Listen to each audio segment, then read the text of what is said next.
Good morning and welcome to the Coolidge Cricket Ground here in Antigua and Barbuda for the second day's play in the West Indies four-day championship match between the Leeward Islands Hurricanes and the Jamaica Scorpions.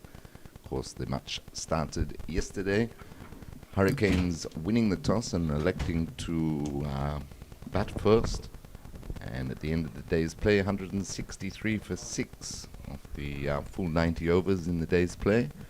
As I say, a very good morning and welcome to Sylvester Bouncing Joseph. Good morning, Sylvester. Good morning, Terry. Wonderful morning. Beautiful morning, isn't I'm it? telling you, Yeah. if you're a cricketer and you come to the ground, this is a delight to see. The surroundings, the atmosphere, and this is it looks like a beautiful morning. I don't know about this afternoon, but for now, it looks like a pretty good morning to start. Good morning again to all the viewers. Hope you enjoyed the commentary yesterday and the bit of cricket that we had yesterday. Yes, it was a slow day, to say the least, as far as the Leeward Islands Hurricanes were concerned. Do you think they misread the conditions out there, Sylvester? I know both captains on winning the toss would have batted, but the Hurricanes seem to have trouble getting their innings going. Yeah, I mean, I knew that from the onset, but I didn't want to say anything. I just wanted to play out.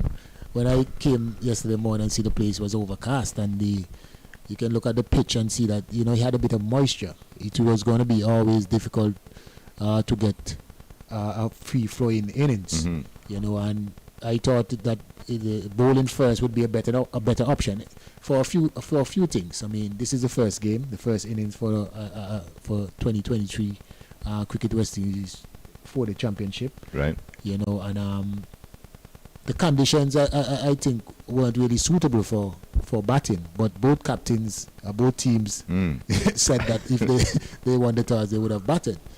And the facts is right there. The evidence is right there for what we have seen. 163 for 6. They batted long. The Leeward Islands batters, they batted long, but the scoring definitely wasn't as fluent as we know some of these players.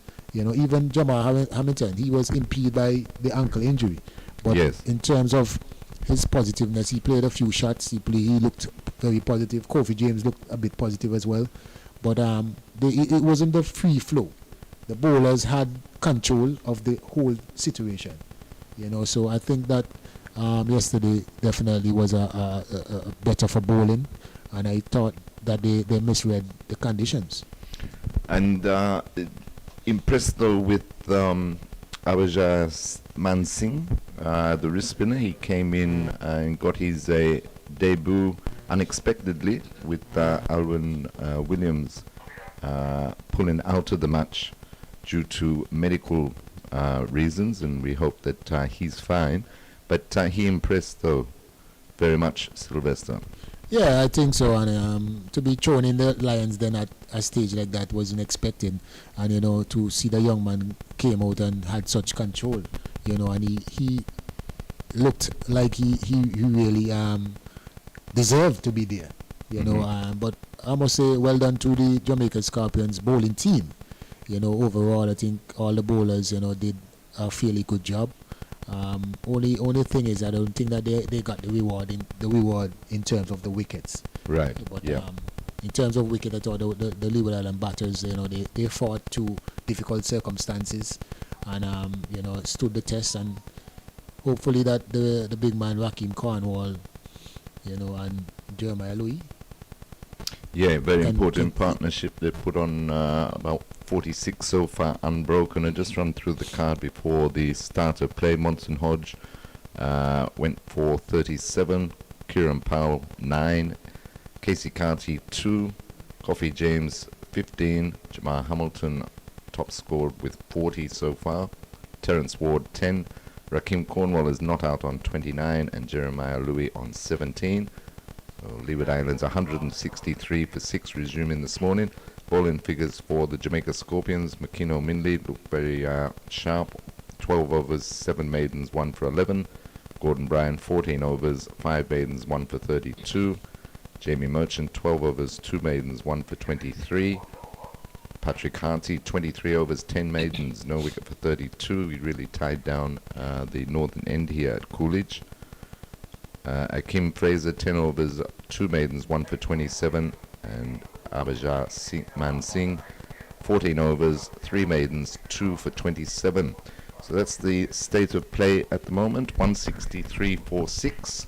It looks like Gordon Bryan is going to start from the northern end this morning. And he'll be bowling in brilliant sunshine to Rakim Cornwall at 2 slips and a gully. And he comes to Cornwall now, and Cornwall looks to whip that off these pads. Just takes the pad, rolls out onto the onside for a leg by. So we're up and running on day 2 today, 164 for 6, the Leeward Islands. Yeah, I mean, it's going to be interesting to see how Bryan goes to the garden. Bryan, he bowled pretty well yesterday, you know, good aggression, good areas, very good consistency moving the ball both ways, you know. So on the second morning, you know, see how the body woke up Comes this morning. back, yeah. And is driven to cover by Jeremiah Louis, and there is no run. You're surprised yesterday, Sylvester, late in the day, the second new ball wasn't taken? Well, I had to leave for a little stint, but in the conditions, I mean, they should have taken the new ball in a situation like you bowl all day, you know, kept the runs rate down, and you needed to break that partnership, you know. And I thought both the fast bowlers were still reasonably fresh.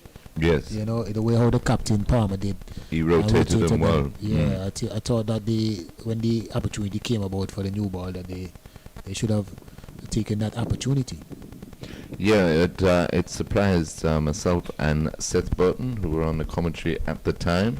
At least they could have, Gordon Bryan and in particular McKean O'Minley could have had 4 or 5 overs each, but it wasn't to be. That one's driven firmly again by Jeremiah Louis. We can't beat cover, no run.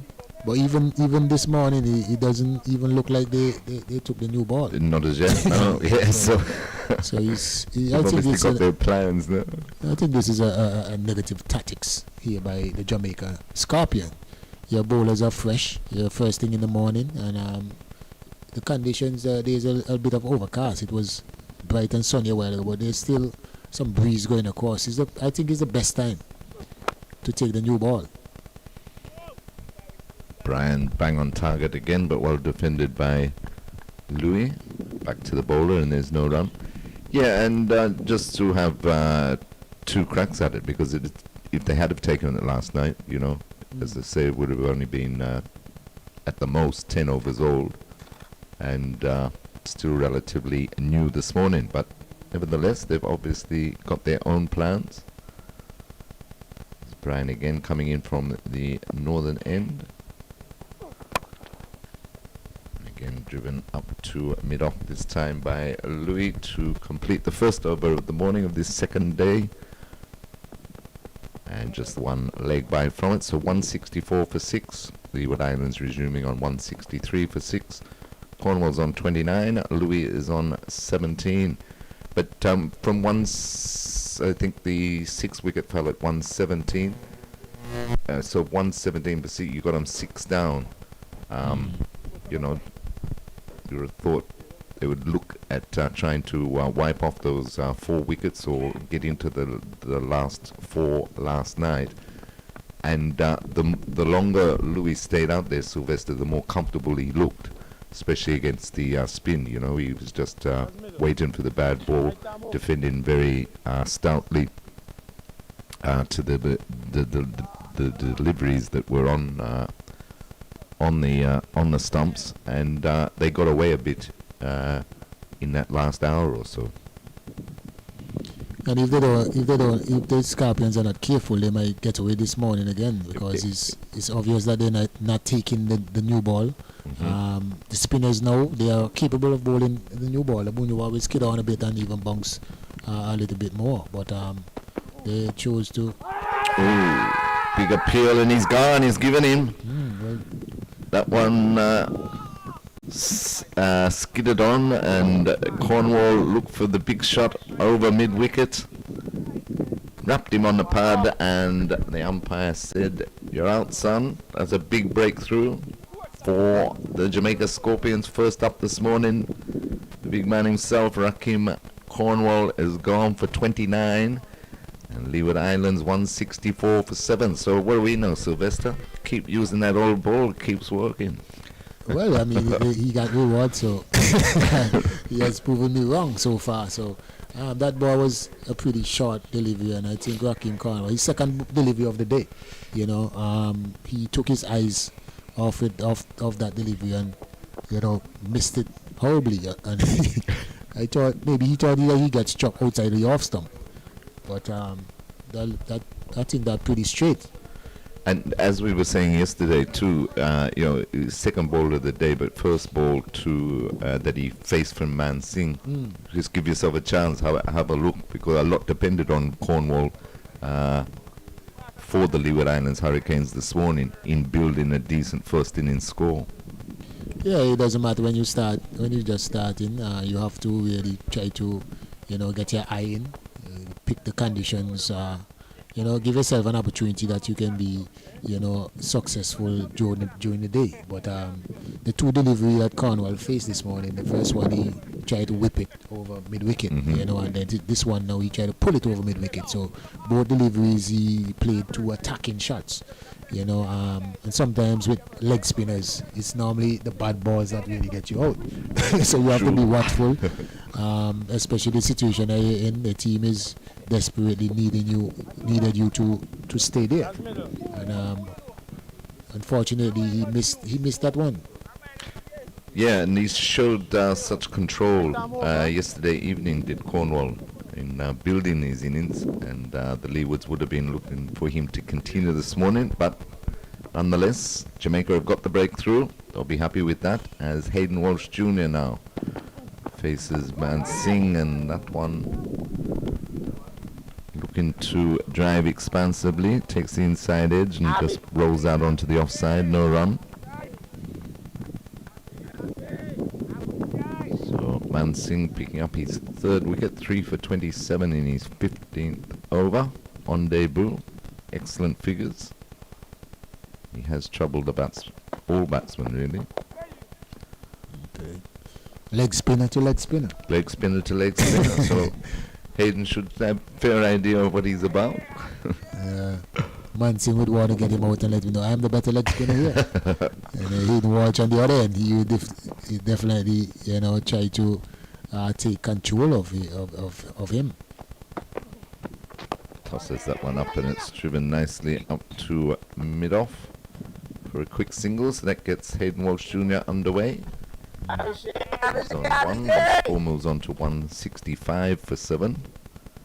I hope Hayden Walsh, you know, comes out with a positive mindset. He's very capable, you know, of getting a few runs and being positive.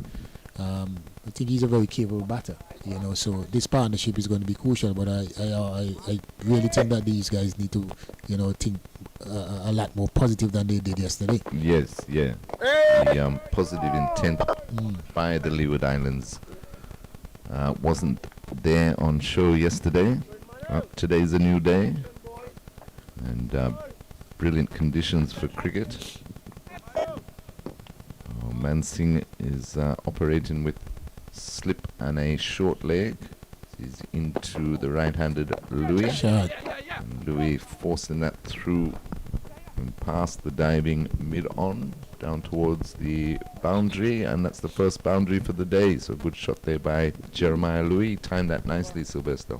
Yeah, brilliant shot. Well balanced, you know, when the leg spinner bowling, basically that ball was pitched just about leg stump, you know, and you have to make sure that you over that ball at the pitch of that delivery in order to play the on drive, and that was a beautiful on drive, beat mid-on, diving mid-on straight into the boundary. So we see some positivity so far. The pitch seems like it's coming on a little better.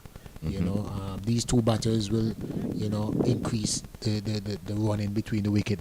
Now that we know Hayden Walsh is one that likes running between the wicket. True. Yep. And I think Jeremiah Louis also, you know, is a fit young man. So the intensity, why is these two getting this partnership should have a bit more fluency with both running between the wickets and stroke play. So the left-handed Hayden Walsh Jr. will face Gordon Bryan for the first time. Bryan's got 2 slips in the gully. And that's slash to point, and there's no run. I wonder if Hayden Walsh went to play some golf this morning. You think? He loves more golf than me. Okay. I didn't think anybody loved more golf than you. No, they have a lot of men out there love more golf. Like golf is kind of addicted, when you get into it. And we as sportsmen, we are very competitive, and golf is a sport that it challenges you. You play basically like you're playing against yourself, or playing against the course. So you wanna be the best that you can be. Round the wicket this time, Bryan into the left-handed Walsh Jr. That one kept a bit low, kept out by Walsh Jr. But what time would he have hit the course though? Because they come here about 2 hours, don't they, for training before the day's play? So he would have been on the course about 4 o'clock this morning. No, not 4, maybe 5. 5:30. You go and get you a can see quick that? 9. You can get a quick 9, but Hayden Walsh likes his golf.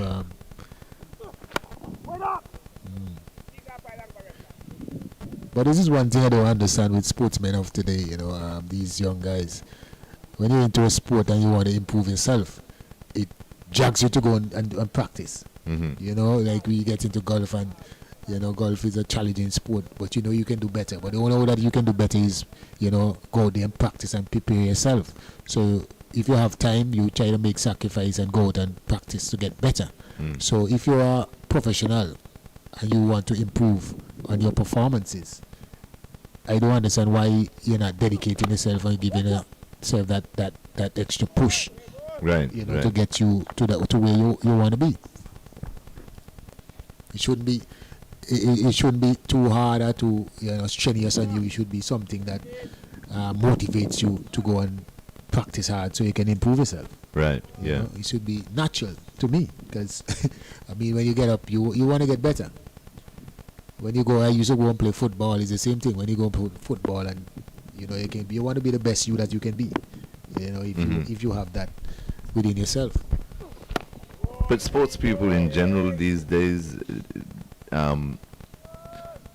tend not to train as hard as what they used to, though.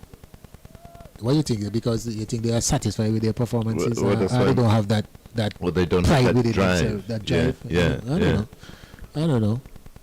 But you have a few players that you can, few young players we can see it, but majority of the players, man, they seem like it's on a platter for them that they are entitled, so they just do enough to make a team. Or a good shot there by Hayden Walsh, nice punch.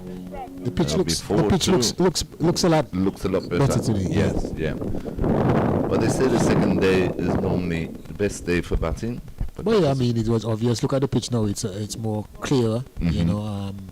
Yesterday it's a dark. Not only conditions was a bit dark, but the pitch itself, you could see that they have the moisture in it. But today now we come this morning, and these pitches up here at Coolidge, cricket ground, normally be good batting strip. Especially the second day, as you said, the second day should be the best. But maybe later on in the afternoon, tomorrow, you may get a little more turn. Maybe one or two may keep a bit lower. But the second time around, the second day should be better for batting.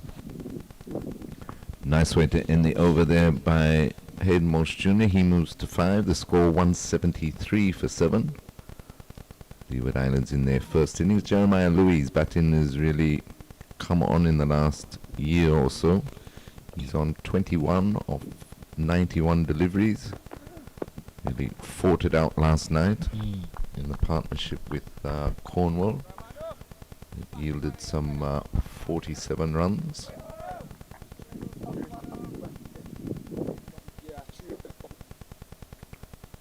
Mansingh continuing, still with the short leg and the slip. In now to Louis. forcing that up to mid-off, and there's no run. Munson, when the ball is back of a length or just short of a length, he balls like he keeps a bit low. I don't know if he bowls the flipper, Right, something like what Cornwall's got. But I saw Louis and Hayden Walsh. Instead, they use the option of punching the ball and playing the bat with a straighter bat. Mm-hmm. It's good when you come in first that you have a look. Right. And I think that was basically the downfall of Cornwall. Yes. But you see that so often these days in all formats that most batsmen don't give themselves an opportunity. Well, I mean, the mentality is that this is the new way. You see ball hit ball. Right. But there is always the principle that you need to see a few. Mm-hmm. Even in the 10 over, 20 over, you have enough balls, not unless you come in when the last over or you have to Right. go. But when you're batting early, you have a few balls in the different versions, maybe 8 balls, 20 you can bat maybe 5-6 balls and see how you get a rhythm. But from ball one, some of these guys just go. Yeah, just start swinging. Which is ironic though, isn't it? Because years ago we used to get called calypso cricketers for doing the same thing, and now you're expected almost. Quick single taken to mid-off, shy at the stumps, but the very quick Hayden Walsh, and they'll come back for a overthrow. Well run there by Walsh Jr. and Jeremiah Louis. So another 2 to the score and the end of the over. Leeward Islands Hurricanes 173 for 7 with Jeremiah Louis on 21 and Hayden Walsh Jr. on 7, I believe. Yeah, in order to break the shackles of the Scorpions, you're gonna need an effort like this.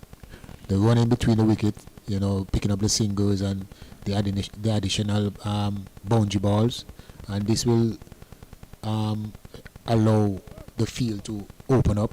So from now you may see a boundary rider here, a boundary rider there, and then battings become a lot more easier. Yeah, and get the close infielders out the way. Yeah. But I think that is the reason, the suffocation of the Leeward Islands batting out yesterday. They're just, blocking and pushing and just waiting on that bad ball to get a boundary. But the run in between the wicket wasn't there yesterday.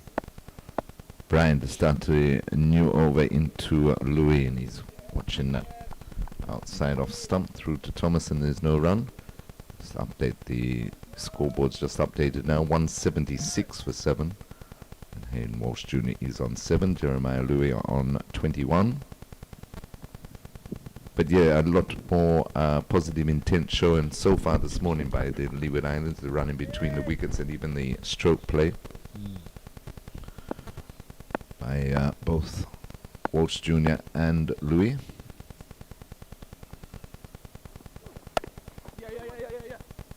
Those are the same, you see, those are the same, I was telling Seth, because of the field is so deep, those are the same deliveries, the same balls that they just play and deliver a tempo run. No, now we have move yesterday. Now we have these two batters, you can see the rotation of the strike.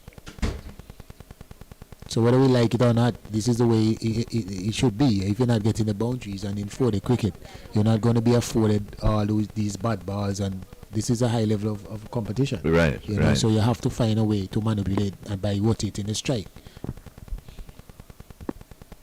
Round the wicket, Brian to the left-handed Walsh Jr. who's driving firmly, well fielded there at short extra cover. That's the captain, I think. Yeah, Palmer. In Palmer. I still believe that this is a negative tactics by the Jamaica Scorpions. As you said yesterday evening, they should have taken the new ball, and then this morning the ball would be a bit harder, and he got the wicket, but you never know. I mean, that is just my opinion. Yeah, very interesting that he still hasn't taken it. Driven firmly again by Walsh Jr., but can't beat mid-on. And there's no run. because they don't want to be in a position, Sylvester, Jamaica Scorpions, that they've done all the hard work and then the last 3 or 4 batsmen add another 100 runs or so, 80 runs or something. That could be the difference on the final day.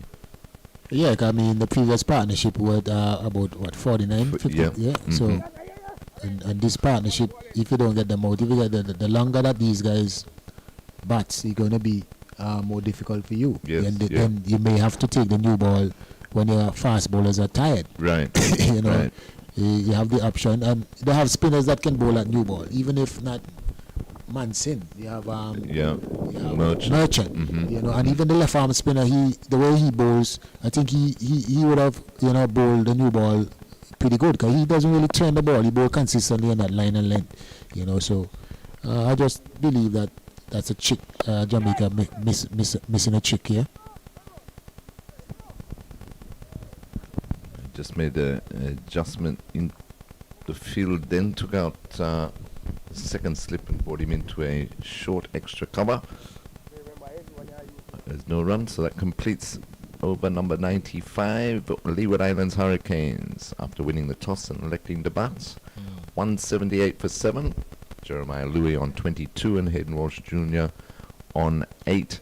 And of course, also this partnership, they need to be wary of the left and right combination. Yeah, especially the way they run between the wickets, change, you know, alternating the strike often. Yeah, so far this partnership has yielded 14 runs. Yeah. But I mean, the attitude from both players, the one in between the wicket, the boundary balls, and even the shots in which they are playing. You know, you see a vast difference already. So if you let these two guys get in, and they are capable, these guys are capable of making big runs. Definitely, yeah. Mansingh to continue from this end, the commentary box end, and he flights that, driven firmly by Walsh Jr., but can't beat mid-off, and there's no run. Lovely conditions here at the Coolidge Cricket Ground this morning. If you're in Antigua, come down and watch some top first-class cricketers. Mansingh in again. Defended nicely by Walsh Jr.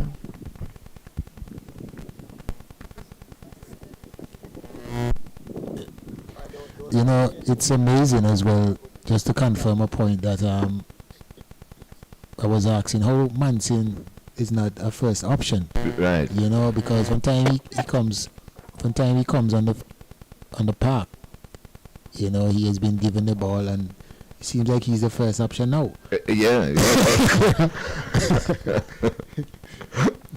Yeah, so you wonder why he wasn't there, because I mean, you have Merchant and you have Fraser, and you can see Fraser is more of a bowling all-rounder, you know, from his stats. Yeah. You know, you get a few wickets, so you have 2 off spinner and a left arm spinner, but you have an conventional, well, leg spinner, Right. wrist spinner in your who has such control. So you need to bring more balance to your attack and variation to your attack. So, beg to wonder sometimes about these selections.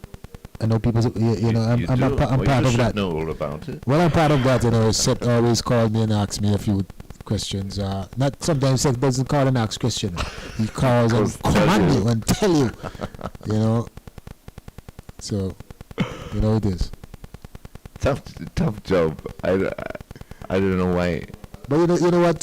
No offense, Sylvester, but I don't know why anybody would want to be a selector, because you're never right.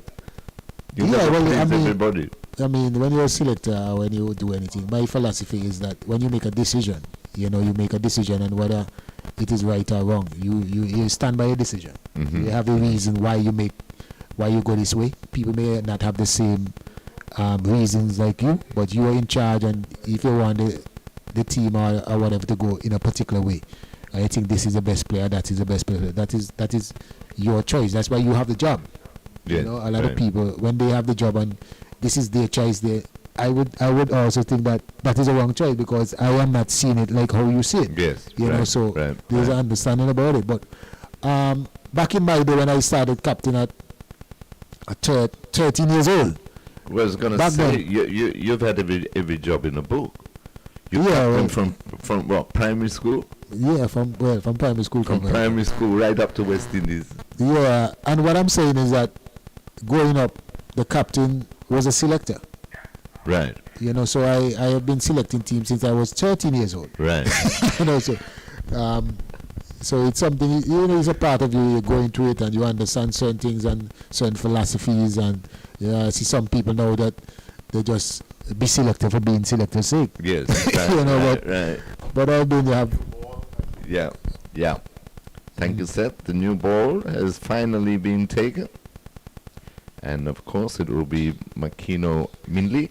But coming back to the selection of, or the non-selection of Van Singh, and then he ended up in the team, as we say, because unfortunately Alwyn Williams got sick and had to pull out.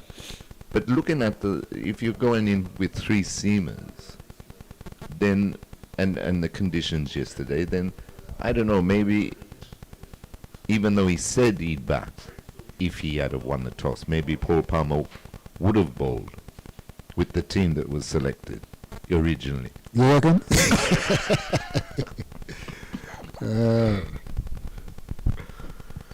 179 for 7 here at the Coolidge Cricket Ground. Sometimes, you know, as a captain, some tasks you're happy to lose. You know, allow the next captain to make a decision, because sometimes it's kind of iffy, to be honest. But is the which franchise? I think it's the ILT20 that they were bringing in, that you could choose your final 11 after the toss. Is that so? Yeah? Yeah. I didn't know that.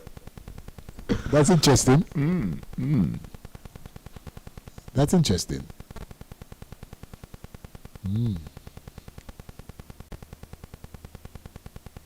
Mindy here in his 13th over. He's got the figures of 1 for 11. He's looked very sharp yesterday. Bowling with the 2 slips, a gully, point, cover, mid off, mid on, mid wicket, and fine leg to the left-handed Walsh Jr. and that angle back in beautifully just past the outside edge of Walsh Jr.'s bat. As a more senior bowler in the Jamaica Scorpions team, I was wondering why he didn't start this morning. You know, his figures are 12 over for 11 runs, 1 wicket, and as a senior West Indies bowler in the team, and you know they started with Garden. So and without the new ball, I guess Garden bowls the old ball a lot better. And maybe Minley told him that he's not bowling that old ball. Yeah, I mean he might have been still thinking that he should have got it last night, because in the 12 overs yesterday, as you quite rightly said, Sylvester, because Captain Paul Palmer rotated the bowlers very well. You know, he didn't exert himself a lot, so he still would have been relatively fresh coming into the last hour of play, you would imagine. It's nice. Being driven by Hayden Walsh Jr., but can't pierce the field, and a no ball. Yeah, it might be one of the first for the match, is it? Right, Minley, anyway.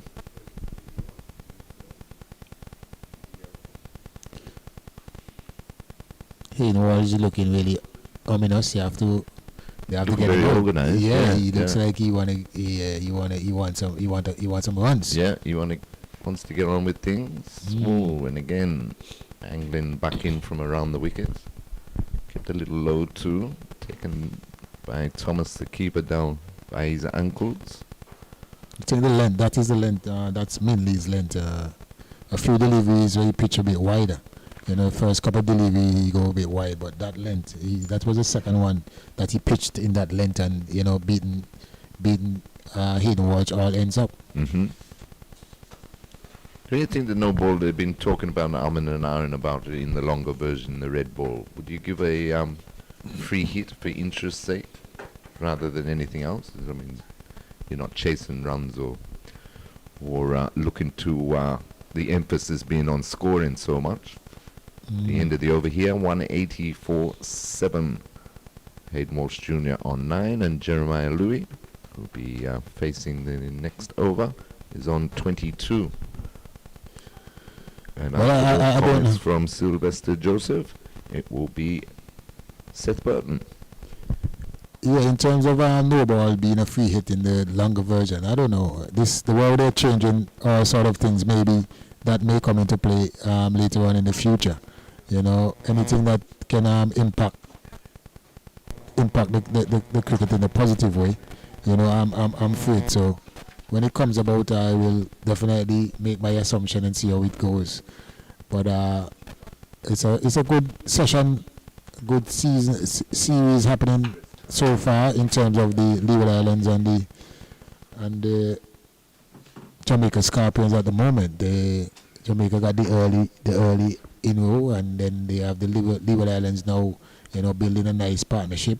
This partnership was at 16, and these guys are looking really positive. So it's going to be interesting to see who break the shackles, how this session ends up. Good morning, Mr. Burton, and morning. How wonderful are you doing? to see you.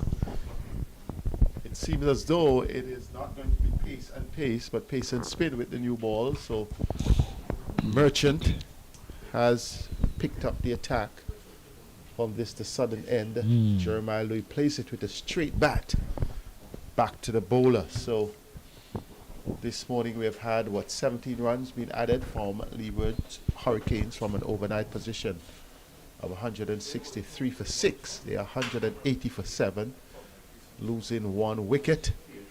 And here the Louis Walsh combination trying to be useful to the Leewards, because the Leewards basically they have been outplayed by the Jamaicans. They have had just 2 useful partnerships, one between Hamilton and Hodge yesterday, and also one yesterday that ended this morning between Cornwall and Louis, just 47 runs. So this needs to be a critical partnership, because Jamaica already sensing that they could wrap up the tail easily. They need to be halted if the Leewards are going to have any chance of even taking first innings from this game, because you have already consumed an entire day. You have not scored 200 runs. Hence the Jamaicans would feel that they are larger in charge. Hayden Walsh, though, as Sylvester and Terry have been saying, is no slouch at the bat. And Jeremiah Louis is in fact a top all-rounder for the Leewards. Walsh plays this one out to extra cover from Jamie Merchant, no run. Jeremiah Louis has been around. He's in fact in his 45th first-class game. Decent average. Average is just over 26 with the ball and just under 23 with the bat. Here is Walsh Jr., who covers up nicely, beats the diving fielder from deep extra cover and gets a single in the meantime. So he goes into double figures, moves to 10, scoring rather quickly. Comparatively, Jeremiah Louis, who is on 23, would face Jamie Merchant. Any surprise that Mansingh was taken out of the attack rather quickly, or is it a matter of the new ball? Would Leggy would have the same control as he may be having? Good delivery, beating Louis. Over has been completed. The second over of the new ball, the 8th over of the morning. Jamaica taking 1 wicket. The Leewards trying to fight back here, 182 for 7. Any reason why the leg spinner would not have been given the new ball? I guess Merchant bowls the new ball better than Munson. From what we have seen even yesterday, you can see the control of Merchant, and you know he bowls a harder ball consistently. He doesn't really get much turn, but in terms of his line and his length, you know he has been effective. Sometimes he flights it with a bit of guile, so he has control. I think maybe they think also better with the new ball. But as you were sitting there and hearing my thoughts, I thought that the new ball been taken first thing this morning, and Merchant and one of the fast bowler would, take up the attack. But it's been a few overs, maybe too late, because these batter looks like they're in now at the moment. Yes, they're definitely looking solid as Walsh Jr. faces Makino Minley, covers up, plays the ball into the extra cover region, and they're content to be patient here. We have had 98 overs in the match, 90 yesterday, yielding 163 runs for the Leewards, 6 wickets for Jamaica. 8 this morning, yielding just 19 runs and a wicket, so it's all Jamaica in the positive. Walt Jr. gets one on the stumps, and he just plays it back to the bowler on the offside. So quite competent, the Walt Jr. Louis combination. One of the things that I was studying about yesterday, and even this morning, is the fact that they bowl a lot of overs, a lot of maidens, low scoring overs, but in terms of wicket taking deliveries, we haven't seen much yet. Well, that's true. There were, we'll get back to that. Minley is ready from around the wicket to Walsh Jr. takes the bottom hand off the bat and steered the ball into the cover region, and there is no run. Yes, you really spoke about wicket taking delivery, and that may well be a factor for the Leewards to consider, apart from the slow overrated. On occasions, you may have gifted the wickets. We looked at Powell, who just popped one back to Minley. Really harmless on that occasion. Here is Minley striving for his second. Walt Jr. steers it nicely. Oh, bad bit of fielding on the part of Harty will afford them 2. In fact, they may come back for the third. The single was on. I thought he went down on the ball late. The ball struck his hand and then deflected. So just wanted to see, as we were discussing the issue of the wickets that were lost yesterday in particular, soft dismissals, but the one this morning, Mansing to Cornwall, over the wicket, shortish delivery. He was trying to pull the ball, really went straight on, but it didn't bounce. It should have been punished, but good delivery here for Makino Minley, one that hurried Louis, the first sense of real pace that we have seen, hurried Louis a bit. But to go back to that, it was short, and I don't know about you as a batsman, when you see a short delivery, your eyes light up. And the options are really two. Either am I really going to go straight down the ground, or am I going to go across? Cornwall opted to go across, but still with his back foot planted on the stumps. It had to be given LBW when we analyze things. But here's Minley, a good short one, trying to wake up Louis. Louis just pulled inside the line, and that completes over number 99. Leewards winning the toss yesterday, batting 185 for 7, resuming from the overnight position of 163 for 6. We just look at what the scoreboard is. We were speaking about the soft dismissals. Powell, that was a soft dismissal. Casey Carty, that was also a soft dismissal for 2. Kofi James, after a reasonably good partnership with Munson Hodge, had to go at the ball, but could have gone backward, could have gone mid-wicket, but opted to find the man at square leg. That was also a soft dismissal, and we keep going down. I would say the attacking options in terms of wickets that we have seen would have been the 2 who were bowled by Mansing, and then Cornwall being LBW, clear-cut situation. You couldn't really say there was soft dismissal, but I think you made that point in terms of wicket-taking deliveries. We have not seen that many, even though we have seen good, tight bowling. Yeah, brilliant.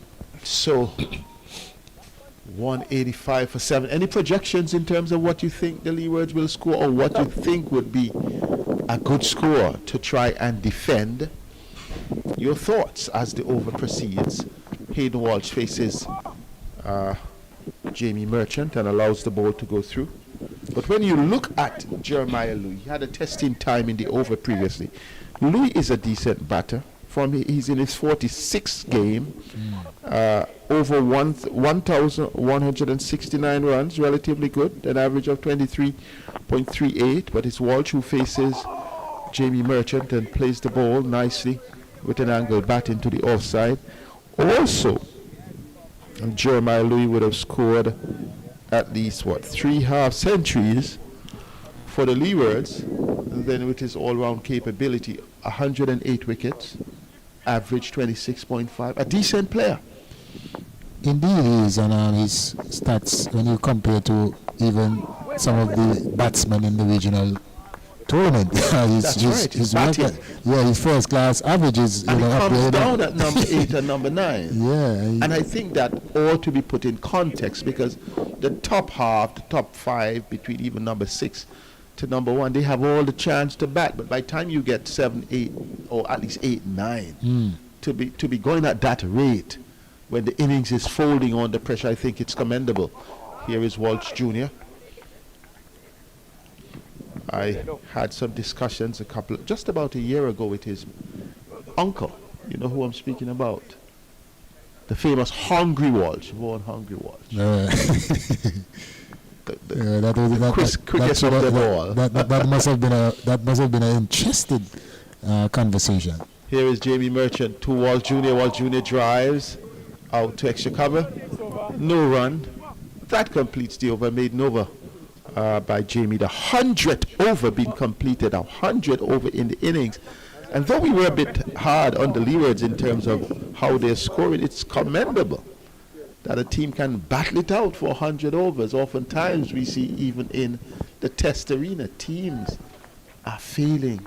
To be honest, 100 overs. To be honest, I accept your opinion, but to be honest, at this day and age and in this stage, these guys playing cricket all day. This is their profession. Batting 100 over should be 300. Batting 100 over shouldn't be any surprise and being congratulated by them. And it should be 300 runs. And maybe 4. I like that. Based on the way we're seeing the top teams in the world going. Especially, if conditions are, favorable. Yeah. And not only that, but we were making the point that you have to grab the bull by the horn. You have to be able to assert yourself, tough out the circumstance. But here is Marquino Minley, a young man who understands what it is to tough it out. 1 for 25 from his 14. Minley need to be more aggressive, set. Yes.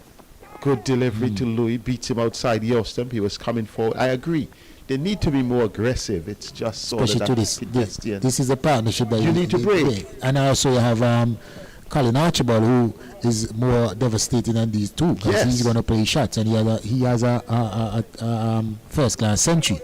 As a fast bowler with a new ball in your hand, and you have number 8 and 9, number 8 and 9. Should really be a bit more aggressive. I thought only 2 deliveries hurried him up with the new cherry. Marquino mainly comes into Louis. Louis is in fact deflecting this one. It's the Chinese cut. Was playing forward a bit tentatively, and the ball took the inside edge, and fortunately went down to fine leg. And in the end, they came through for the single. So Marquino Minley will be bowling to Hayden Walsh Jr. But you're right, I've not seen that aggressive bowling. I think yesterday, for his first 3 overs, Marquino Minley, he was really giving it, hitting things. After he would have gotten the wicket of Kieran Powell, he sort of went on the low. Here is Hayden Walsh Jr. to this delivery, bowl him! Call for aggression, and that one pitched down just outside the off stump, and it came back. Shock Hayden Walsh Jr., cramped him, the leg stump being struck back. Excellent delivery, good response to you, Sylvester Joseph. Perhaps the voice was projecting, and he said, let me show him what I can do. He showed Hayden Walsh what he can do. Marquino Minley with his 2nd wicket of the match, his first of the day, bowling Hayden Walsh Jr. And Jamaica now just entrenching themselves, just really holding the mantle of ascendancy at this point. Hayden Walsh Jr. goes for 30 and Leewards 186 for 8. Yeah, after you have done all the hard work yesterday, Seth, in terms of the score and bowling in that corridor of uncertainty more often than not. When you meet the number 8, 9 and 10 batters, especially in a situation like this with a new ball in your hand, you have to be more aggressive. You definitely have to get aggressive and get some wickets. And if you can see the previous over, the last ball that he bowled, you know, he bowled a short ball to Louis, who got caught in no man's land. The ball just missed him, you know. And this over so far, you can see the aggression. Louis, the ball before that, Louis tried to come forward in between and get a Chinese cut, and this one beating Leewards for pace. Right, so he has the pace, so you're asking why not use it more consistently? Yeah, especially in this situation. You have to get them more. You cannot have the afford- new ball, it's early in the day, conditions are good, need to take wickets. Of course, you need to. You need to get Leeward Islands out. You can't afford them to get over 200 runs. That's right. You know, build any partnerships after the hard work that you guys did yesterday.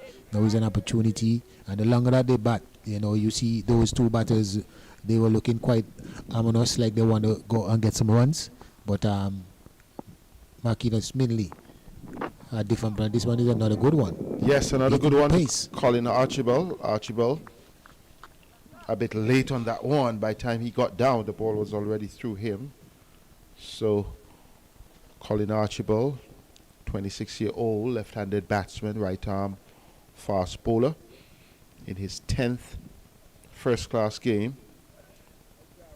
Already has a first-class century, and he comes in at number 10. Quite ironic. Faces Minley, leaves this one, shoulders, arms, and allows the ball to go through.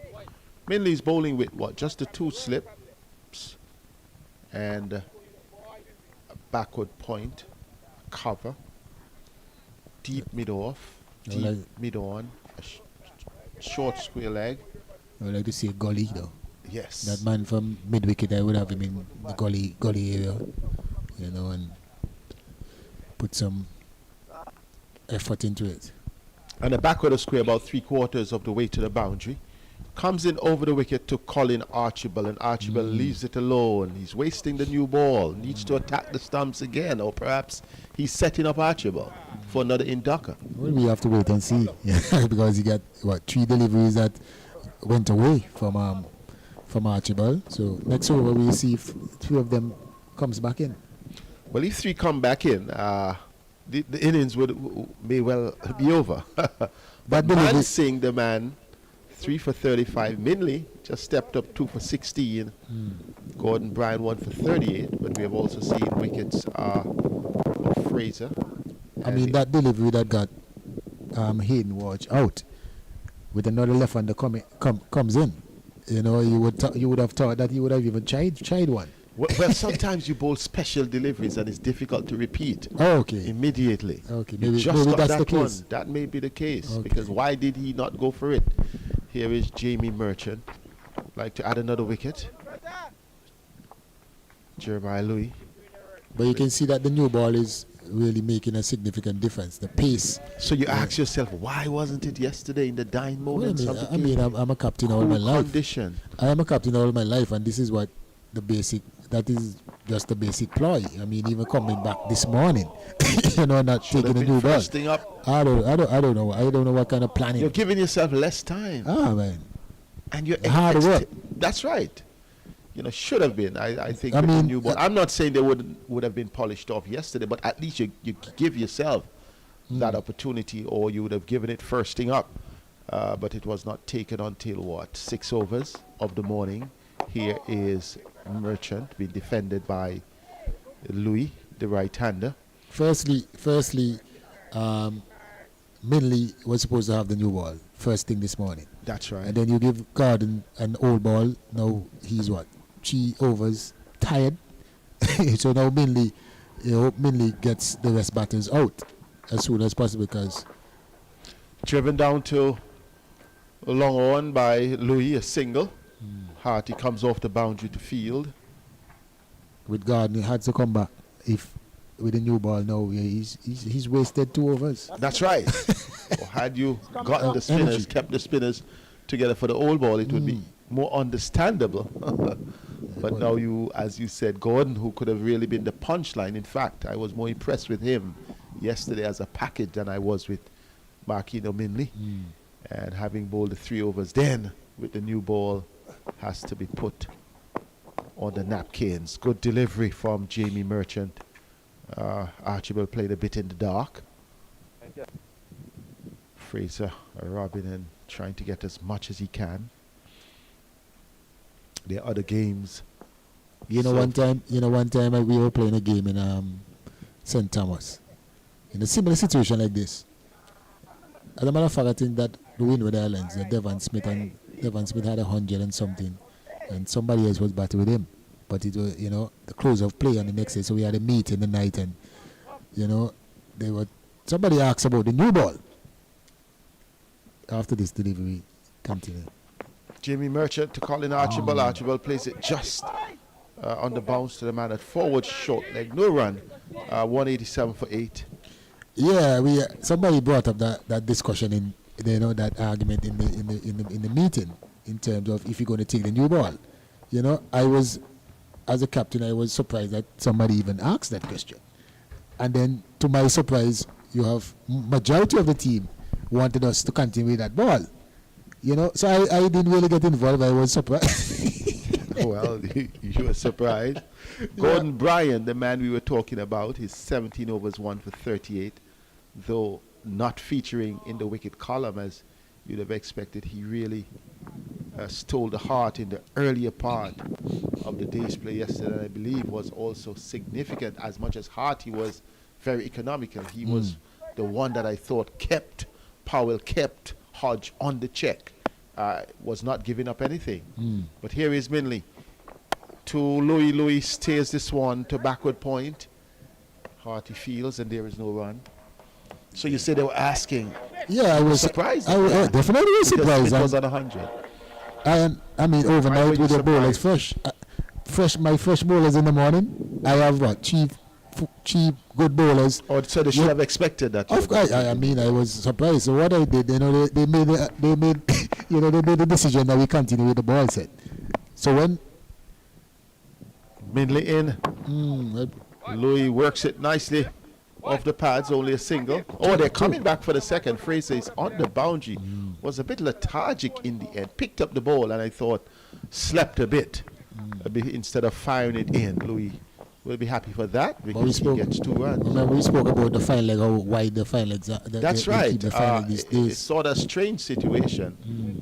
In fact, the 2 fours that Powell got yesterday with the conventional fine leg, they would have been singles. Of course.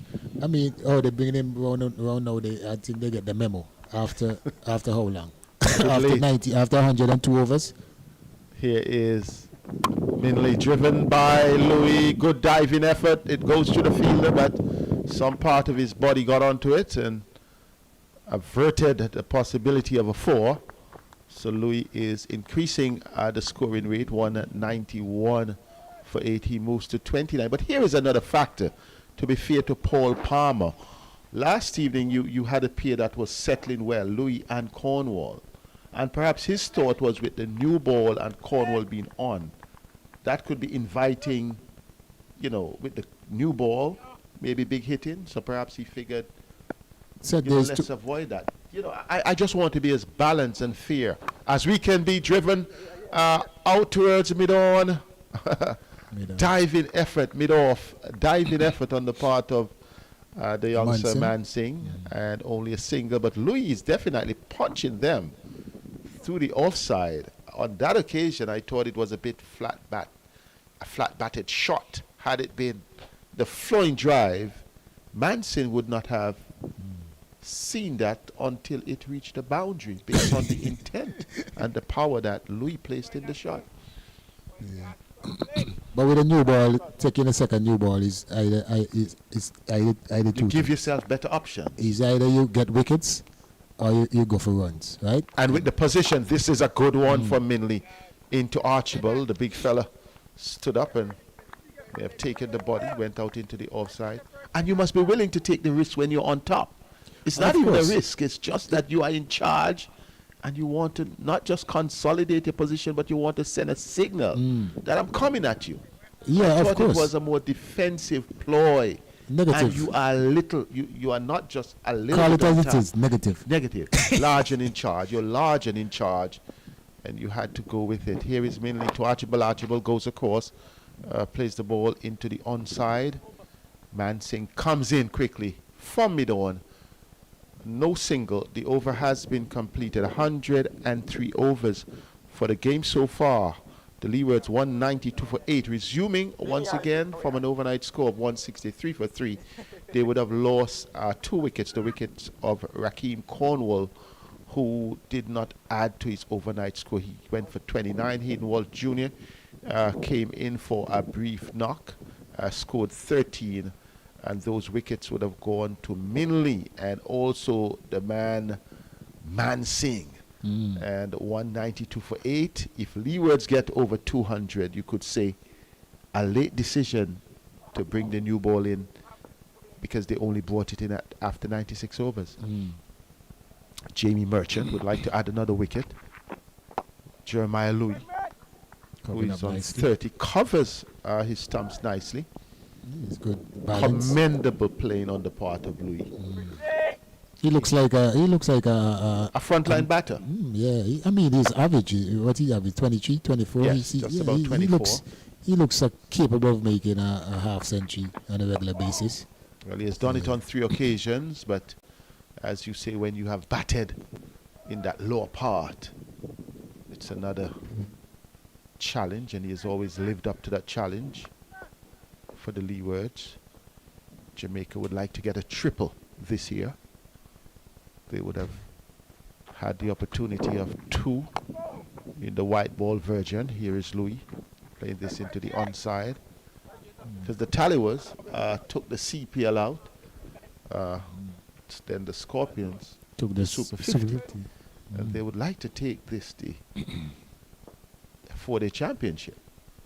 That would be some feat, said. Yes, but they would need to beat the Leewards to get started. Because Trinidad, they're in a good position in their first game, worked into the onside. And there is no one. Barbados, though, they're on a hat-trick in terms of the 4-day championship.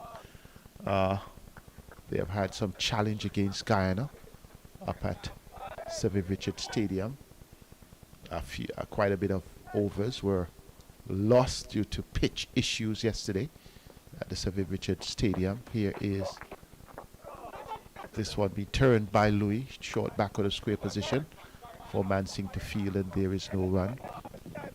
So it would be good to just check an update up there. Barbados and Guyana Happy Eagles. The Barbadians have taken 5 wickets. The Happy Eagles had gone over 200. Lovely shot by Louis, but there is a man in the deep. Comes around nicely. The return comes in at the non-striker's end. At the striker's end, in fact, but Louis' home. That one was played into the V. I thought that there was no long on, but they have Sylvester Joseph as the tail enders have come in. They have extended not only the mid wicket on the boundary, but also the long on the boundary. Louis moves up to 32, and the Leewards up to 194 for 8. And you'd ask yourself, Paul Palmer must be asking himself a question. Where did I go wrong? Because with the Leewards down at 117 for 6 at one point, we thought it would have been the Leewards under 150. Well, I think that they're doing well still. I mean, 194 from 104 overs. I think that they're doing well still. You have to be very careful how you call these batters tail enders these days. These guys will get very offended. Okay, by you calling I them tail apologize, Mr. Selector. I really should not be calling them tail enders. That is true. It is a conventional thing. But here is Marquino Minley, driven nicely by Archibald out towards the point boundary, being pulled up just inside. And they are coming back for the 3rd run. You're correct. How could I call Archibald a tail ender? In his 11th first-class game, he already has 100. A lot of batsmen in the top order are batting these days, and they can't register a first-class 100. In fact, your guy, Reefer, has one first class 100. Am I correct, or is it 3? You have the stats. You can He check has it. 3 first class 100s after how many? With the number 3. So West Indies Archibald, the batting. number 10, West Indies number 3 must be batting. proud after 11 games he has one. So He I should can't be. call him a tail ender. Mm. My apologies, Sylvester Joseph. Here is, this one, squaring Louis up. Good response from Minley. But we talk about that. They're called low order we- batters. we- you see but- like Sheena Burridge. You can call him a tail ender. But that's not fair. He is a It's tail not ender. fair because you're saying you don't call guys tail enders these days. So how why No, would no, you- no. You have to. You see, you have to listen to what I'm saying. Those guys out there. Sheena Burridge is a different kettle of fish.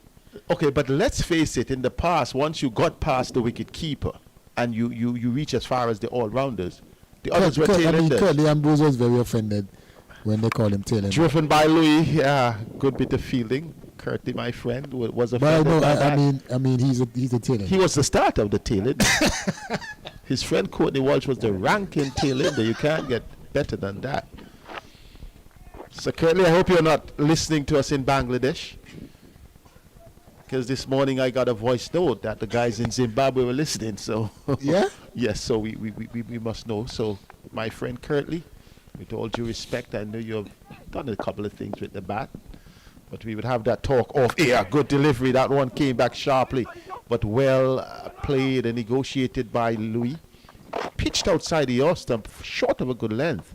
Not quite sure if it got on something, but Louis was already prodding forward and just worked it nicely into the onside. It is getting closer to the 200. 198 for 8. And I think Paul Palmer Jr. must be saying, where have I gone wrong? The Leewards should not have gotten up to this after the position they were in. Well, you can allude to the fact maybe about the new ball situation, taking it a bit too late. Here is Minley, well covered up. Archibald. Archibald is strong, young player, quite aggressive in his bowling. A good find, I think, for the Leewards. Yeah, he was in Jamaica for a few years studying. Came back. I saw him at Macpan. Okay, In the last Leeward Island tournament, I saw him at Macpan. Was very that was impressed. a couple of years ago. Yeah, when they had the last one day Leeward Islands tournament, and he did well. And from then, Good delivery, loud appeal. The ball going down the leg side. I think he sounded like he got an inside, a little touch. So it is water break time.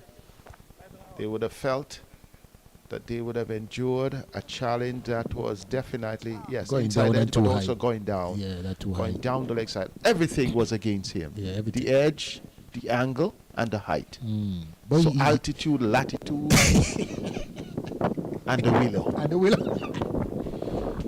So a good time to recap here, Sylvester Joseph.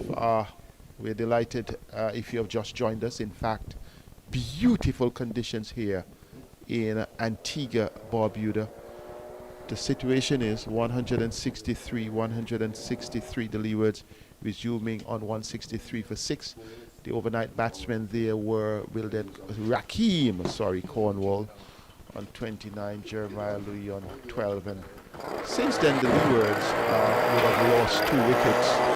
Raheem Cornwall went LBW to Mansing for 29. That was in the second over of the morning, and then Hayden Walsh joined Louis, and the two did some repair work. Louis moved from his position. Hayden Walsh Jr. went for 13, bowled by Minley, a special delivery, and this was after the new ball was taken. So in the second over, Minley's second over of the new ball, Hayden Walsh Jr. Lost his wicket, and after that we have seen some repair work. A brief partnership of 12 runs between Colin Archibald and Jeremiah Louis. Colin Archibald, I remind you, in his 11th game, low number 10, has a first-class 100. Jeremiah Louis would have had 3 first-class half centuries and is definitely a balanced all-rounder. So the Leewards trying to carve out a situation of getting close to 200. And with me, just for a brief period, he says, the president of the Antigua Barbuda Cricket Association, also director of the West of CWI. I keep saying West Indies Cricket Board. That can't come out of my system. Leon Kuma Rodney. It's good that we have 2 games here in Antigua Barbuda at our current 2 used international first class venues. Yes, good morning, Seth, and good morning, dear listeners. Once you say the president of the Antigua Barbuda Cricket Association, the next would have to be director at Leewards before CWI. Can't leave out Leewards, and go to CWI. I'm not only about the big times, but No, I didn't intend to leave out the Leewards, and I appreciate that. But I wanted to jump from the beginning to the end. To the end, and then we can talk about the middle. Okay. Nevertheless, it's good to have 2 matches on in Antigua at the 2 international venues. The atmosphere has been good. The background work has been challenging, obviously. As you know, we at the Antigua Barbuda Cricket Association handles these matches on behalf of CWI. So there's a lot of work that goes on in the background, and to get it right. We're not perfect, so you do have a few little things that only perfection would be in heaven. You don't need to apologize and, for not being perfect. Up to yesterday, I think we had a mishap. We have apologized to the management of the teams and so forth for whatever the issue was. That's at the survey. No, right here. Right here. Yeah. So it's a lot of work, and I'm glad to see cricket on. But from a Leeward standpoint, it's great to see Jeremiah Louis, who's a reasonable good player. 33 off 120 balls, given the circumstances that Leewards found himself in. I think that he has done a pretty good job for his team. Yes, an excellent job in the circumstances. He has really been there, battled, got things together with Raheem Cornwall. They shared in a 47-run partnership. Then he was there with Hayden Walsh, who departed, and now he's trying to maintain his concentration as we have resumed play here after the first break of the morning. Here is Merchant to Louis. Louis works the ball. They're coming through for a quick single. The return from Mansing is good, but Colin Archibald's speed is better. So a single immediately after the water break. That's the time when guys have to concentrate, because yesterday, whereas the Leewards were doing repair work, the first delivery after the break was a wicket. Yeah, I think that was a good one. Colin coming from the non-striker end, that would have been his call, and they ran through and got the single. So 199 for 8. The Leewards bordering on 200. They have been fighting all the time. Colin Archibald does not get the 200th run, but played it nicely, whipped it off the pads. A floater from Jamie Merchant. And that's what you want to hear, the non-striker saying no. There are too many times batters in the middle and they're using hand sign like if they're police officers. That is right, you got a call. Here is Jamie Merchant. Colin Archibald covers up. And it looks as though there is a plan on the Leewards part, not to be rash, to be patient. I think it's important. I think it's important to do that. It's early in the season, your first match, and you want your batters to bat as long as possible. I mean, you may want to win the tournament, but it's not all time winning is important. Once you can get the players to perform and compete, that's what you want. And for your first match, you want the batters to bat as long as possible. So here is Merchant from around the wicket to Archibald. Archibald cuts that. The 200th run comes up. The ball goes to deep cover. The sweeper comes off the boundary. And the 200 coming up off 105.4 overs. And though it has been a real slow run scoring, it is a good milestone. Oh, definitely. Coming from the position that Leeward had themselves in some time ago, I think 117 for 6 or something like that. I think they should be pleased that they're now 200 for 8, and if these two batters can continue, take it to lunch, you'll probably be looking to about get to 250 to 260, and I'm sure that could be very competitive. Yes, 250 competitive score. We saw the Volcanoes getting 243 against the Red Force. Here is Jeremiah Louis. Striking this one down to long on. Single hearty comes off the boundary. And though they got 243, the Red Force, they were able to score 315. good response. They themselves were in trouble at the start of their innings. But then what happened since then, the Windwards fighting back. The last time I checked, they were 74 for 1. Here is Archibald allowed appeal. The ball obviously coming off the shoulder of the bat, the pad and then the bat. Going out into the offside. The over has been completed. 201 for 8 after 106 overs. For the morning so far, we have had 16 overs. And those 16 overs would have yielded for the Leewards 38 runs, so a better response in terms of positive approach in terms of run scoring. Most definitely, and I'd just like to go back a little bit, Seth. Notwithstanding that these teams are franchise teams and in a professional setup and put in quite a bit of practice when it comes on the competitive nature, the match day, match time, it's a different feeling altogether because, in practice, you play practice matches, some people take it for granted and a little bit lackadaisical and so forth, but no, it's the real thing. And knowing that it's the first round of matches for this season, I'm sure that the batters, not taking anything from the bowlers, but I think that most of the time the bowlers hold their own in this tournament. You want the batters to try and bat as long as possible and be able to put the teams in good position and give the bowlers something to work with. Gordon Bryan is back, replaces Makino Minley from the northern end to Jeremiah Louis. Louis stands up, plays it straight. No problem. Also, Mr. Rodney, your perspective after these first 2 rounds of matches here, the Leeward Islands would go into the Leeward Islands 3-day tournament. That is with a break during the West Indies 4-day first-class season. Prospects, Antigua Barbuda, team preparing. Yes, the team's in preparation at the present moment, obviously, without the Leeward Islands players. Brian comes in, Louis comes forward and plays the ball to short cover. It has been a little while since we have had a 3-day tournament by the Leewards. That's most definitely, I think, is the right thing to do. I think, playing one day tournament over and over, and especially you want players to go to play the longer version. I think it's easier for you to play the longer version, and if you need someone to go and play the shorter version, I'm sure that you will, with good eyes, you can see who could fit into the shorter version of the game from playing the longer version. Colin Bryan comes in to Louis. Louis spanks this one, but Harty's there at backward point and no run. So it's important.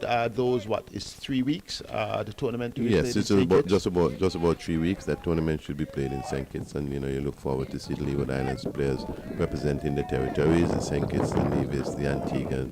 So far, I know that the Antiguan players has been committed to play for the Antigua team.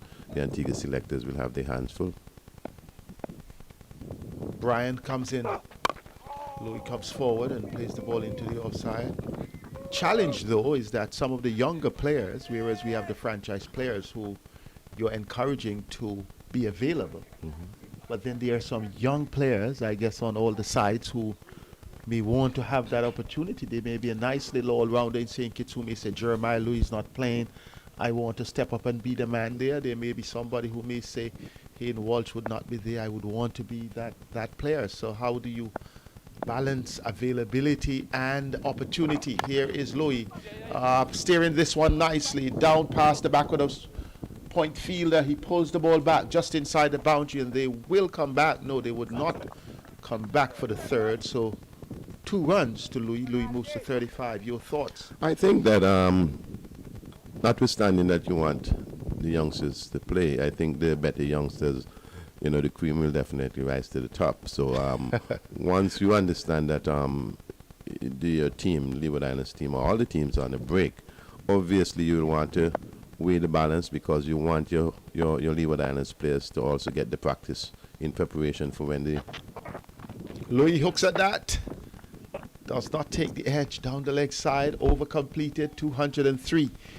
For 8, the Leeward Islands, but you're making the point. Right, Continue. You want the Leeward Islands players to get in that level of match practice, so when they come back for the restart they of would have a competitive advantage CWI for the tournament, that they're in good nick, and I'm sure that this Leeward Islands tournament will definitely bring out some competitive spirit. And imagine the Antiguans having all the players from Leewards, with the exception of Devon Thomas and Alzawi Joseph, of course, available.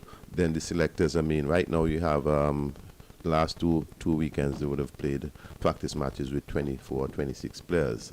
Unfortunately, with some 5 players from the Leewards available, you're probably looking to find 8 or 9 players out of that 24. Unfortunately, some of the youngsters will suffer, or somebody will suffer, but that's just the reality. Put in your best foot and make it competitive, and hope that the selectors choose you. Here's Fraser. Fraser replaces Merchant. Archibald plays it out. I smiled, chuckled when you said the cream will always come to the top. The first time I heard that in cricket, it was from the great Sir Clive Lloyd. We were having a chat at Fraser. Comes into Archibald. Archibald plays this one. They come through for a nice quick single. Archibald is content to grind it out. So we were having a chat after a game. I can't remember the West Indies and who, but at Jolly Beach here in Antigua. And I think there was a big discussion about Ridley Jacobs not being given his opportunity as a West Indian keeper during that period when we had that musical chairs, David Williams, Junior Murray, Courtney Brown being rotated. And in that discussion, I was saying, I thought that would have been an option. And he said to me, you don't got to worry, Seth. The cream will always rise to the top. So if he's really the one deserving, he would rise to the top. And he did rise to the top. Lovely shot, classic shot out towards the extra cover boundary for 4. Jeremiah Louis at his best, and he moves into the 40s, moves up to 41. Good fight back from this player. Very good shot, and you can see that he's just been patient. Just before that, I think we have to give Archibald credit. He just came on the front foot, played it with half hands, and got the single. That's the kind of cricket you want to see. Exchanging the strike, especially that there's a right-hander and left-hander, keep rotating the strike. Put the captain under pressure to be adjusting the field, changing the field, and that's a splendid shot by Jeremiah Louis. Good combination on the part of the two. Fraser, once again, driven by Louis, beats the man, diving at cover, another 4. All along the ground, Jeremiah Louis is speeding on to what could be his 4th first-class half-century. Yes, very good player. I mean, at one time I remember that I think he had some 42 or 48 wickets in one tournament, and I think that he was overlooked for the West Indies A team, something like that. Yes. As I get a little younger, the memory doesn't serve me like it does on the first part of young. You're getting younger? Yes, I'm getting younger. I would love to get the secret of getting younger. I'll tell you. Here is Fraser to Louis. Louis comes forward, mixing aggression with defense. And when I say aggression, it is calculated aggression. No he's just driving through the line. This man, yes, has been a solid player. Right-handed, 26-year-old Kittishan. Tries once again, but this time, no trouble at all for the fielder at cover. Over. Number 108 has been completed. The Leeward Islands really putting Jamaica now, turning the tide somewhat. 212 for 8. Yeah, well, Seth, if you want to know how to get younger, just flirt with the idea that they say is once a man, twice a child. That's what I don't like. Obviously, if it's once a man, twice a child, then you would have been a child already, and you're coming back to a child. So obviously, you have to be getting younger. I will continue to flirt. The child stage. I will continue to flirt with that idea. So my philosophy on it is that once a man, twice a child. So if a man is given what they say, 3 scores and 10, that's 70. Yeah. I could take the child after 70, but well, you're not treated too well on the second part of young.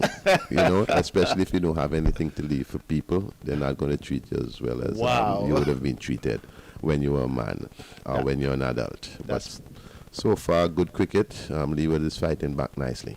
Really. So Archibald faces Brian, plays this one hard into the ground, goes out to Mindley at mid-on. There is no run. I think the Jamaicans are losing their fight. They really fought well yesterday. We have to also give these two batters some credit. I think that they're playing very well.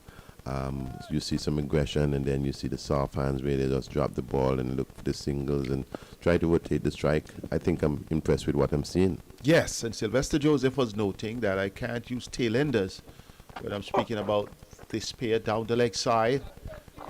Good take by Thomas, moving across to his right, because they're playing sensible cricket and they are looking comfortably. It's not just blocking. I think I can agree with Sylvester. In this modern day and age, especially where the shorter version of the game requires for you to be able to hit the ball very fast, rotate the strike. A lot of the batters are putting in quite a lot of work, and I like to say And batters. they should. I like to say batters because in a team, 11 people always have to bat. 6 people also may bowl. So I consider everybody being a batter. Archibald plays this one into the offside. Cover comes across, shadows it for the mid-off fielder. A single. Archibald keeps rotating the strike. Yeah, the communication between the one seems to be very good. It seems like they have a reasonable understanding. Is a yes or no, and as coaches, we like to hear that. Say yes or no, no hand signals, as I said before, like if you're a police officer directing traffic. So I think these two batters for Leewards, Archibald and Louis, are doing a real good job just trying to get the team in a much better position, and hope that whatever scores that they end with, that Leeward will be very competitive. They have a reasonable bowling team, and I'm sure they will be back in the bowling team to stop Jamaica on whatever they would have put on the board. 27 partnership so far. Louis hooks at this one. 4 runs. Splitting the backward square and the fine leg. It was short.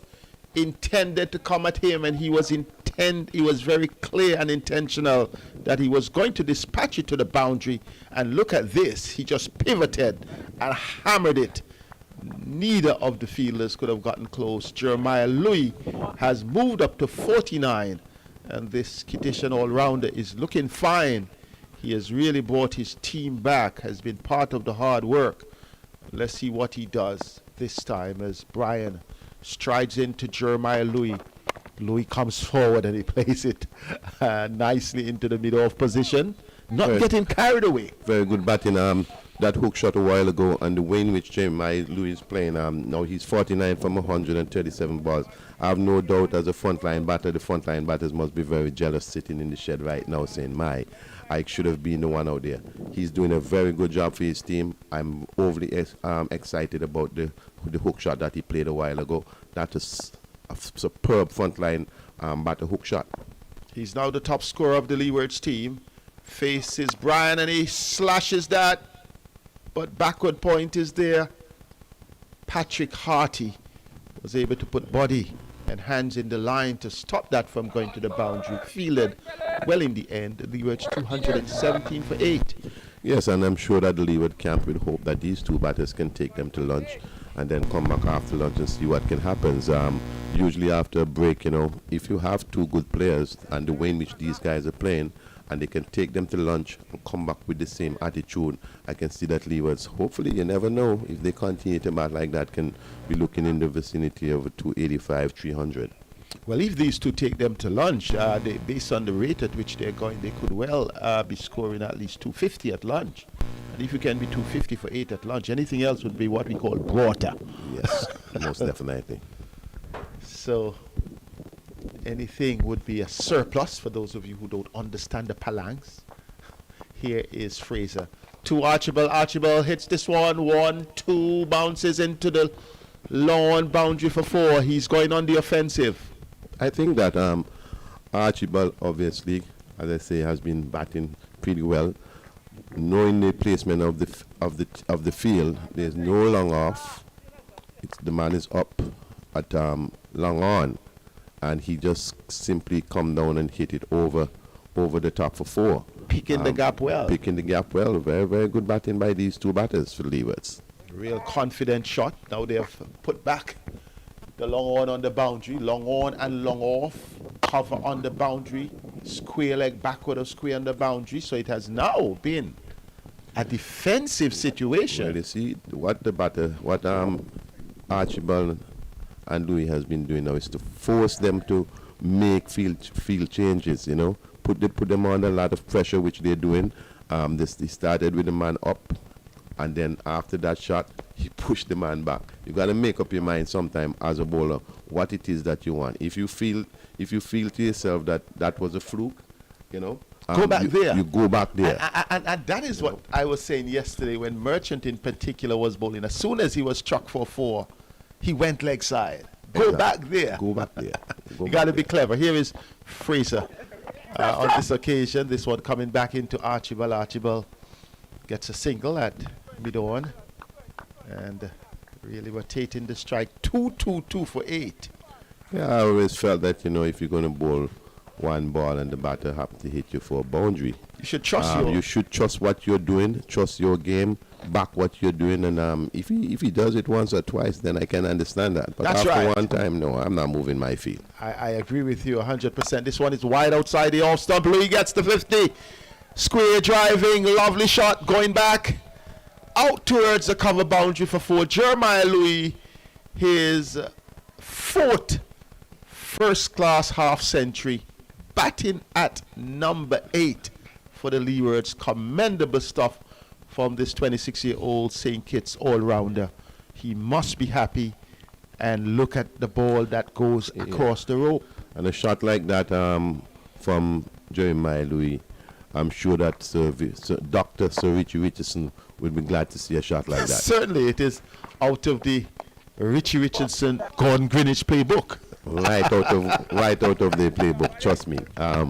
I don't think Vintage that stuff. Vintage. They didn't have anything on here. Vintage stuff. Vintage stuff. You don't see much batters That's true playing these those shots days. these days. Especially the old kind of cut shot that we used to telling see you, people man. rocketing the ball past the man. Square cut and square drive. You don't see them. So that one from Louis bringing up the 50, I must give him a lot of credit. I think that was a very, very good shot. Just reminding us of the Gordon Greenwiches and the Dr. Sir Richie Richardson, so good going by Leewards. I know it's Sir Gordon Greenwich, so he has joined the night in camp. That is true. My apologies. Those days. Here is Louis driving back to the bowler. Fraser Fields over been called by umpire Deaton Butler. And the Leewards are in a good position. They have really fought back. And we must commend the lower order of the Leewards team. They have really stormed back. Jeremiah Louis 53 from 142. Jamal Hamilton 40. Munson Hutch 37. Raheem Cornwall 29. Mansingh, the man from the Jamaica Scorpions who would have done much of the damage.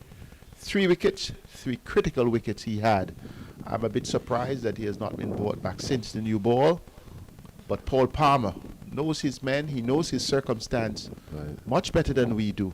Yeah, when he has the responsibility of making those calls, and he knows the options that he have, and given the condition and circumstances at this time, he will have to know exactly who he feels can break this partnership, and they would want to do so, and do so soonest as these two batters continue to press on for Leewards.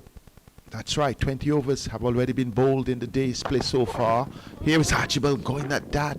Played a bit too early, it was short. Since I'm here, I think is the first indiscretion I've seen from Archibald. His head was all over the place, and I think what happened, he does what some batsmen, especially lower order batsman, does. From the time you see the ball shot, the eyes open as wide as a football, just hoping to hit it as hard as possible. All he need to do is continue to do what he's doing. Keep his eyes on the ball and play the ball accordingly. If it's not there, please do not try to create a boundary. The boundaries will come. Brian into him, covers up on this occasion. So 63 runs have been scored so far for the morning, and in 20 overs. So what you're looking at the rate of 3 runs per over, comparative to yesterday, it went at a snail pace of just about 1.75 per over. They're building the innings well, and they have lost 2 wickets during that period. I think one of the better periods for the Leewards. There may have been 3 good periods. The Hamilton Hodge 50-run partnership, the Cornwall Louis 47-run partnership, and now this partnership building well. Here is Archibald steering this one nicely down to backward point for 4. Easy pickings, just wide outside the off stump, and Archibald just helped it down to the third-man boundary for 4. From a cricketing standpoint, notwithstanding I'm from the Leewards, and obviously would want Leewards to do very well and win the game. You want any team that would have found themselves in the position that Leewards found themselves in early on yesterday, 117, I think, for 17 six, for 6. Yes. From a West Indies cricket standpoint, you want to see that fight of any team coming back from a position like that, and Leewards are doing so now. Brian must be a bit frustrated. Archibald, this one played between the fielder at backward square on the boundary and the fine leg fielder. They were able to save it. 2 runs to Archibald. He moves up to 17 and the score 232 for 8. Very good running. I think that that's good running between the wicket, because the ball went down to the fine leg very, very quickly, and there are times that you can misjudge those sort of situations when the ball gets so quickly to the fielder, and you can just misjudge it and feel that they are always 2. But the running between the wicket between Archibald and Louis has been very, very good. Good coordination by those players. It's time. Brian once again, and Archibald is squared up a bit. They were just exploring the possibility of a single, the ball going towards the short cover fielder. But you speak about that, a team being able to take what we call good rear guard action. Right. So I'm saying it's good for West Indies cricket, notwithstanding yes. now you want to see Leewards doing well. If any Good team for West Indies cricket. Similar team, situation we saw yesterday with, that's Wednesday, when the Windward volcano started against Trinidad and Tobago Red Steel. They found themselves in a spot of bother, and it was in fact that 6-wicket partnership. Oh, this one hit in the air. It will be taken on the boundary, taken by Harty. He got himself in a bit of tangle. Archibald wanted to force it over the boundary for 6. The ball took the top edge, and look at it, ballooned in the air for a while. He realized he was in trouble. Harty settled on it nicely on the fine leg boundary. Finally, this partnership worth 46 runs has been broken by Brian, who has gotten his 2nd wicket, and the Jamaicans are elated. Archibald a bit disappointed. Yes, I was just about to say that these 2 batters seems to be very much aware of what's going on in the game, and the whole game awareness, and they has been doing very well. I think we have to give the bowler some credit. I think Archibald expected the ball to bounce a little higher, and if you notice the way in which he played it, he kind of went down and then the ball went up and out caught on the fine leg boundary. But nevertheless, good rear guard action, as you say, by both batters, Colin Archibald and Jeremiah Louis, would have helped the Leeward Islands to get up now to 232 for 9, and they batted 111 over. Yes. 111 overs, so that's quite a bit of overs.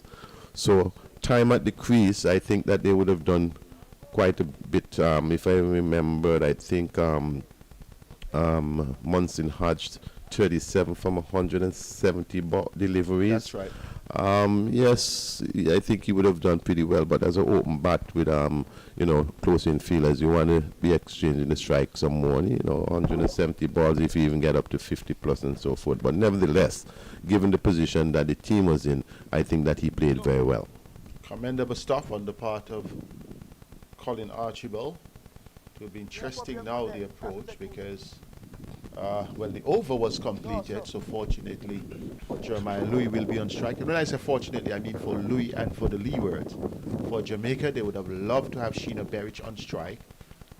Would Louis try to farm the strike, or would he want to try and see if he get as many as possible? I'm not one to sometimes like to. I think sometimes when you give people the opportunity that they play more freely, but at the same time sometimes you have to be able to weigh the balance of the position and see exactly what it is that you want to do, being the batsman in form.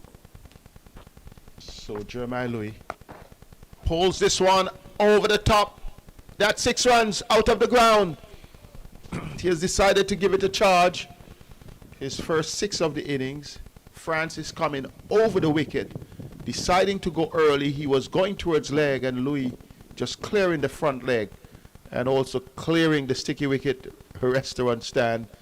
And his first six, the second of the Leewards innings. And that's a shot of a batsman in form. He made it look so simple. The ball was just between centre and leg. Just clear the front leg a little bit. Hit it over the mid-wicket boundary for 4. Good going again by Jeremiah Louis. 59 of 144 balls. Continue to bat well for Leewards. Yes, doing well. See what this time is he? No. The bails have been removed quickly by Thomas. He was going across the line again, showing his intent to go leg. A little bit adventurous. I think that he could still continue to be patient. Just try to look take as much as the strike as possible. Yes, and see what Sheena Berridge has to offer. He goes again. He clears the boundary. It's gone. And what a shot. Jeremiah Louis has signaled that he would not stay around. On the knees, an excellent shot. You see, that's what I'm saying, Seth. If he just be patient, the ball before that he tried to play that shot was never in that line and length. That ball that he just hit for that second 6 is in the perfect position for what you call a sweep slug or sweep pull, whatever you choose to call it in this modern day and age. But it was a very good shot. Out the grounds again for another 6 runs. Jeremiah Louis on fire. Needs to take the strike for the next over, but let's see what he does. Plays Fraser back to him. Does not get the single. 1 ball remaining. It will be interesting to see the next over to Sheena, how attacking the Jamaicans will get. 65, Jeremiah Louis from 146 deliveries. Does not get the single. Was trying to force the single. Oh, what an over for Jeremiah Louis. 2 6s. And I guess now tilting the balance. He will want to just a while ago obviously want to get the strike because Sheena Berridge just came in and being the last batter, Jeremiah Louis knows that he's in forms. What he's going to have to do now is to trust Sheena, give Sheena the level of confidence that, hey, you can do it, and all you have to do is to just get me a single, get me a strike. I'm watching to see now what the Jamaicans will do, what approach that they will have for Sheena Berridge. I think too many times in this modern day and age, a new batsman comes in and the field remain the same. Now with Sheena on strike and the fast ball is bowling, who would have had the last wicket? I would have been hoping that they would have looked to bring in like a forward short leg and maybe add the gully, but they still have, okay, well, maybe they're listening now because it seems like a third slip is coming in and the gully and they got right. So I'm saying that I could live with that, but I would still like to see a man under the bat pad, just put as much pressure on Sheena Berridge as much as possible. You really don't want to get him off strike. Excellent thought, Kuma Rodney. Brian comes in, would like to get the last wicket. Berridge comes forward. Jeremiah Louis coming down, want to explore the single. Berridge says, no, I have things covered, just be calm. But you made a very important point as well, that you also need to give the last batter the confidence that he needs if you're thinking about getting more runs. You must. You can't starve him and expect that he would be okay on confidence. Exactly. So that is key. Berridge. Another Kittition, 2 Kittitions at the crease. Berridge, the senior of the 2 in age, has been around for a few seasons, a late boomer.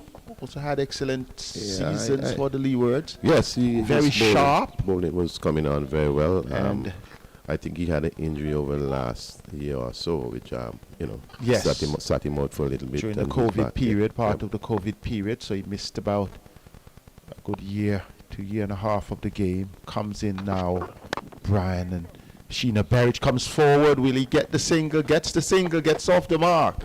See, that's what I was talking about. Seth. For instance, the man at cover, for me, he would have to be shorter and have the forward short leg just putting Shino under immense pressure, that single would not have been had. You can't have a new batter like that, especially 9 wickets down, and giving him any opportunity to get off strike. Nevertheless, that brings Jeremiah Louis, who is very good, in some very, very good forms here for Leewards, and I'm sure he's going to look to take on the bowling. Depends on how much he also trusts Shino Berridge as the last batsman. Here is Louis facing Brian. Louis has a big heave at it. Another indiscreet shot. The rare one from Jeremiah Louis.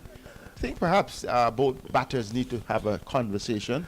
Yes, I think because Louis' mindset is clear that Berridge is here. I am just going to go after it.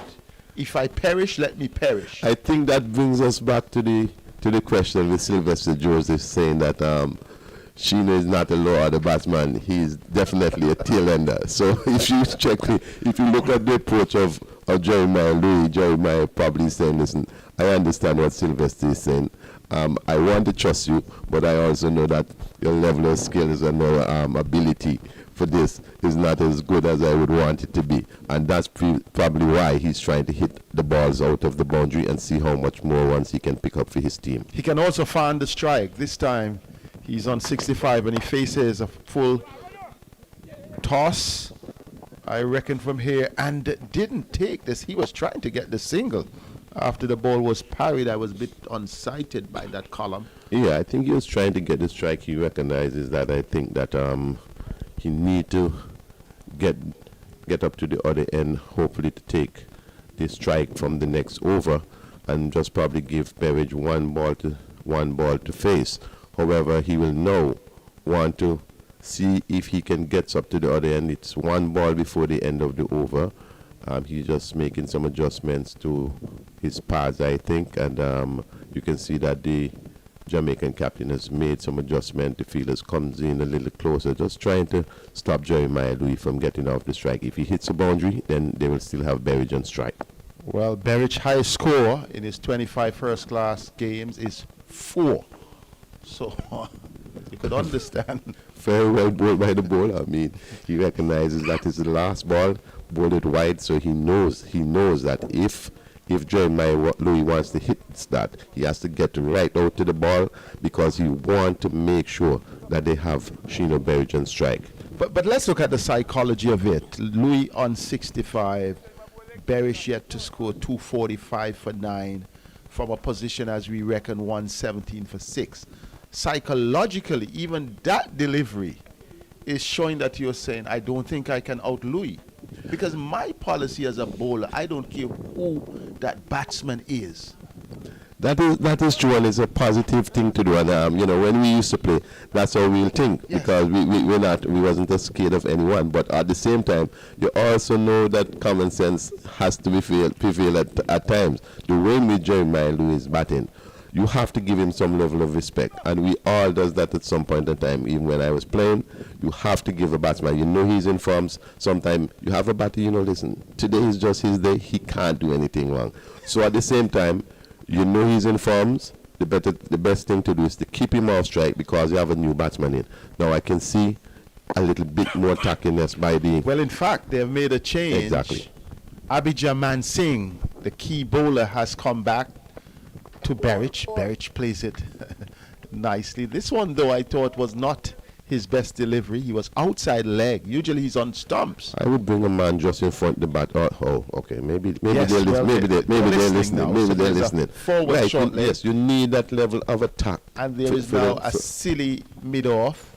There is the first slip. He's the last batter. You got to put the pressure on him. And the rest of the players are in what would have been the circle had it been the 30-yard circle. So there is no one on the boundary. Sheena Berridge faces Man Singh for the first time. He gets a single out to cover point. Markino Minley couldn't stop the single. And the Berridge would be happy for his 2. As I look at his career, 25 games, 20 first-class runs, his highest of 4. So what they're doing is right. They may well be aware of his yes, I mean, capabilities as a batter. He's playing around the circuit for a little bit, so I'm sure that these players knows the players, and people study quite a bit of stats and things like that these days. So I'm sure they have the numbers in him, and I think that the captain did a while ago, just get the fields very tight in very attacking field to Sheena Berridge. And now the defensive field with Jeremiah Louis, so the That four will men happen. on the boundary must be the case. The deep cover, the long off, the long on, the mid wicket, all on the boundary. Mansing to Louis. Louis comes forward, plays it circumspectly, out to long off. Does not take the single. I think Sheena Berridge handled the first two balls well. I would have taken the single. It's mid over. Yeah, I think so too. I think that notwithstanding that you want to shield him a little bit, you don't know what the next ball is going to produce. Take as much runs as you can. Exactly. Louis knows. This time he goes for a big heave, hits Mansing out of the ground. Jeremiah Louis is really flying high. The aircrafts are around the VC Bird Airport, but that one also flew in that direction. Well, he knows something that we don't know, because he did not took the single. The 250 comes up, Kuma. Yeah, what you were predicting before lunch. Telling you that. He did not take the single, so he's very confident now. He's going in confident, and it's up to 71 from 153 balls. So you can see that the scoring is going. He's definitely scoring. At one point in time, he was just there waiting, but now that he lost his partner, his early partner in Colin, he's now piling on the pressure on Jamaica. Jamaica under the gun now. Louis going back and cracking this one out to the cover. Merchant comes off the boundary, only a single. And he would allow Sheena Berridge, the man who Sylvester Joseph called the tail ender, He will face the the last last ball. ball of the over. Can Berridge survive? That would be the big question here. But I think Jamaica just still need to keep the pressure on him, on Berridge, notwithstanding. You still want to go in with your attacking field, especially for this last delivery. Rightfully so, I think, as I said, they've probably been listening, and because they've been making that adjustment. Yes, we have seen as this. I suggest, We have seen that time after time, so sometimes you don't know. Yeah. Yeah, you have to keep the pressure on him for the last ball. If he Mansing, can he get his fourth? Can Berridge survive? Shorter delivery. Berridge has the confidence, and he plays it out and he plays it in the approved manner. Yeah, the way in which he plays that one, I believe he's trying to say to Sylvester Joseph that I'm not a tail ender, I'm a low order batsman. But the stats that you would have read to me a while ago would suggest that I have no alternative but to lean on Sylvester. Let's look at something here. Mansing, he was the man. He had 3 at one stage, 3 for 25. Now his figures has been a bit spoiled, 3 for 43, because of the hefty hitting of Jeremiah Louis. We also look at Akeem Fraser, 1 for 57. Louis took 2 sixes out of his previous over, and how has things have changed for the Jamaicans? And now the Scorpions are bringing back Marquino Minley, the West Indian player. Jerry Louis can continue to bat. Next 7 runs, at least the next 7 runs, the next 7 runs will take them to 260. I think from the position that they was, and you get up to 260. Anything after, after 250, you should consider the job very well done. Yes, well, the fact that they were 117 for 6, right. And then now they're at this stage, they have really done well. They are turning the tides here. Louis goes, swings this one out to mid-wicket in the air, 1-2. Will it be pulled up? Just inside the boundary, and in fact, will it be signal for Louis content to settle for the second? And yeah, well, once that did not go to the boundary set, I think the wise thing to do is to take the 2 runs. You really don't want to go back to for the third, especially being the first ball of the over to bring Sheena Berridge on strike. So I think that was a wise thing by Jeremiah Louis to just take the two runs, and this will keep him on strike. In he comes to Jeremiah Louis. Good pitched up delivery, York length delivery. Louis plays it back on the bounce. Marquino Minley, 255 for 9. The recap would tell you that the Leewards were on the ropes yesterday at 117 for 6 after lunch. The repair work, Jeremiah Louis, who was shading a few significant partnerships first with Raheem Cornwall, and now he's there with Sheena Berich. This is the last wicket stand. Oh, that's a full toss, a slow full toss down the leg side. Louis missed it completely. It may have struck his glove. May have been a surprising one. I believe that was definitely a surprise ball. You know, it was seemed like it was just a slow ball that just tipped a bit on Jeremiah Louis totally and completely missed that one. Completely missed it. It was a surprise in the end to him. Here is Minley. Louis plays it out to mid-wicket. Does not take the single. Perhaps waiting for a ball later in the over. But we got to have a look at that delivery again. The previous one, it was one that I thought was heading almost shoulder height, but dipped towards the end and waited on it. He's favoring the left arm from it. Umpires did not really have a long look at it. Jeremiah Louis, though, is unperturbed. They are taking time to set the field. So the repair work. Louis, the architect of the repair. Oh, that's wide outside the off stump. Could have almost been a wide in first-class cricket. That was just I'm trying to right figure in the out, line. trying to How do figure you out call wide? set. What do you call wide for? It Well, must be you off know, the pitch.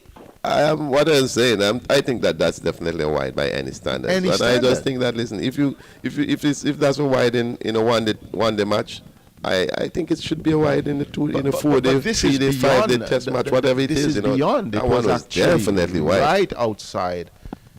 And Markino Minley, once again, another one just riding that white line. And let's have a look at that ball that Louis had. It was back of the arm. Oh, yeah. Yes, Oh, and he it was- went it down just low went down low, yeah. in the end. Did not capitalize on it. It may have struck him on the... And 2:55 for 9. The Hurricanes have stormed back. Yes, It was I like a think- little drizzling Yeah. yesterday at this time, but now the Yeah, intensity of the hurricane. I don't has- think that they are fully out. That they're not the fully Tropical out- storm. The tropical storm. I think they're the tropical. So the storm Leewards level. tropical storm, Yeah, the tropical storm level leading. but can into be the high- threatening to the- by the Louis' hurricane, you know. rearguard And, action. yeah, So and- Jeremiah Louis, though, his batting 74. That's his second highest score. In fact, his highest first class score is 75. Yeah, very good comeback by Leewards. They will hope that they can continue to be batting until lunchtime, which I am sure is not too far away. Just about 7 minutes if my clock is going well. Sheena Berich, they're coming through for a quick single. Louis beats the return, went to the wrong end. Good call on the part of Jeremiah Louis. Yeah, he was going to the danger end, and that was always his call. I think that he just continued to be focused and be very much aware of what's happening around him, and that was a good one by Jeremiah Louis. You know, just trying to get in the strike. I think it's important also for him, as much as he wants to score as much runs as possible, to just probably see how well he can, continue to concentrate, play the ball and its merit, and stay out there until lunchtime, which comes up in about 6 to 5 minutes. Yes, and that's another issue. They would have an option. Here is Man Singh to Louis. Louis comes forward, plays the ball back. The umpire can also exercise the discretion for another half an hour. If on the ninth wicket, well, already the ninth wicket has been for a while. So whether they would go to lunch if they are not out before the requisite time. Here is Louis being beaten on this occasion. An excellent one from Man Singh. That is true, but Leewards will just want to continue to play well. Just continue to play well. Let the umpire do, their job. If they feel that there's a possibility of getting the team out before lunch, and they want to extend by the half an hour, 20 minutes, let them do that. Louis pulls this one, does not take the single out to mid-wicket. Marking Minley fields, and there is no run. I like, though, how I see Sheena Barrett shaping up. He's not getting anxious. She's looking in charge for the 7 deliveries that he has faced. Nevertheless, Louis wants to have full sway here. Hits the penultimate delivery of the over to the backward square fielder in. Yes, I think Sheena is shaping up very nice, giving that level of support to Jerry, who is in good form here for Leewards. And once he can continue to just put out those balls at the deliveries that he gets to face, majority of the times he's going to face 1 or 2 before the end of the over, and just continue to support Louis. Barrett gets a full one, plays it nicely to the short mid-wicket fielder, Fraser Fields. No run. The over has been completed, 257 for 9. Louis on 75, equaling his highest first-class score. Sheena Barrett on 3, 1 away from his highest first-class score. Good fight back.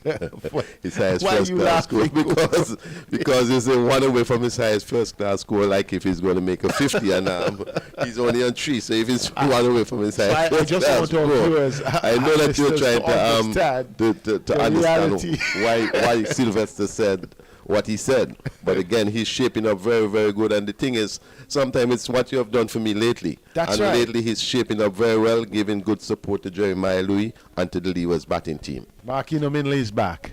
Comes into Jeremiah Louis over the wicket. And Louis hits this one. It flies off the top edge. Will it be taken? It falls in what we would call no man's land. Harty coming in. And looks like Morris running out. And the ball fell halfway between them and Jeremiah Louis. Did take the single. Yeah, I think it's just the pressure of the situation.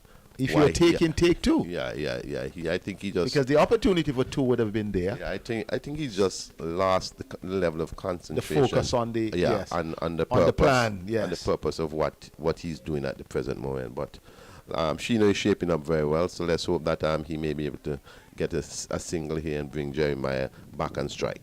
In other games, the Windward Islands, 169 for 1 in their second innings. Here is Sheena Barrett. She comes forward and he's confident and composed. Out to Mansingh at cover point, and there is no run. I think Windwards. I think so far Sheena is shaping up, looking very nice, like an opening batsman, and looking good. Yes, and oftentimes that tail ender or the number 11, maybe in a situation where most of the time he comes in, he's underrated or someone else gets out. His stats may not reflect the quality that may be there. Or this time he gets a good rising one. He handles it well in the end. Nicely with soft I know what hands. you're saying, that the stats may not show, but sometimes history is a very, very big thing, and the stats, as they say, figures can't lie.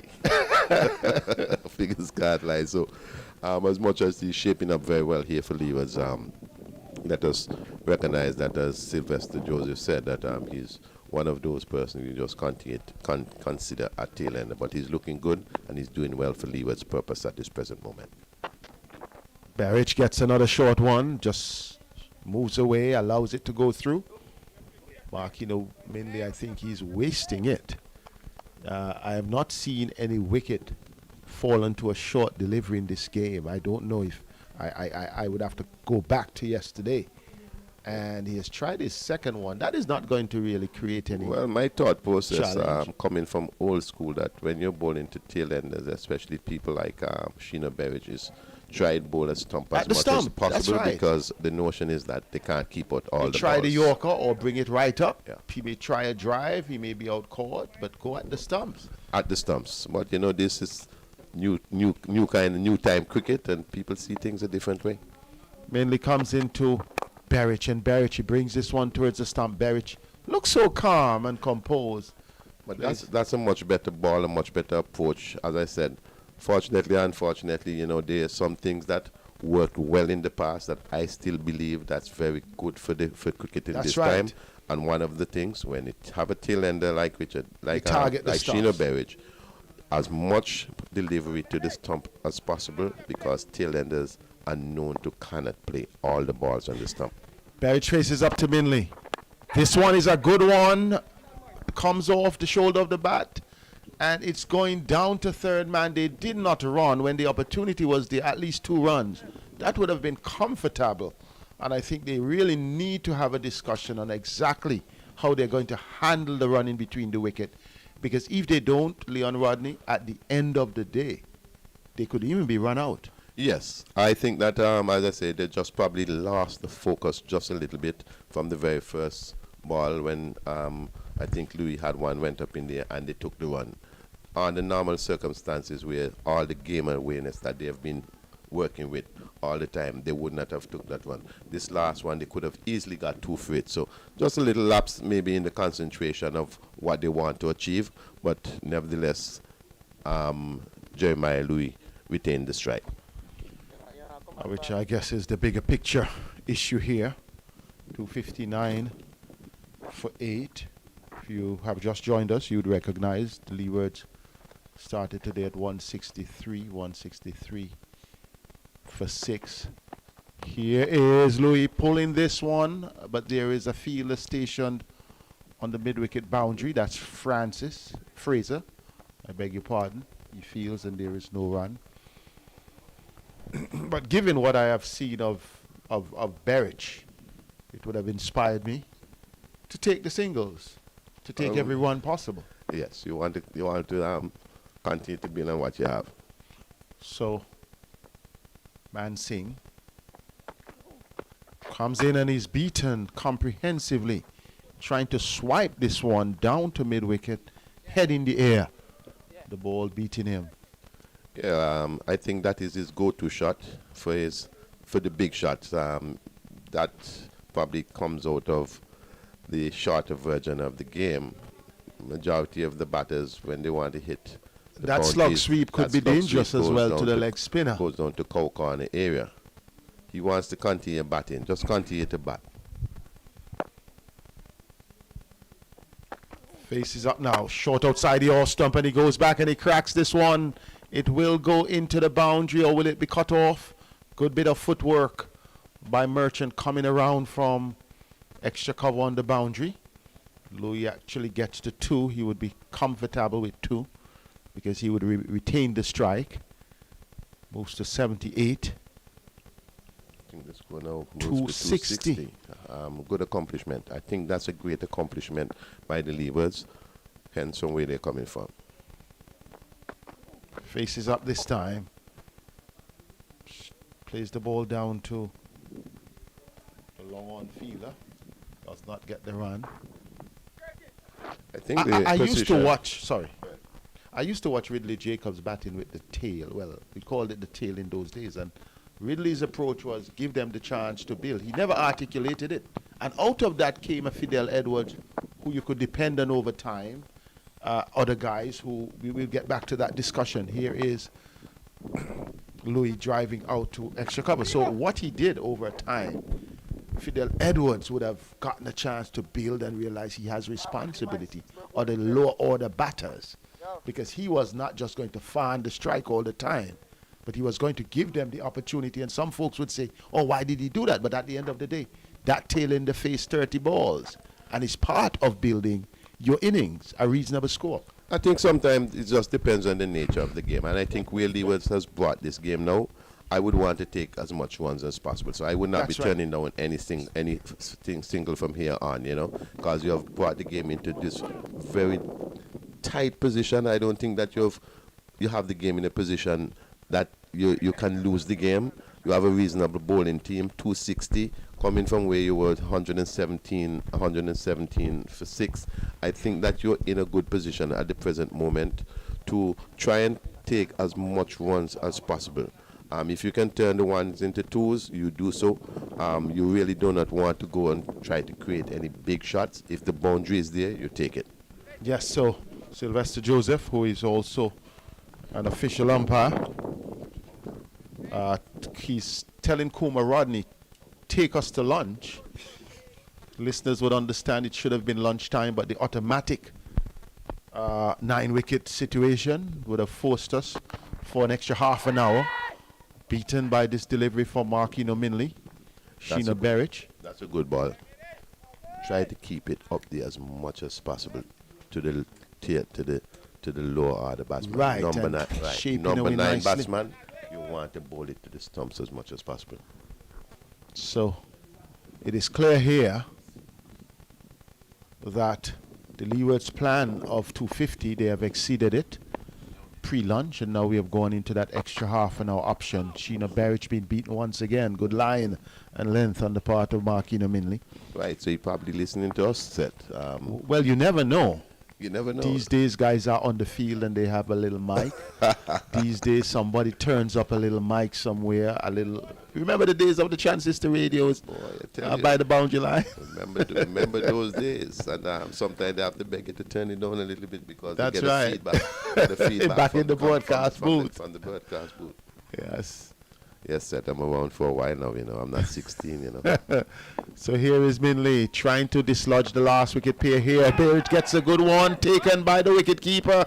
He's out caught. The Leewards innings coming to an end here. Marquino Minley gets the 3rd wicket for Jamaica to end with 3 for 28 from 19.3 overs.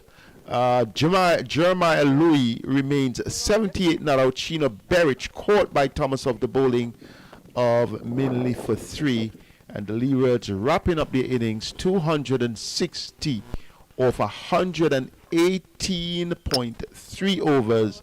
Good fight back on the part of the Leewards. As we go to lunch, you cannot fault the Jamaicans because Jeremiah Louis played an outstanding innings. Very well, very, very good position, Seth. And the bowling, those 3 balls from that over made us look like we know what we are saying, because the over before he was short, and we were saying, listen, if you pitch the ball up as much as possible to tail-enders, they cannot and will not be able to bat out all those balls consistently. And I think he came back in this over, all 3 balls was pitched up. Berich was beaten twice, and on the 3rd ball he was out caught behind. They did a very good bowling, but I think that the Leewards has found themselves in a reasonably good position. 260 with the bowling team that they have. I'm sure that they will back themselves to probably stop Jamaica under 260 and see what happens to the game and how the game develops from here. Well, certainly the news, Jeremiah Louis, the man scoring 78 from 171 deliveries, 7 fours and 3 lofty sixes to really pilot the Leewards to 260 all out. Colin Archibald featured with him in an important partnership. Colin Archibald, he in fact came in at a critical time after the fall of Hayden Walsh's wicket, because it was that partnership with Louis and Cornwall that gave Leewards the platform, as Kuma Rodney was mentioning. From that position of 117 for 6 yesterday, the two really came together and got at least 47 runs. Cornwall fell in the 2nd over of the morning with the Leewards resuming on 163 for 6. He departed with the score on 167, and Raheem Cornwall scored 29 from 73 deliveries, 4 fours. Then Louis found Hayden Walsh Jr. in a competent partner. Hayden Walsh Jr. scored 13, 1-4 from that innings before he was bowled by Marquino Minley with a beauty of a delivery coming back at him. And once he departed, then Colin Archibald was the partner for Jeremiah Louis, and Colin Archibald batted responsibly for his 17, 2 fours, faced 28 balls, and they batted well. And then Jeremiah Louis, who would have gotten to his 50, being confident and composed, found a good partner in Sheena Berich at the end. And as simple as it was, that partnership did very well for the Leewards. When we look at the Leewards board, Monson Hodge yesterday 37, Kofi James 15, Jamal Hamilton 40, Terence Ward 10, Raheem Cornwall, as we mentioned, 29. That was from yesterday, and then today did not add to his overnight score. But Jeremiah Louis, who was on 12 with Raheem Cornwall overnight, the standout man. 78 not out, 7 fours and 3 sixes. He is the primary reason why the Leewards Hurricanes have been able to exceed 250 Leon Rodney. Good bowling by the Jamaicans in the end. We thought the tactic in terms of the leadership was not on par this morning because Minley, yes, he ended with 3 for 28 from his 19.3 overs. Superb bowling by any standards. Gordon Bryan, he was excellent yesterday, but I don't think he was bowled well. He came back, was not given the new ball along with Minley. 2 for 57. The man who did the damage to the key batsmen, Cornwall this morning. Yesterday, Jamal Hamilton when he was on the street. Abijayo Mansingh, 3 for 47, along with Minley, would be considered the pick of the bowlers. Leewards again lost wickets this morning after just 1-1. Yeah, 164 well, and then if we just look back down. at Merchant a while ago, I think Merchant bowled some 17 overs, I think, for just a few runs. There was in fact Harty who did that. But what is critical here is the partnerships that we're looking at. 59 between Hamilton and Hodge. We're looking at that Raheem Cornwall, even though he added 9 with Jeremiah Louis. They played a crucial role. All in all, a good performance by the Leewards Hurricanes. And we'll be back in 30 minutes to start the Jamaica Scorpion innings. Thanks to Leon Rodney, the president of the Antigua Barbuda Cricket Association, for joining our broadcast team and giving us some insights locally, sub-regionally, and also on the game. So until then, Seth Burton, we return you until you join us for the next half an hour for the resumption of play at the Coolidge Cricket Grounds.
Tej, firstly, I want to ask you, what was the feeling like receiving your test cap from Brian Lara?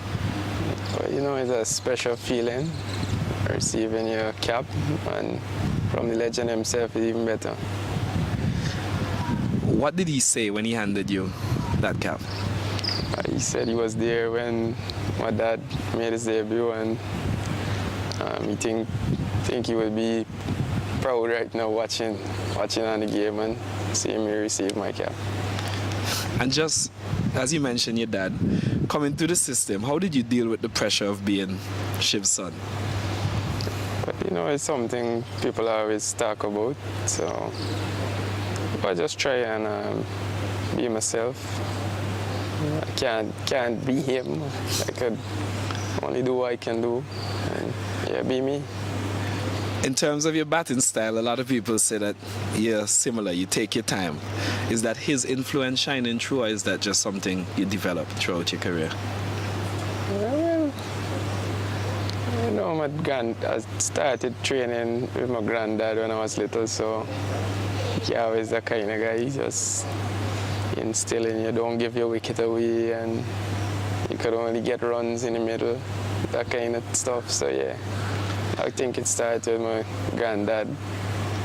And I know that you've done a bit of training with your dad as well. Is that the same type of idea that he tries to instill in you, or what is his coaching style? Yeah, well, since he came, well, he was living in the US a bit, and then in Guyana. Well, now he's back in the US, but at the time when he was in Guyana, we would train together, so yeah, basically some of his teaching and batting style kind of rub off a bit. Was cricket always your first choice, or have you ever thought about doing anything else for a living? Oh, well, I guess like playing youth cricket, and yeah, from playing youth cricket I thought about, you know, cricket, yeah. Never really anything much else. So if Tejran Shandafal wasn't a professional cricketer, what would you be doing today? I really don't know. I haven't given it much thought. Well, good. We hope you don't have to give it much thought. Fingers crossed. In Test cricket, do you have any goals for this upcoming year? I try and take it one game at a time. Every time I go out and bat, try and get start again and try and bat as long as possible. Yeah. You mentioned taking it one game at a time, 2 test matches on your belt so far, with notable performances. What was the feeling like when you first got the call to represent the West Indies? Well, you know, you're obviously thrilled, excited to be representing the West Indies. Yeah, happy feeling, excited, and thankfully things went well, so yeah, even better. Who did you get that call from? Chairman, Mr. Innings. Yeah. And what was your reaction? What did you do immediately after?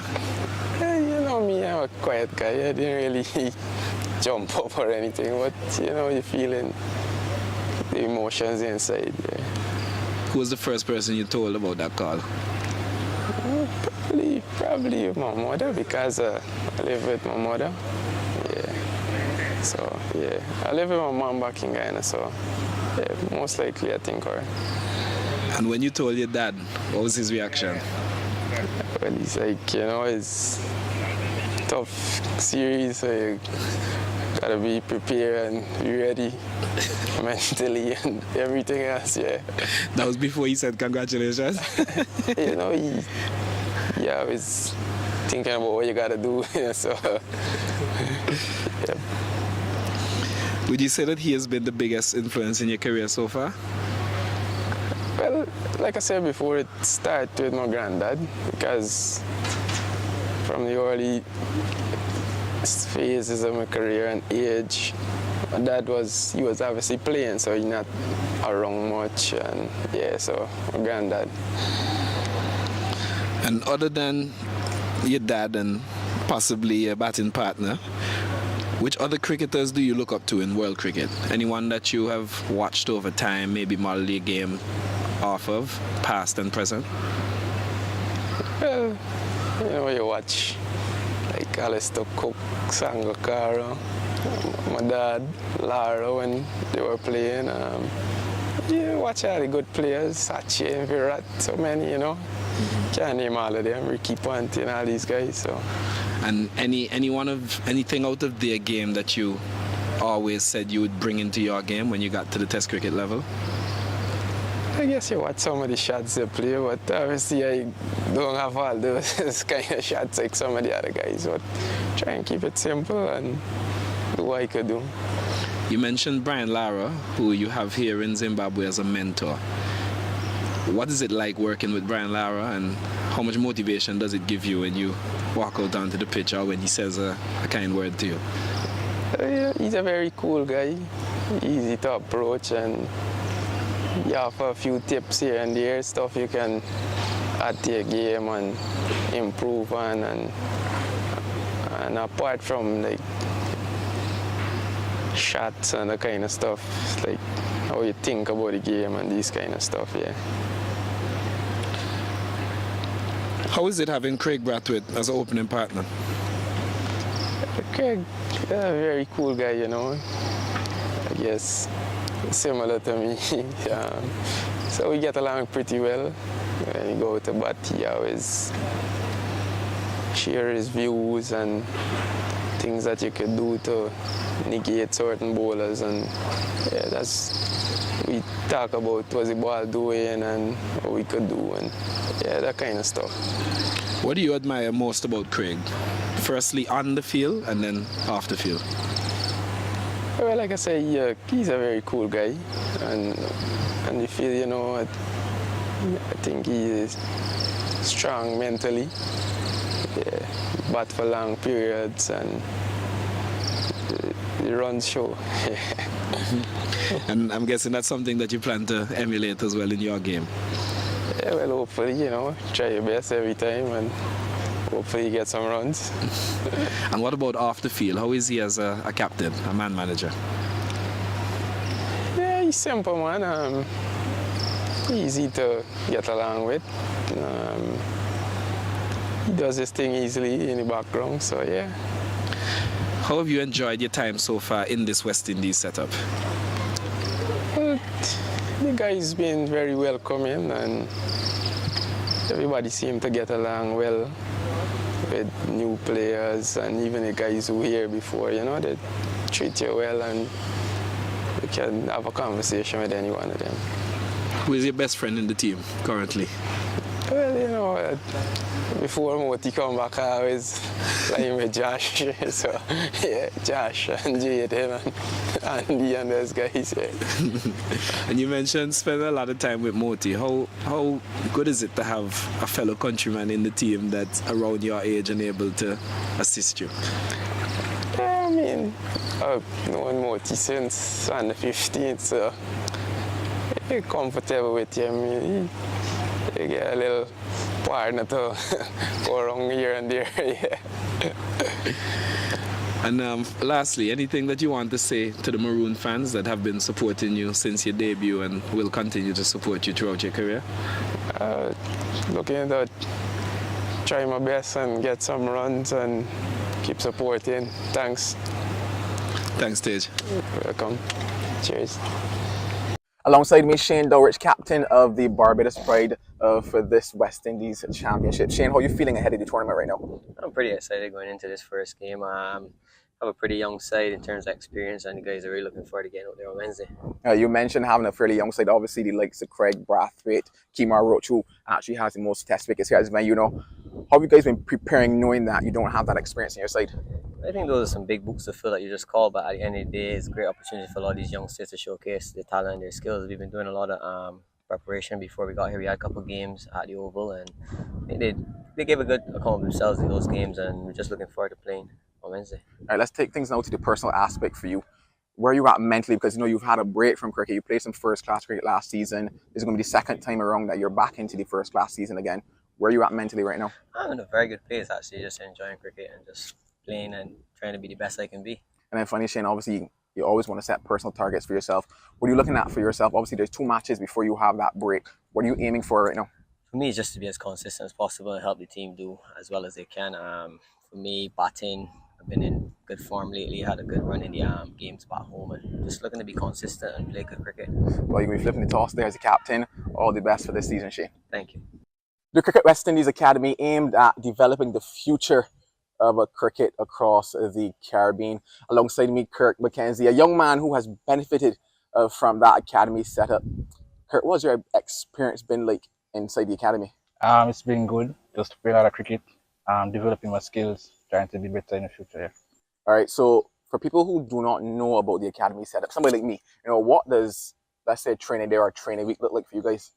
It's really a holistic approach. We have sessions where people come in, like development, personal development, nutrition, and those things, and then we hit the back where we work on our technical skills, and then we have a couple of games we play against teams here from Antigua.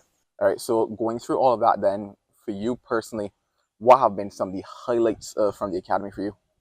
Really, the nutrition part of the sport, knowing what to eat and how it affects the body leading up to game days and stuff. All right, so we're now at the beginning of the first class season. You have yourself a chance to be in that setup again. You played one game last year, I believe it was. How ready are you now for this year? I think I'm better prepared. The academy kind of helped with that, playing a lot of cricket, a lot of training, kind of fine-tuning certain things, and going back home, continue working on them, and come back here, places that I'm used to. I trained here a lot, so I think it should be good for me heading into the tournament. And then finally, obviously, you have to set yourself some personal goals should you get the opportunity. Obviously, we have 2 games for the break. What are you hoping to achieve for this first class season? We're just trying to, first, I score 100. That's a big thing for me as a batsman, but trying to put myself together to know the back end of the tournament I'll be in good stead for about most runs or something like that. Just trying to think of it on that line. Oh, that's definitely high aspirations there, but yeah. Kirk, all the best for this first class season. Thanks for that. At the age of 19, I was probably sitting on my couch watching TV. At 19, the young man next to me has a chance to make his first class debut. Kevin Wickham, how are you feeling at that possibility? I'm feeling really good. Representing my national senior team at the age of 19, I really feel it's a very good achievement because not much do it. All right, now obviously a year and just a bit more, you were recovering now from a broken foot. You had a chance then to come in as a replacement for the Under-19 World Cup. You had a chance to play in the Super 50. Did you think that you would be here today 1 year later? Honestly, if I'm being honest with myself, no. But the hard work and the dedication with my physio, Miss King, I really feel that she played a real good part in terms of me getting back on my feet and being back out here. Getting back on your feet, literally. Yeah. But beyond that, you then obviously, like I mentioned, that's Super 50. You were with the West Indies Academy. You've been in that setup for some time. Obviously, there have been some stellar former cricketers who are also a part of that Cricket West Indies Academy. What have you been learning coming through that? Obviously, Coach Coley, he was very open to the boys, I must really say. He was really, really kind to us, really open, willing to hear what we have to say. And he wasn't really about changing up much of our game. He was just about bettering our game. So I really feel like the academy really helped me in terms of knowing my plans and knowing what I want to do, because the coaches go based on what I want to do. They would just assist in terms of the little things that need to be adjusted. So I really feel like the academy is a very good thing for the youngsters. I know, in that you mentioned talking about your plans and what's not. Obviously, the start of the year, the start of the cricketing year, what are you hoping to achieve this year for yourself? Obviously, coming out to last year, I had a very good right ball season coming out to the end. So my confidence are very much high in terms of playing first class. So I really think that once I get the opportunity, I grab it with both hands and do Barbados Pro. Well, we certainly hope that you could get that opportunity, but all the best. Cheers. Tej, firstly, I want to ask you, what was the feeling like receiving your test cap from Brian Lara? Well, it's a special feeling, receiving your cap, and from the legend himself, it's even better. What did he say when he handed you that cap? He said he was there when my dad made his debut, and he think he would be proud right now watching on the game and seeing me receive my cap. And just as you mentioned, your dad coming to the system, how did you deal with the pressure of being Shiv's son? But you know, it's something people always talk about. So I just try and be myself.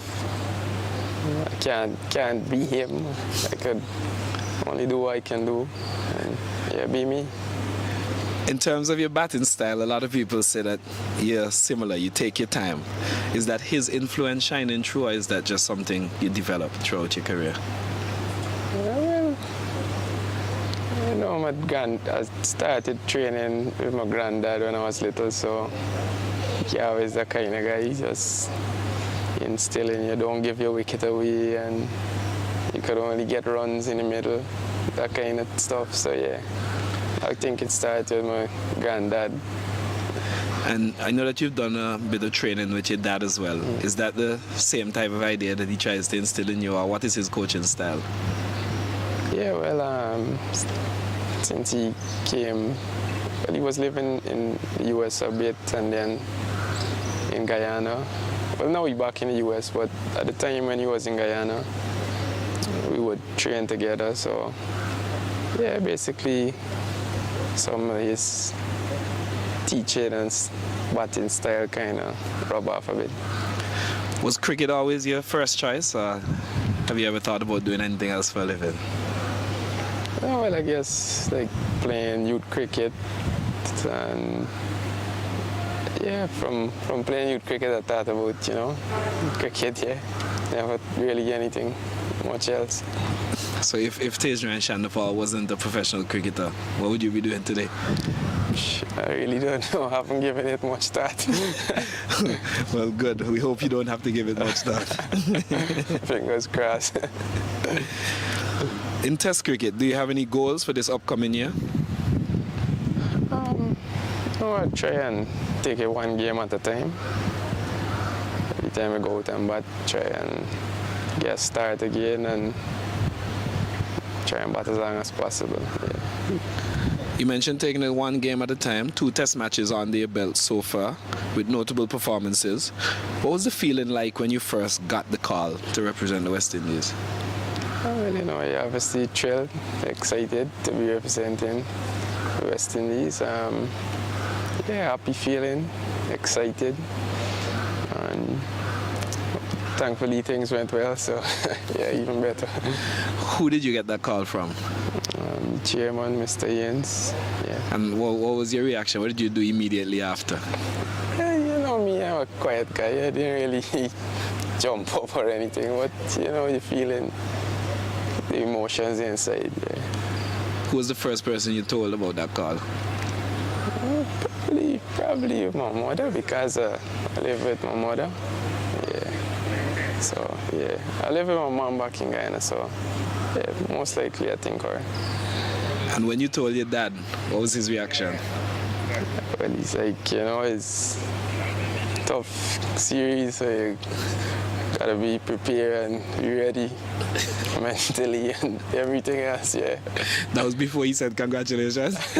You know, he always thinking about what you gotta do, so, yeah. Would you say that he has been the biggest influence in your career so far? Well, like I said before, it started with my granddad, because from the early phases of my career and age, my dad was obviously playing, so he's not around much, and yeah, so my granddad. And other than your dad and possibly a batting partner, which other cricketers do you look up to in world cricket? Anyone that you have watched over time, maybe modeled your game off of, past and present? Well, you know, you watch like Alistair Cook, Sangakkara, my dad, Lara when they were playing. You watch all the good players, Sachin, Virat, so many, you know. Can't name all of them, Ricky Ponting, all these guys, so.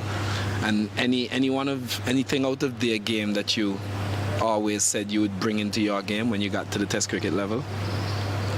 I guess you watch some of the shots they play, but obviously I don't have all those kind of shots like some of the other guys, but try and keep it simple and do what I could do. You mentioned Brian Lara, who you have here in Zimbabwe as a mentor. What is it like working with Brian Lara, and how much motivation does it give you when you walk out onto the pitch or when he says a kind word to you? Yeah, he's a very cool guy, easy to approach, and you have a few tips here and there, stuff you can add to your game and improve on, and apart from like shots and that kind of stuff, like how you think about the game and these kind of stuff, yeah. How is it having Craig Brathwaite as an opening partner? Craig, a very cool guy, you know. I guess similar to me. So we get along pretty well. When you go to bat, he always share his views and things that you could do to negate certain bowlers, and yeah, we talk about what the ball doing and what we could do, and yeah, that kind of stuff. What do you admire most about Craig? Firstly on the field and then off the field? Well, like I say, yeah, he's a very cool guy, and the field, you know, I think he is strong mentally.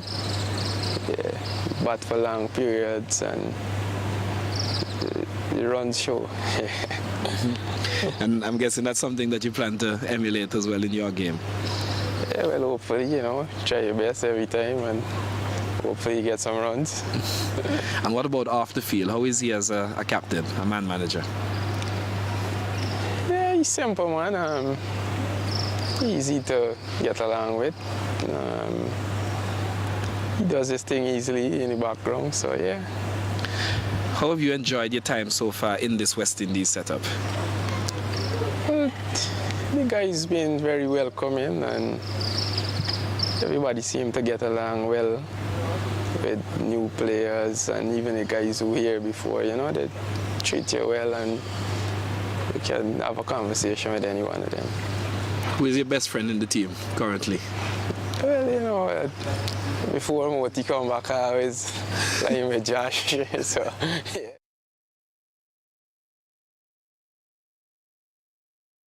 So the umpires are out and the players are just about going out to join them on the field. You see the Jamaican opening pair and also the Leeward Islands Hurricanes players. The news here from the Coolidge Cricket Grounds, as you would have joined us earlier, or if you did not join us earlier, is that the Leeward Islands Hurricanes, from an overnight position of 163 for 6, they were able to put on 97 runs for the loss of the remaining 4 wickets today. The star of the day, Jeremiah Louis, scoring 78 not out to propel the Leewards to 260 all out from 118.3 overs. Yes, Marquino Minley, he had 3 for 28, and also sharing the spoils in the wicket column. You would realize young Mang Singh, he really did well, and he really helped the Jamaica cause. The Leewards, though, they would be looking to really see what they can do in terms of restricting the Jamaicans. Kirk McKenzie, one of the young batters from the academy here, Sylvester, will be in play for the Jamaicans, and he will be partnered by Leroy Logg. Sylvester Joseph, the former Antiguan Leeward Islands the West Indian player, is beside me. And Sylvester, it looks like Sheena Berridge, who will be starting the attack for the Leewards. What are your prospects in terms of Jamaica's response? Good afternoon again, Seth. Hope you had a good lunch. Yes, I did. But yeah, I think credit must be given to Jeremiah Louis. He batted with the vice captain in Cornwall since yesterday afternoon, and you know he came this morning with the same approach. And you know, after the fall of Cornwall, you see himself and Hayden Wards Jr. You know, they had a different approach in terms of a more positive approach in running between the wicket, and I think that helped Jeremiah Louis get into a momentum, a better rhythm, and he started to, you know, play some really, really good shots. So and put the Leeward Islands in a I shouldn't say comfortable position, but in a relatively good competition from where. So here is Berridge, good delivery. short of a length and cutting back. Good pace. Good start. Leroy Lugg was cramped there, Sylvester Joseph. And Terry, who is going to join you, you'd enjoy that first delivery. Yeah, Sheena Berridge is a very, very good bowler, very economical. Get early wickets with the new ball. His length is very, very good as well, so it's going to be a real challenge here for Lugg. And Mackenzie Kirk.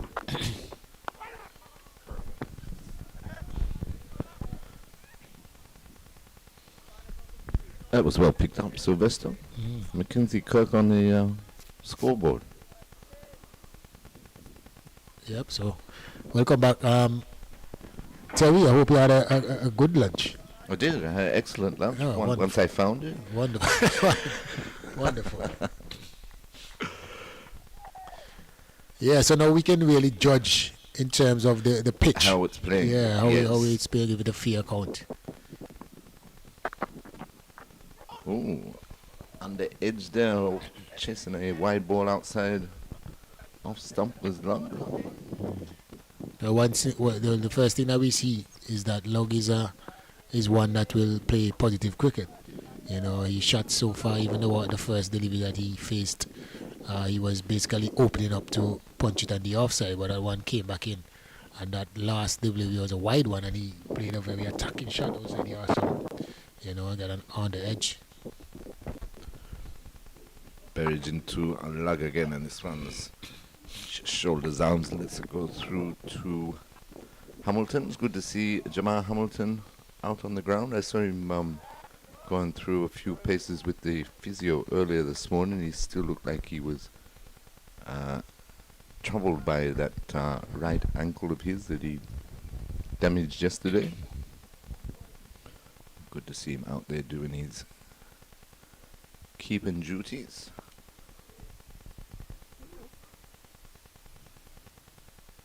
Buried in again to Lugg, and this one straight down the leg side through to Hamilton. Well, the way that Hamilton was moving yesterday, you would have thought that keeping would be very difficult. But so far, he's moving pretty good behind the stump. That one was down the leg side and he skipped across like he usually does. So I guess the ankle injury is not as severe as we thought yesterday. Probably the physio, The physio doing a great job. Works a miracle last night. Buried in again, and it's punched up to mid-off for no runs. So that completes the first over of the Jamaica Scorpions innings. 0 for 0. Both Leroy Lugg and Kirk Mackenzie get off the mark in pursuit of 260, and a fine innings there by Jeremiah Louis, his highest first class score. I think it was his fourth 50, 78 unbeaten of 171 deliveries, 7 fours and 3 sixes in that innings, and it's really brought the Leeward Islands right back into the game. But I believe, I feel Sylvester they showed a lot more intent today of putting bat on ball and scoring, and they fought back extremely well at the last 4, adding roughly 197 runs from the overnight position of 163 for 6. Yeah, I thought today was a more attractive showing in terms of the running between the wicket, the more positive intent. There are a few 3-1s that they had on this ground, and this ground is not a big ground. So, when you get 3-1s, you're definitely really putting in some running between the wicket. But overall, I think it was a better showing this morning. But in terms of 260, if it's a pass score, a commanding score, I guess by this evening, we'll find out definitely. And Louis taking up the attack now from the northern end. And that one was a bit wide outside the off stump.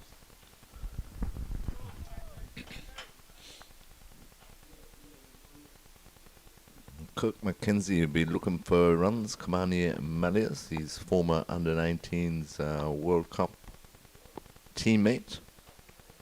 Scored 100 for Windward Islands, and also Matthew Nandu, 100 for the Guyana Harpy Eagles, which is very pleasing to see, Sylvester. The youngsters are starting to blossom, as they say. Well, I mean, they have been around in terms of getting the experience. Cricket West Indies has, created an opportunity for them that they can train and play cricket as often as they possibly can in a good environment, good coaches. So it's good to see that the investment is rewarding so quickly.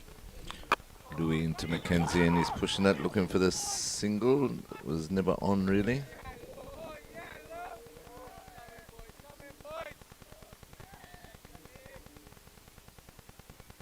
So the talent is there. Is everybody has talent. It's all about the hard work, and when you go out to compete, that you exhibit your skills in the best and possible way. Even just try your best and give it a good shot. And some of these youngsters now, they are grabbing hold of the opportunity, and the cricket can only get better when you have good competition. True. Louis in to Mackenzie, who's driving it nicely through the cover region for a single that gets him underway, and the Jamaica Scorpions underway. Yes, very true, Sylvester. And talking about talent, we always hear, so much talent in the region. It's the way we harness the talent. But is it so much the way the region harnesses the talent, or what you talk about, and talk about very well, that it up to the individual themselves to keep working on that talent? Yeah, the various boards, they have to create the opportunity, and then it's up to the individual really to go out and put in the work, and be dedicated and, be motivated also to be the best that they can be individually and also collectively. So it's a two-way street, and if you create those. And that's Hoyt high over mid-wicket by Lug for 6. He picked that up beautifully. Ball just on or about off stump, full pitch by Jeremiah Louis, but he hit that sweetly. Did Leroy Lug to get himself going. The score goes up to 7 without loss. That was a massive shot from the new ball. It's a statement. If you didn't know that it was a 4, the company, you would have thought that it was the T10 in Dubai, the T20 in Dubai. That was a shot, just angled in a bit, and Log just picked it up over mid-wicket for a massive 6. Louis, 3 slips. Lug is up to the challengers, plays it back along the pitch to complete the over. So after 2 overs, Jamaica Scorpions in pursuit of Leeward Islands Hurricanes' first innings of 260 are 7 without loss. Well, it's going to be important that the Leeward Islands bowlers, hit their straps, hit the areas early. Grouping must be consistent, because especially Lug seems like he's a very attacking player, a strong young man, and he hits the ball a mile. Most definitely. So after that shot, the Leeward Islands bowlers will be aware of that, and to pitch it in his arc. Shino Berridge will continue from the commentary box end. Leeward Islands searching for early breakthroughs, to fighting back very well on this, the second day. He's going to come around the wicket to the left-handed Kirk Mackenzie. 3 slips, backward point, cover mid-off. A bit of swing there after it passed the batsman, Sylvester. Yeah, the ball swung the wrong time. Get to the batsman, and but Berridge seems like a medium pace. The pitch looks a bit slow, even though he's coming on much better, but the bowlers see that penetration in terms of pace.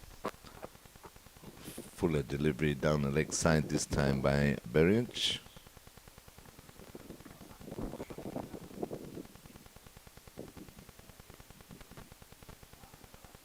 It was a funny sort of innings, wasn't it, the Leeward Islands innings, because I heard you and Seth talking earlier, and there wasn't too many, wicket-taking deliveries, although Jamaica Scorpions bowled very well.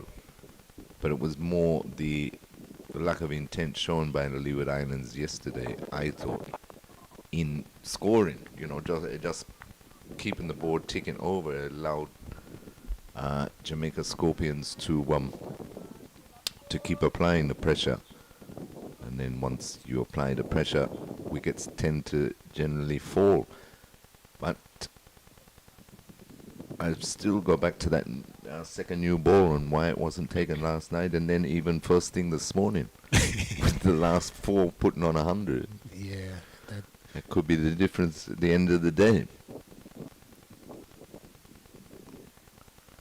Berridge in again to Mackenzie. Mackenzie's hitting that sweetly, but straight to Carty at extra cover. There's no run. Score remains on 7 without loss.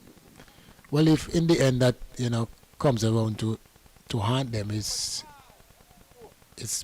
basically the team. You have to blame the team because overnight, so that means the management is involved. So that is the decision that the team took, and if they fell short by that, well, they have to just to go move on from there. Oh, that took the edge. Big appeal. Not out, says the umpire. Looked like it took the edge on the way through to Jamal Hamilton, or took it low down, but it might have been the pad, was it? But nevertheless, it would have been struck outside. No, missed everything, hit the stump. No, the tie pad. The tie pad? His back tie pad. But you see outside the off stump now. Yeah, good call there by umpire Butler.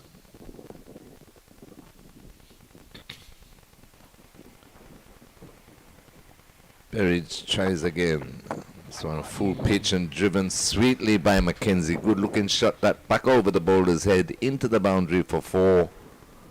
Nice way to end the over. And at the end of the over, Jamaica Scorpions move on to 11 without loss. Mackenzie goes on to 5.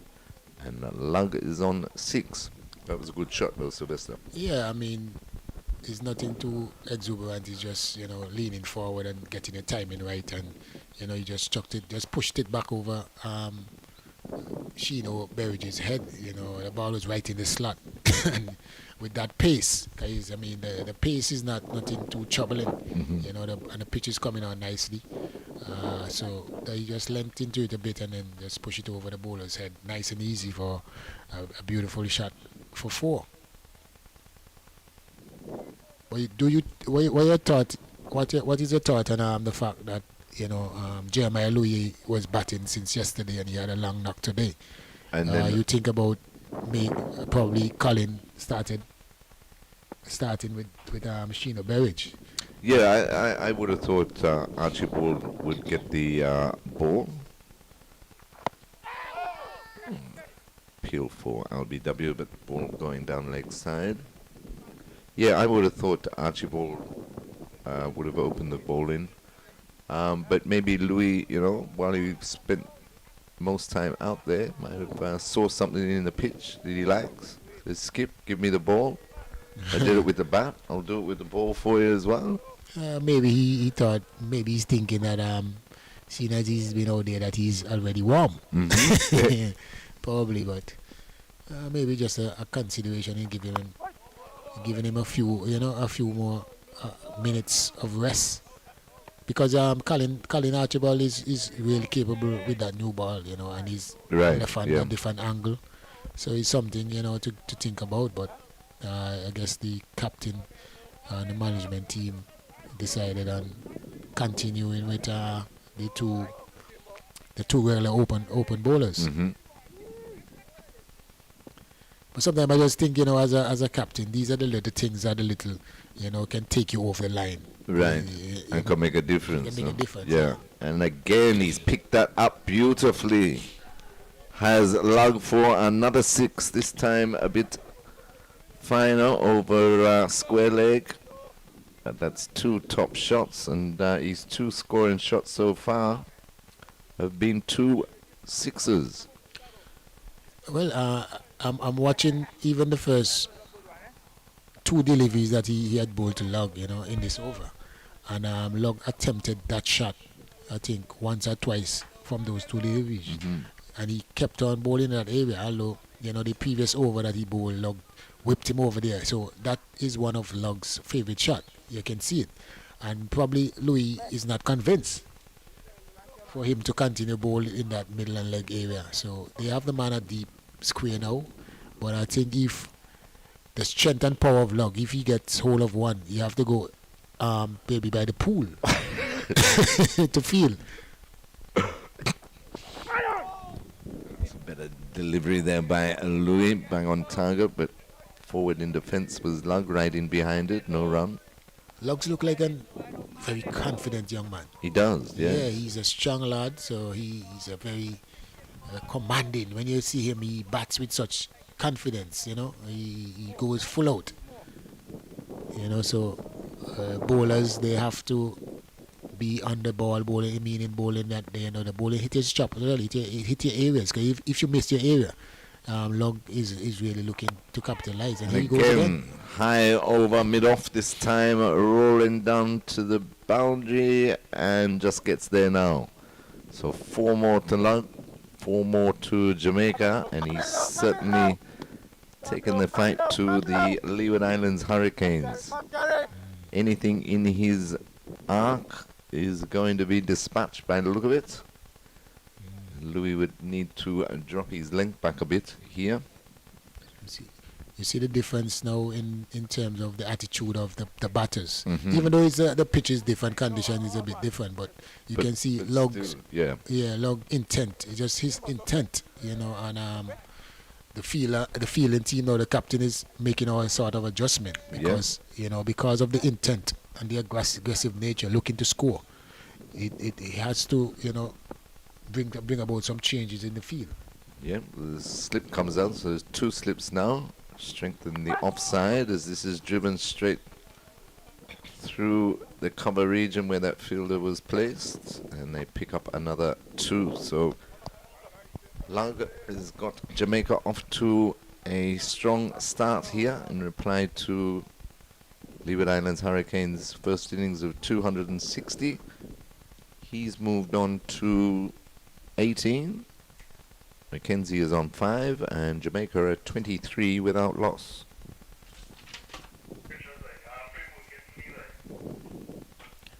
Yeah, and Log Log is taking the attack. He's taking the attack to the Leeward Islands bowlers who, from what we have seen so far, their pace is just a brackish medium pace. Not really. So, when a guy hitting you like that over your head and so forth, you have to get that aggressive shot ball. Right. But these guys keep on getting up into Logs, half and Logs. They keep pitching it up and they keep getting dispatched. And even with Mackenzie, he drove Berridge last over. Straight back over his head. Big appeal for LBW. It's coming back in, but may have done too much. Hit him outside the line. Umpire says not out. That one, I think, was a bit close then. It was close. He kept a bit low. You gotta go upstairs, innit? I would go upstairs, You but go I think the umpire said. It's kind of because it swung back and he keep a bit low. So and Right. the angle, the angle from him. The angle coming around the around the wicket, wicket, yeah. beats him with a beautiful delivery there by Berridge outside the off stump. The score is 23 from 4 overs. Yesterday the score was what? 12 from 15 from 12 overs. Well, I remember we got to the first drinks break and they were 19 after 14 overs. Oh my golly. Well, it's not going to happen when Log is there. I see Log starts 4 matches. 4 matches. Berridge into the pads of Mackenzie, who turns it nicely forward a square. They take 2, and that will be all. So a good little battle developing here between Berridge and Mackenzie. Leeward Island striving for that breakthrough. Well, Berridge is a very experienced bowler. You know, he normally takes wickets early with the new ball, very competitive. So it's going to be, even though he's going for a few, he's definitely, well, he's 6 runs from his over. So from 6 runs from what, 2.3. So he's not really going for that. It's just a shot that went back over his head. Right. Yeah. Well, that's a full wide delivery. That one. Slow ball? Swung away. I think it was a slow ball, but too far away or badly lined to trouble Mackenzie. So log is 4 matches, 173 runs. He's averaging 24, 150. And Mackenzie has this is his second match, 3 runs. Right. So they are relatively inexperienced. Opening pair. But Log doesn't look like he's inexperienced. He doesn't. And a good fall for Mackenzie. Mackenzie can just sit at one end. That's well played. Good ball, good line, good length, but forward in defence, Mackenzie. Everything right behind it.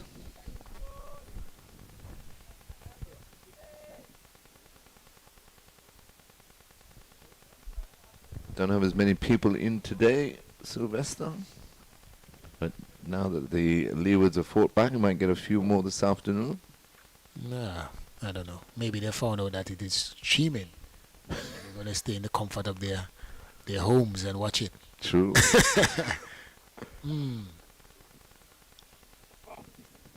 That's a beautiful delivery there by Sheena Berridge. Yes, it was a good over. He asked a few questions there of Mackenzie, but Mackenzie survives, and at the end of the over, 25 without loss of 5 overs. So they're going at a rate. The Jamaica Scorpions, Leroy Lugger's on 18 and Mackenzie is on 7. So a good confident start for Jamaica Scorpions. Well, the scoring rate is way above the Leeward Island scoring rate at the moment. If they continue like this, at the end of the day, they will overhaul the Leeward Islands total, and that will spell trouble for the Leeward Islands. I mean, Joe, the Leeward Islands innings, I think they go over 1.8, maybe about maybe once or twice. Once or twice, yeah, and these guys are at 5. Right. You know, so spot on 5 and over. But this morning, Leewards was scoring about 3 and over. But all day yesterday, as you say, it really got above 1.7, 1.8 for the entire day. But this is a good start by Jamaica Scorpions because, as you know, Sylvester, sometimes in the momentum at the end of the innings, the first innings was with the Leeward Islands after they played this morning due to the man with the ball in his hand now, Jeremiah Louis, and that's dug in and swinging away from Lug. He tried to cut that through the point area. Lucky he didn't get an edge, but he survives. So to come out with this positive intent is good to see by Jamaica, because I think they would have been a bit flat or flatter of the two teams going into the lunch break today. Yeah, and I think the Jamaican Scorpions, if at the beginning of the innings yesterday, you would say that you would give them 260. I think the Jamaican Scorpions would have taken that. You know, even though they had a good day, reasonably good morning session, 90-yard runs, the Jamaican Scorpions, they were not too worried because of what they had yesterday. So 260, 100 and odd overs and a day and a half, you know, conditions are getting better for batting. So I don't think that worried the Jamaican Scorpions too much, you know, and the way that they are playing. You can see that, you know, if they get off to a good start, Again, he hammers that through the mid-wicket region. Flew off the bat for another boundary to lug. He's certainly getting on with things. He moves to 22 of 17. And the score, 29 without loss. Lug is a boundary hitter. Levi Lug is he's a shotsman. He goes very hard. He's a strong young man, and you know he gives everything that he has when he's playing a shot. Louis tries again, and this one is short and attempted cut. Balls off the bottom edge of the bat on the bounce to Rakim Cornwall at first slip. But it is very good to see, and I'd like to reiterate the point that President Kumar Rodney and Seth were saying in the first session, that watching teams, and it doesn't matter which team, fight back is a great thing for West Indies cricket in general. You saw it with the Windies. As Louis is in again to lug, and this time uses a bit of finesse and caresses that with a late cut. Just let the ball come onto the bat, ran it past the third slip into the third man boundary for another 4. So he's up to 26. The score 33 for no wicket. Well controlled, well calculated shot. No risk. Good shot. When you see a shot like that, I thought he was all brute force. But when you see manipulating the ball in like this, you know, if he bats for a while, he's gonna be a handful.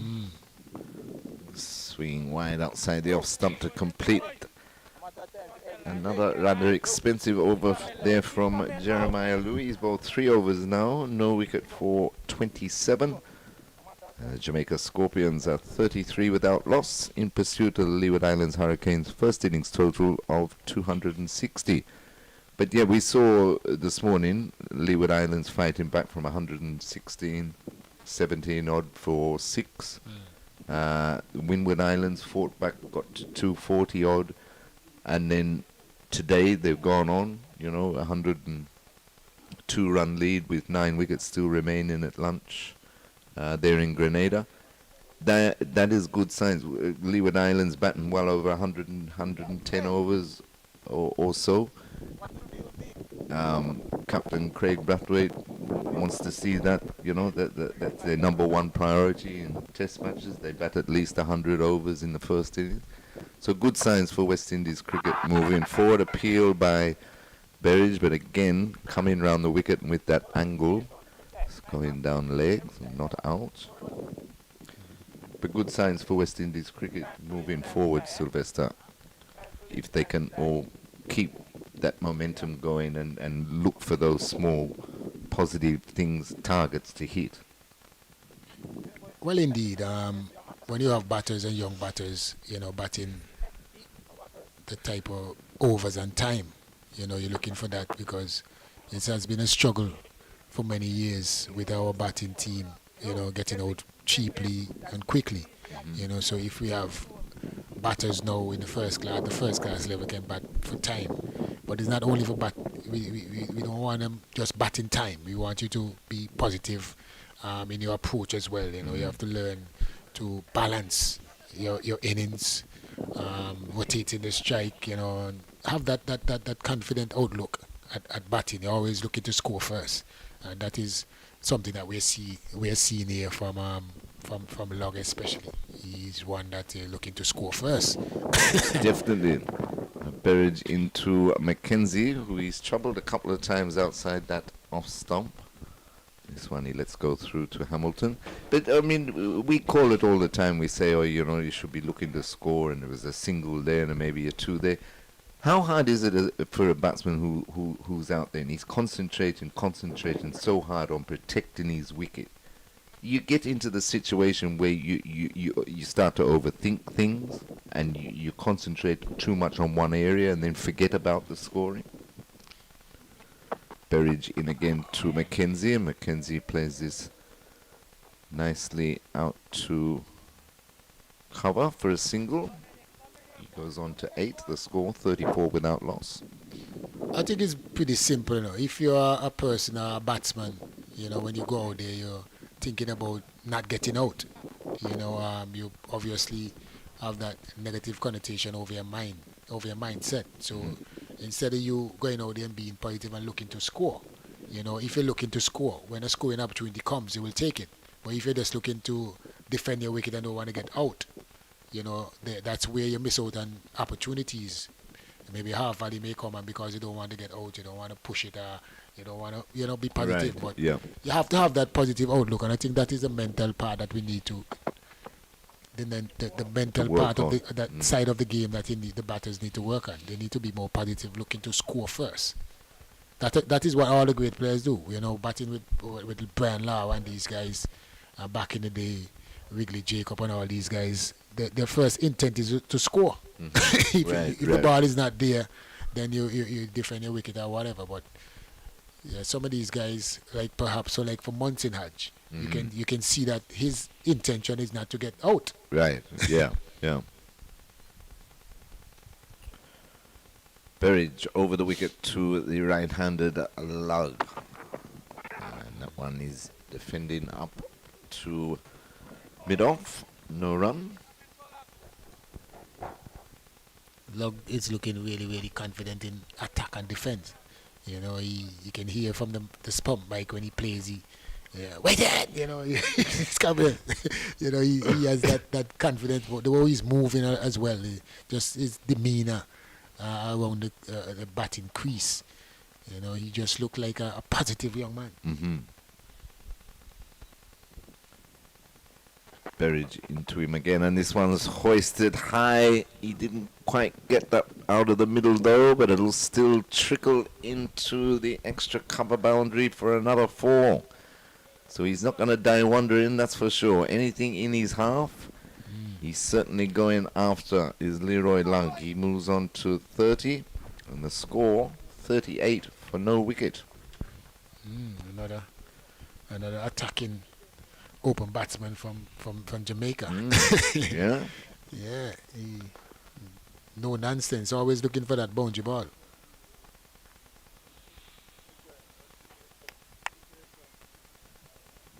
Talking about attacking batsmen from Jamaica, I was reading the other day, Sylvester, that Christopher Henry Gale has said that we've got to get the domestic 4-day competition right to get back to the pinnacle of world cricket.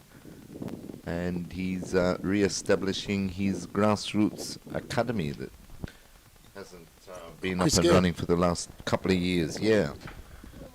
I think all these traveling and entertaining he's doing, after a while he's going to get tired. So he has to come back home to his roots and all the experience that he has gained, and the knowledge that he has now. He has to come and impart it back into West Indies cricket. So he can enjoy himself now. I think he has a few more years can enjoy himself, because he's really enjoying himself. Yeah.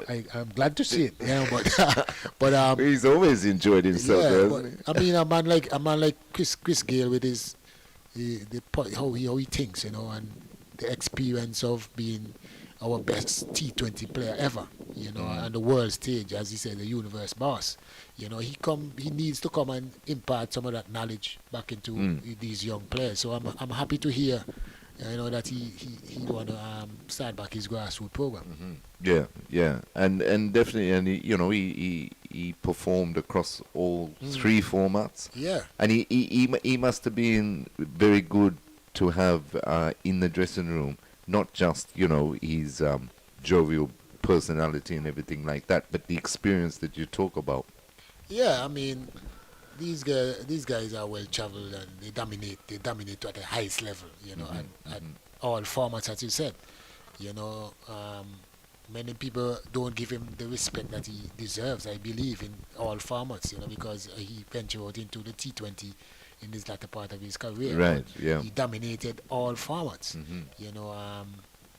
He has a lot to offer. He came through the youth system. All of us came through the youth system, and to see that he, the heights that he have reached, And all these guys look up to Chris Gale. Right. You know, yeah, when you have yeah, an true. idol, and when just like in our day, when you have Brian Lauer, when you see Brian Lauer as a young man, you know, Viv was a man of man. But in our generation, I have seen Viv batted most of once or twice in recreation ground. Right, And right. who I saw was Brian Lauer. You know, yeah, he yeah. dominated the world. So he definitely was our icon in the Caribbean. So Chris Gale is the icon for these players now. Right. You know, so if he comes on and offer his assistance in any way, these guys will, you know, will improve. They wouldn't have a choice. Right. Yeah. So- Yeah. Now we just got a slight delay here as the umpires are checking the ball. 38 with no loss. A strong reply so far by the Jamaica Scorpions in pursuit of 260 scored by the Leeward Islands Hurricanes. And that revival from 117 for 6. And then again 163 for 6 overnight was due to Jeremiah Louis, who earlier today scored his highest first-class score, 78 not out, and got the Leeward Islands up to 260 all out. Just run through the Leeward Islands card for you. Monson Hodge caught Thomas bowled Fraser for 37. Kieran Powell caught and bowled Makino Mindley for 9. Casey Carty caught Thomas bowled Brian for 2. Coffee James caught Brian bowled Jamie Merchant for 15. Jamal Hamilton caught Mindley bowled Man Singh for 40. Terence Ward bowled Man Singh for 10. Rakim Cornwall was LBW to Man Singh for 29. Wait for Archibald, who was taking up the attack from the northern end. Left-hander to left-hander as Mackenzie defends that onto the onside, and there's no run. Hayden Walsh Jr. bowled Mindley for 13. Colin Archibald caught Harty, bowled Brian for 17. Shino Berridge caught Thomas, bowled Mindley for 3. Jeremiah Louis, as I say, was not out 78, and that equates to 260 all out for the Leeward Islands Hurricanes. And that one's hit beautifully by Mackenzie all the way along the carpet, back past the bowler, into the boundary for 4 runs. Stylish looking shot there by young Kirk Mackenzie. For his second boundary, and the score goes up to 42 without loss. Excellent positive start here by the Jamaica Scorpions. I mean, the balance and timing in that shot, you know, even the one where he pushed over Sheena Berridge's head, you know, his balance and timing is excellent. Excellent, You yes, know, yep. he doesn't need any. The power will come with the balance and technique, when timing. You know, that's where the young batters have to understand. Look at that. Beautiful shot again. Full pitch outside off stumper. He just leant into it. Won't quite get to the boundary, but a comfortable 2 through the cover region. And now he's starting to find his form. Find his groove. Find his groove, that's right. Yeah, yeah. I mean, the balance. He has good balance and timing. You know. He looks very calm ease, at the at with the some crease. ease and Yeah. grace. Yeah. Mm. The one to look out for. He's in his second game, and a track like this, where if you apply those simple basics, you will definitely score. Archibald into him again, and it's a better line delivery, but well defended by Mackenzie. Just run through the Jamaica bowling figures for you. Makino Mindley 19.3 overs, 7 maidens, 3 for 28. Gordon Bryant 21 overs, 6 maidens, 2 for 52. Alwyn Williams, who unfortunately had to leave the game, 5 overs, 3 maidens, no wicket for 7. Jamie Merchant 17 overs, 3 maidens, 1 for 31. Patrick Harty 23 overs, 10 maidens, none for 32. Akeem Fraser 13 overs, 2 maidens, 1 for 57. So we break Archibald wide, swing wider outside off stump, let go by Mackenzie. And the man of the moment, Awajar Man Singh, who came in as the substitute replacement for Owen Williams. 20 overs, 3 maidens, 3 for 47. You see, and the difference, you can see the Leeward Islands bowler, hurricane bowlers, when they're bowling and they want to put the ball in or out, you can see the wrist movement, pulling the ball here and pulling the ball there. And that's, I think, with... That one's clipped very nicely behind square by Mackenzie for another 2. That takes the score up to 46 without loss.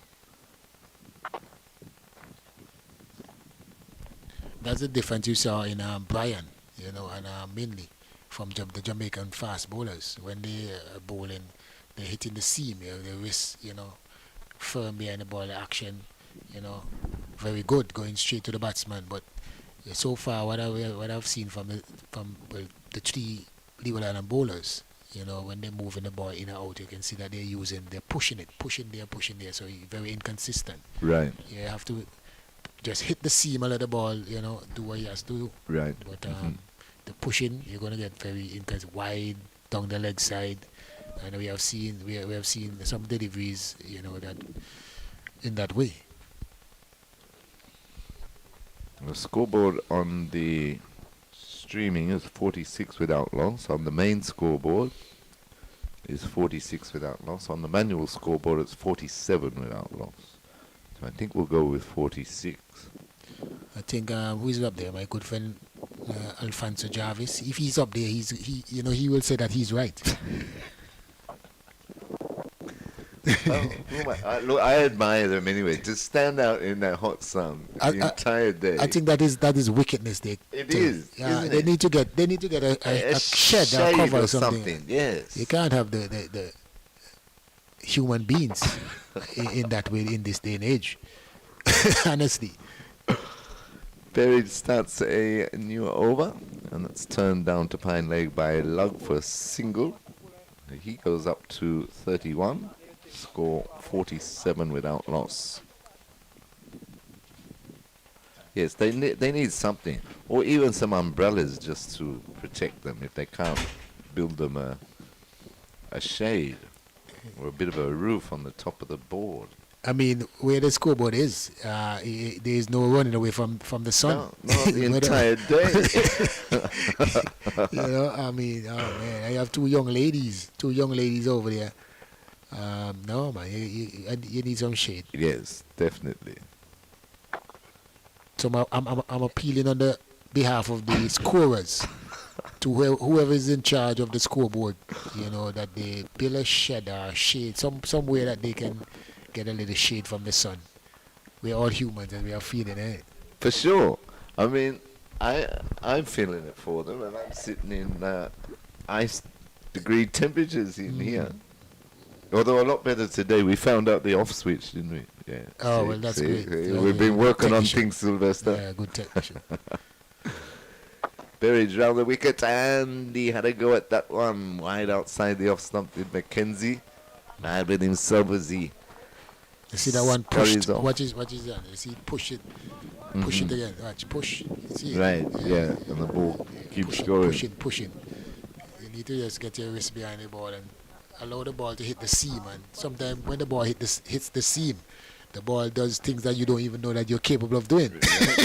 So, yeah, I used to listen to my bowlers that I used to play with, so I picked up a few things.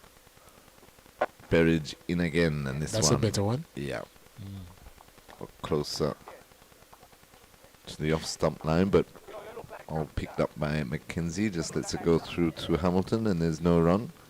But these guys have been around long enough that they should be better at it, though, Sylvester. Yeah, I think so. I mean, the more you play, you have the experience. You know what works and what doesn't work. You learn on the job. Sometimes you learn while you're playing. So this is what and how experience comes. Berridge in again, and this one's driven firmly, but straight to extra cover. Carty, and there's no run.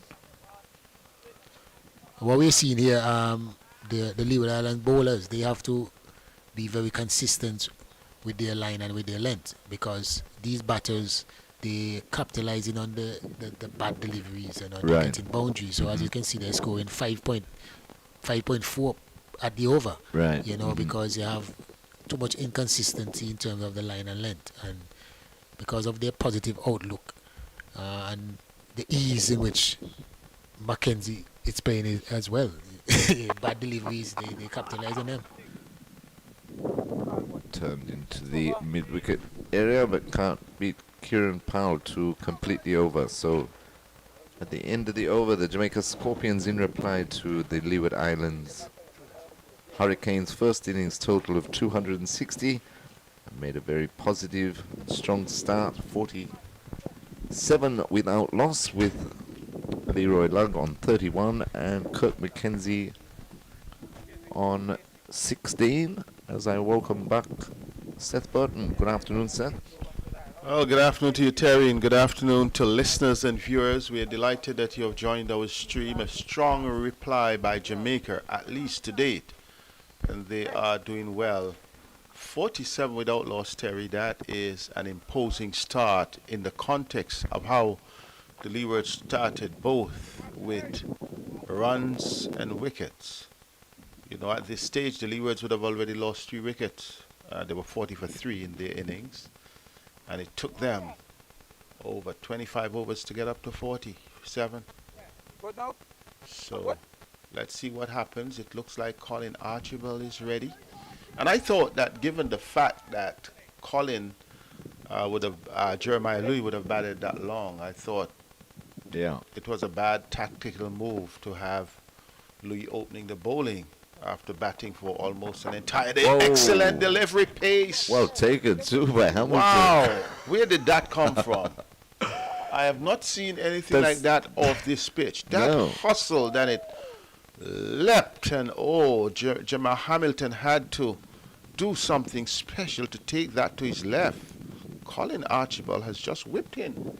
A little bit of extra pace here. A little bit of extra pace and a little bit more effort, but that certainly took off those sets. Well, he's giving Log something to smell, because Log has been really parading on Jeremiah Louis with his lofty hits. Definitely. He took a liking to Louis. It was a bit too full in his approach, and that one's punched off the back foot, but can't beat extra cover, and there's no run. Looks like Monson Hodge there at extra cover. So we were speaking earlier about the other games where there have been strong replies. We would have seen that the Windward Islands on 2 counts, because they were in trouble in the first innings. They got up to 243. And then we've seen Kimali Milius along with Kaveem Hodge fighting back for them. Here is Long. Hitting this one in the air. Will he be in trouble with the catch? Going back is Terrence Wade. He drops it. Took the catch, and in the end floored it. It's Kofi James, in fact. And that was an atrocious stroke. He just wanted to hit. This is not T20 cricket. Has to be more responsible. And had James took it, it just away from his fingers, it would have been a wicket that Archibald would have found delightful about, especially 2 deliveries ago. He had him ruffled with an excellent slaughter. Yes, and a good effort there by James. He had to run back there, never easy, Yes, looking over your shoulder. Yeah. And then also looking up in the sun from that angle. But good move by Archibald. Log seems as though he has been sent to have happy hour. Good delivery outside the off stump, not as much pace as you'd have seen previously. Just changing the pace, allowing the ball to go course to right-hander. Log is positive, and it's good to be positive in intent. But whereas on the extreme, we would have been critical of Monson Hodge, who basically was blocking and calling. I think he looks as though he wants to take it to the other extreme, because that would have been. You still need to pick your ball, though. Precisely. Don't you? Yeah. Pick your ball, pick your bowlers. Right. Archibald is different, coming across. More pace than Louis. He goes, he slashes at that. He may get away with it into the boundary for 4, but he was not in control. He was just throwing the bat, and the ball took the outer half of the bat and flew off the outer half, and he was hitting more or less onside. The ball was going offside. Perhaps he has been given the license. The 50 comes up for Jamaica in a rather quick manner. Jamaica moving up to 53 from 59 deliveries. Leroy Logg, the man who has been on the offensive here, he is on 37 in fact. Score on 53 without loss. Let's see how Archibald responds. Left armer comes in. Out court! Oh, it goes to Cornwall! It's all happening. The wicket keeper did have his dive across Cornwall, and perhaps he may have lost sight of it. Poor execution once again on the part of Locke. Excellent bowling. He was trying to go onside, and fell just in front. Cornwall was going down, and poor Colin Archibald. He deserves the wicket. Could have been on 2 occasions, and I guess Leroy Logg will have to reassess his approach, because he could have dismissed twice in the over. Colin Archibald, an excellent effort on his part. He would have conceded 2 fours in the over when it could have been what? 2 wickets. 2 wickets. Yeah, excellent over there by Colin Archibald. And very unlucky that last one. A long way down for Cornwall, but he was definitely blindsided by Hamilton diving across him. Initial movement, yes. But Lugg certainly living dangerously and leaving nothing to the imagination. But I wonder if this was a plan, though, by the Jamaica Scorpions to send somebody like Lugg in and give him free rein, just to put the Leeward Islands back on the back foot, if you like. Well, set. it has paid off so far. Right, so right. whether that was a plan or that's just Lugg's natural inclination, it has paid off because they have sped to 50 without loss. They're striking at 5.7 runs per over. This would have been good striking rate for an ODI, much less a first-class game. And now the Leewards, they have gone to the man, the Raheem Cornwall, the spinner, to bring some calm. He's into Mackenzie. Mackenzie gets the first one and comes forward. Carty allows it to go through to Louis. So Leewards really need a wicket. You're asking yourself, how long will Raheem Cornwall have to bowl to help them to a wicket? He's accustomed to that. Not a good delivery. Just a few paces. Cornwall basically has been the mainstay of the Leewards bowling. But they also have the leg spin of Hayden Walt Jr. in this game. Here is he wrapped on the pad, loud appeal, not out, says the umpire, perhaps going down leg. We would like to look at that again. So 1-2 Cornwall in, pitched on the back foot. Yes, maybe going down leg. So immediately on his introduction, you see a glimmer of hope. Well, they had some sparks of that from the previous over with Archibald, one just dropping outside the grasp of Kofi James. This time he comes forward, and the other going through Raheem Cornwall after perhaps an initial dive by the wicket keeper. Then Cornwall, that one may have just dropped and went through him for 4. Cornwall 2. Kirk Mackenzie goes down the track, lashes that one down to the boundary. Sheena Barrett chases, will pull it back just inside, knocks it down. And 2 runs to Kirk Mackenzie. Good to see him using the feet. That was important because he could not have just stood there and allowed Cornwall to be over him in this over. Gets 2 runs off the over. Kirk Mackenzie is on 18. Leroy Logg, the man who has been giving it a slug, he's on 41. And it is 59 without loss. Leewards, remember, scored 260. Jeremiah Louis, 78. Jamal Hamilton, 40 months in Hutch, 37. Raheem Cornwall, 29. Minley and Mansing, the men with the 3s. 3 wickets each for them. Gordon Bryan, the 30-year-old who bowled impressively in the first day, in particular His the first Kingston bout. man would have been happy in his third game, and now we see the water break. Time just to have a little discussion on the approach, Terry, that the Leewards Hurricanes may take, especially with Log Well, flying the blade. Well, yes, and that's what I was saying or referring to earlier. That I think they've been, especially Lug, has been given an opportunity to freeze hands at the top of the order, because I think, given how slow Leeward Islands built their innings yesterday, I think Jamaica Scorpions are the approach that will put them under some scoreboard pressure. If we can get off to a flyer and get away, we've always got stability in the middle and lower order. But if the top three can get away, and all of a sudden Leewards turn around and there's 100 on the board for no wicket or only one down or something, then all the pressure is back on the Leeward Islands. So I think that's their approach, by the look of it, especially. Well, it's working. And it's definitely working at the moment, yeah. Yes, Leeward they've Islands taken need a a few couple risks. of wickets. Yeah. But Lug, he was very decisive in the first two opening overs from Jeremiah Louis when he pulled him over mid-wicket. Two lusty blows. Continued in that positive vein, but was really at sea in the last over from Colin Archibald, the left-hander going across him. Could have given it away at square leg. Kofi James running back could not take the catch, and then trying to play across the line to a full-length delivery that took the outside edge and went well past wicket keepers, diving to the right and going through Rakeem Cornwall for 4. Also had a 4 over backward point when he was trying to strike through the mid-wicket region, the ball taking the edge, but it has worked.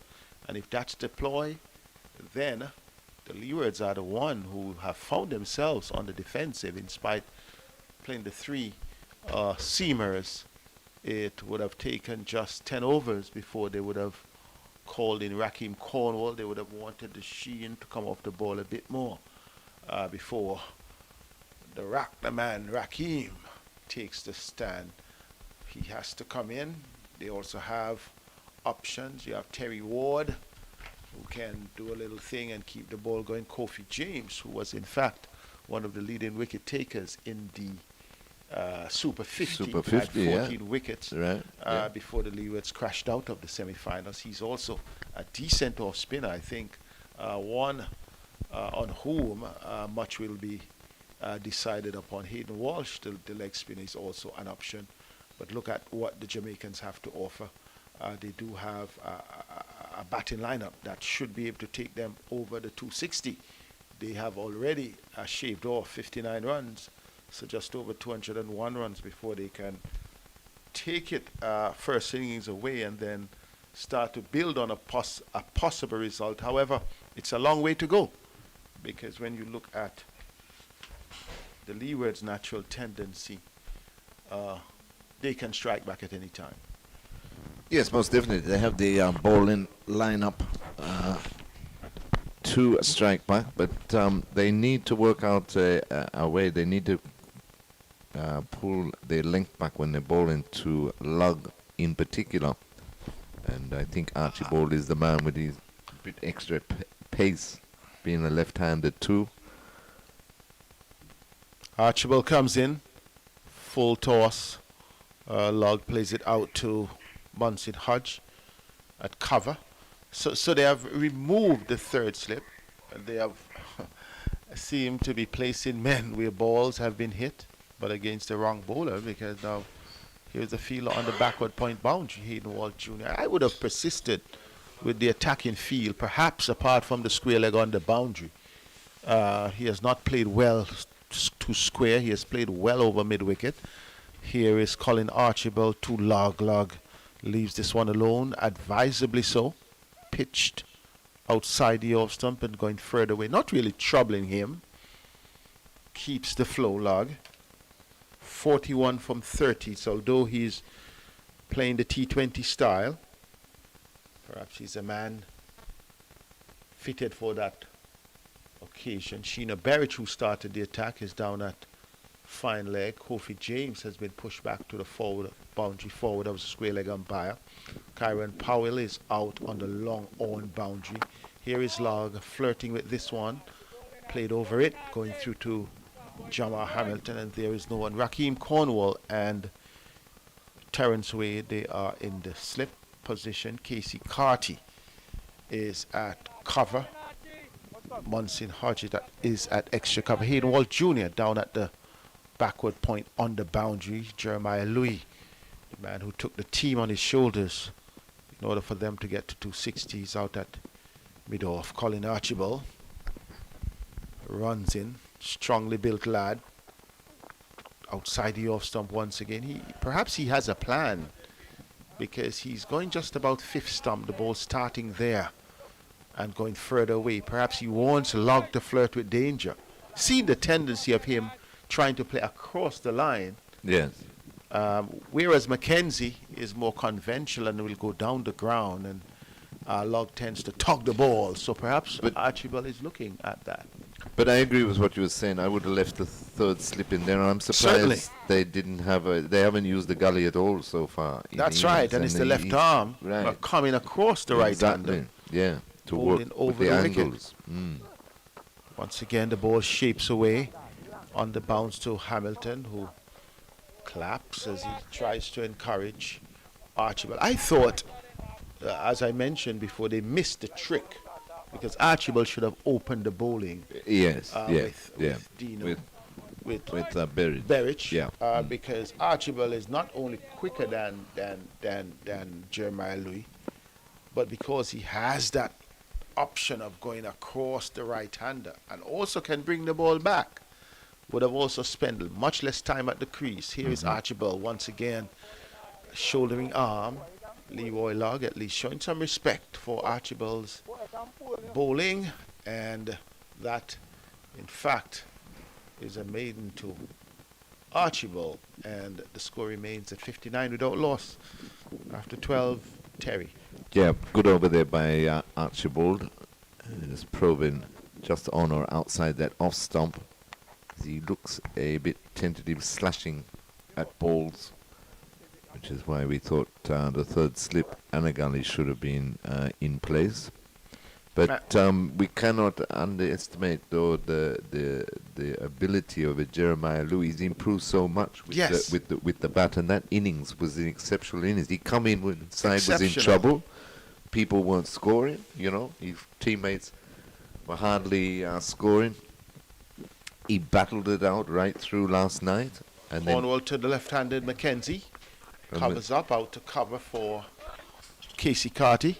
And then to come back to today and carry on in a more aggressive tone, but not over-aggressive. He was still picking his ball. And how well he batted also with 9 and 10, to get as many as they could. So kudos to Jeremiah Louis in an excellent knock of 78 not out. Yes, and I thought that's one of the reasons I would not have bowled him that early, because he batted from yesterday and would have been through Mackenzie, one of the young academy players, covering up to Raheem Cornwall. Some thought gave it away as a batter. I do understand that when it's there to hit, it ought to be hit. Yeah. I just really kept low. It did keep low. But it would have been amazing that I would have gotten a short ball like that and would have refused to go on the attack. This time he's on the attack with the ball, spinning this one across. Mackenzie was searching for it. That was a good delivery. Yeah, Cornwall. Mackenzie goes down the track, drives, good use of the feet. Sheena Berridge fields at mid-on, no run. I felt that the ball was there to be hit, for sure, and it did keep a bit low, but even so, just because it was the first ball that he'd faced from Mansingh for the day. Could have been defensive, this time a defensive delivery from Cornwall. Mackenzie measuring him well. Good over from Raheem Cornwall, that's in fact a maiden. And Kirk Mackenzie will be confident, needs to grow in confidence. He may be realizing, as you mentioned, two of his young colleagues would have scored a century, the first century coming from. Which is excellent, isn't Yes, it? certainly. And in fact, I have been watching Kimani Villiers for a while, and you say, what a talent. Yeah. And it needed to come to the fore, I think. Let's hope that this century would mean much for him. Nando, on the other hand, also joining in. Not a pretty scorecard for the Leewards, but a good one so far for Jamaica. The battle on between these two. Driven out to long off by Lug. Colin Archibald. Much fuller on this occasion. Yeah, much fuller and much straighter at the stumps. Jeremiah Louis was out there for 211 minutes, so it's at about 3.5 hours. That's right. Yeah. Three So and a that's a half long hours. time Yes. compared to everybody else. I just come in, maybe take a shower or a little lunch, and then get back. And get out back, there. yeah. I think And then normal open the bowl. Yeah. understanding would have been take a rest. It wasn't just today; it was overnight, and it was grinding, grilling stuff from him before he started to open up on his attack. Though Archibald figures may suggest that he's going at 6 runs per over, you would recognize that at least 10 of those runs were airy-fairy. Definitely. And in the Should have dark. been wickets. 2 should have been wickets. This time here is Mackenzie coming forward, the left-hander to the left-hander. Mackenzie looks steady and composed. Archibald. You get the impression with Archibald that though he bowls pretty sharp, that he has the capacity to even be quicker. He's not tall. He gives you that impression, doesn't he? Strongly Yeah. built, and he has an excellent run-up. And with his batting ability, great potential still for this youngster. Mackenzie drives and that's got that, he to be. must be That's out. got to be. LBW playing across the line, trying to whip the ball. Colin to be. Archibald comes up trump. Mackenzie stands there, I'm not quite sure, looking at the umpire. This delivery pitched cleanly, trying to step across, and then he steps back perhaps to say, I wasn't quite across, but wrapped plumb in front. He walks back, perhaps a bit dejected, goes for 18. LBW to Archibald. The Leewards strike. Colin Archibald must be happy of getting the reward, even though it's never the wrong man. He would have loved to taken out Lug, yeah. whom he had dropped on 2 occasions, but unfortunately it's young Kirk Mackenzie, the man who looks so assured.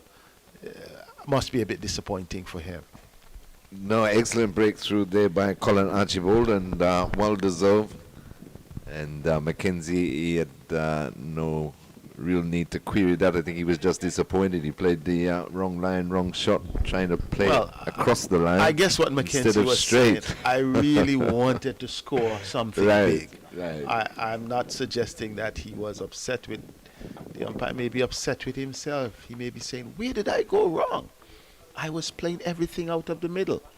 Because apart from one delivery from Raheem Cornwall that really dropped and just turned away from him, he looked to be measuring most things. Yeah. But out comes... but a good wicket for the Hurricanes, much needed one, 60-run opening partnership. Well, Romain Morris comes out, and he another left-hander. So this is one of the advantage with the Jamaica team, the left and right combination already at the top. Leewards didn't have this until, at the top they had it with Powell and Hodge. Yep. But only until Hayden Wall Jr. came in at number 9. And Archibald, just after him, they had that opportunity.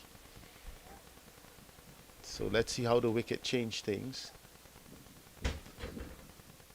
Left-hander to left-hander. Archibald has been impressive. That's another string to his bow. Left-handers are always complicated, sir. Yes, it is. Eh? Here he comes. Driven back to Archibald. Archibald puts the hand down.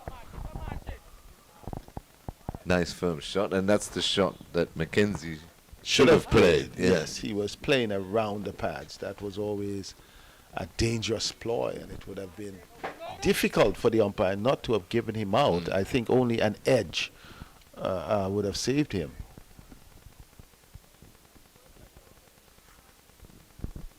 Jamaica, I think they're doing the right thing. The ploy of Log going at the bowling. Someone has to take the risk because time becomes an essential element. True. Going forward. Archibald just outside the off stump. Morris allows it to go through, and there is no harm done. He's bowling well though, Archibald, and I, with the new batsman in Romain Morris, I would have been tempted to bring in an extra slip. He's got 2 slips in a gully. Yes, I believe the attacking ploy of Leewards captain is on the question. Yes. Whereas I thought Paul Palmer was quite good. Driven a bit uppishly through the covers though. It will be 4. It will be pulled back by Kieran Powell just inside the ropes. Good way to get off the mark. Bit uppish, but at the same time he wasn't under any threat. Casey Carty had a dive but couldn't stop it. Over. Completed over number 14. 62 for 1. Your thoughts, Terry? Yes, well, obviously Leeward Islands Hurricanes will be happy to get the breakthrough. But Romain Morris has come out and he's looked quite positive. 2 positive drives straight off the middle of the bat. So they're looking to take the attack to the Leeward Islands Hurricanes. And they're still going at a good clip with Lug on 42 of the 36 deliveries. They're going at about 4.5 and over at the moment. So important that the Leewards try and keep picking up wickets. Well, over at the National Stadium in Grenada, Kimani Milias is on 149. Really, this youngster is That's scoring. excellent.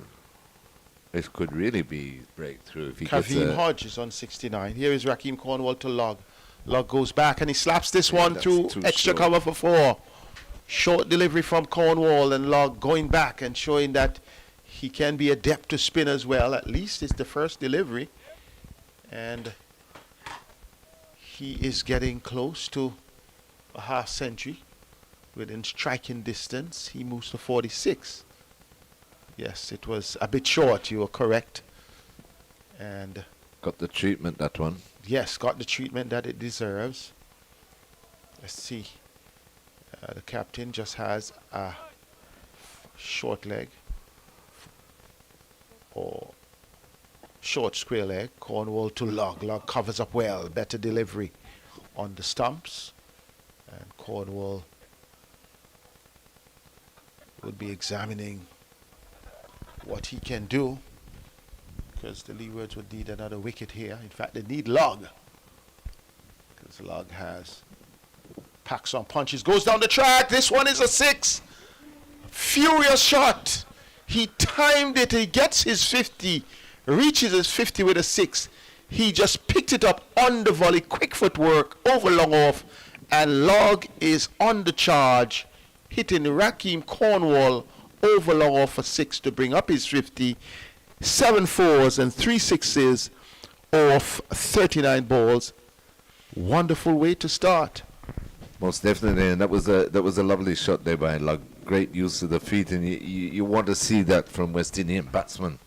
They get stuck in the crease too much, too often against these spin bowlers, but when you see somebody using their feet like that, makes all the difference. But you're quite right, Seth. Leeward Islands need Lug, because he's changing the face of this game rather quickly. Well, this one was a better delivery. At least Log didn't go after it. He's having some fun with Jamal Hamilton, asking whether he could have taken up the ball. Let's see. He's not ready. Cornwall is ready. This looks like it's going to be an inviting contest. This one is on the stumps, so Cornwall has changed his line. I love how he approached that shot that he played for 6, because he didn't move early. No. He waited and saw where the ball, and he moved very quickly. quick foot movements and the swing of the bat. This time he pushes this one down to long on. I still think that the Leewards are a bit too defensive. Yes. A 6 has been struck. I don't think there is need to push the fielder out at mid-wicket and one on the long on boundary. I think you always need for the off spinner that mid-on. You can't just milk the bowling. Right, if right. you may. Yeah. And I think the Leewards need to understand they were behind because of their slow rate of scoring, but they need to be assertive in terms of their field display. 15 overs been bowled, 73 for 1. Jamaica in reply to the Leewards 260 on first innings. Yeah, and even pushing the mid-off back to 3/4 of the way. Now, I know it wouldn't have made a difference because that was an excellent lofted drive by Lug that went sailing over the long off boundary. But to have somebody 3/4 of the way to the fence on a ground like Coolidge that's not that big, I don't see a lot of sense in that, because if somebody did mishit it, you'd still have enough time to come in. Archibald too, Log is beaten. He's trying to go at that again. That was a good delivery. Pitch just a good length, leaving him, and he was trying to hit across the line. About for the 4th time the ball going through to Hamilton. I think he would be better playing through the line, trying to get the ball over the bowler's head or along the ground, but he's trying to play across the line, and Archibald has really gotten the better of him. We have gotten 2 fours in the dark against the left-hander. Archibald comes in. Is he dropped? No. Just in front of Rakeem Cornwall. The ball, wow, a step in may have made the difference. It was another beauty from Archibald, beating the edge, and it did bounce a little way in front of Rakeem Cornwall. His back is turned towards us. Our replay picked it up that it was a little bit in front of him, and Archibald has been doing well. So perhaps the slips need to step in, because we have seen the second one falling just a bit short of Cornwall. Once again, I mentioned earlier he must have seen something, because his ploy, that is Archibald's ploy, has been working against Lug.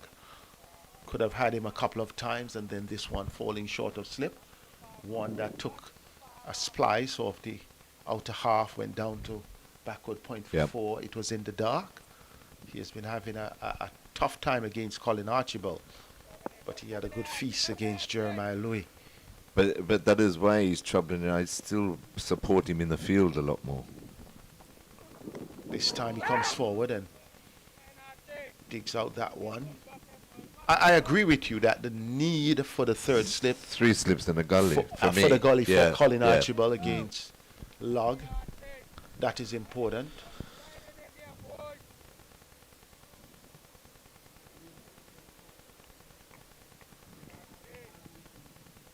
Because the field he's got is he still got so he's got 3 men out on the onside. Even the first slip, there's a good space between Hamilton and Rakeem Cornwall. Once again to Lug drives, this time along the ground. Jeremiah Louis comes around and fields. But with the 3 out on the deep, though, Seth, and just the 2 slips, no gully, to me, you're not rewarding good bowling. You're waiting for the batsman to make a mistake. That's what I'm saying, and it's a defensive ploy.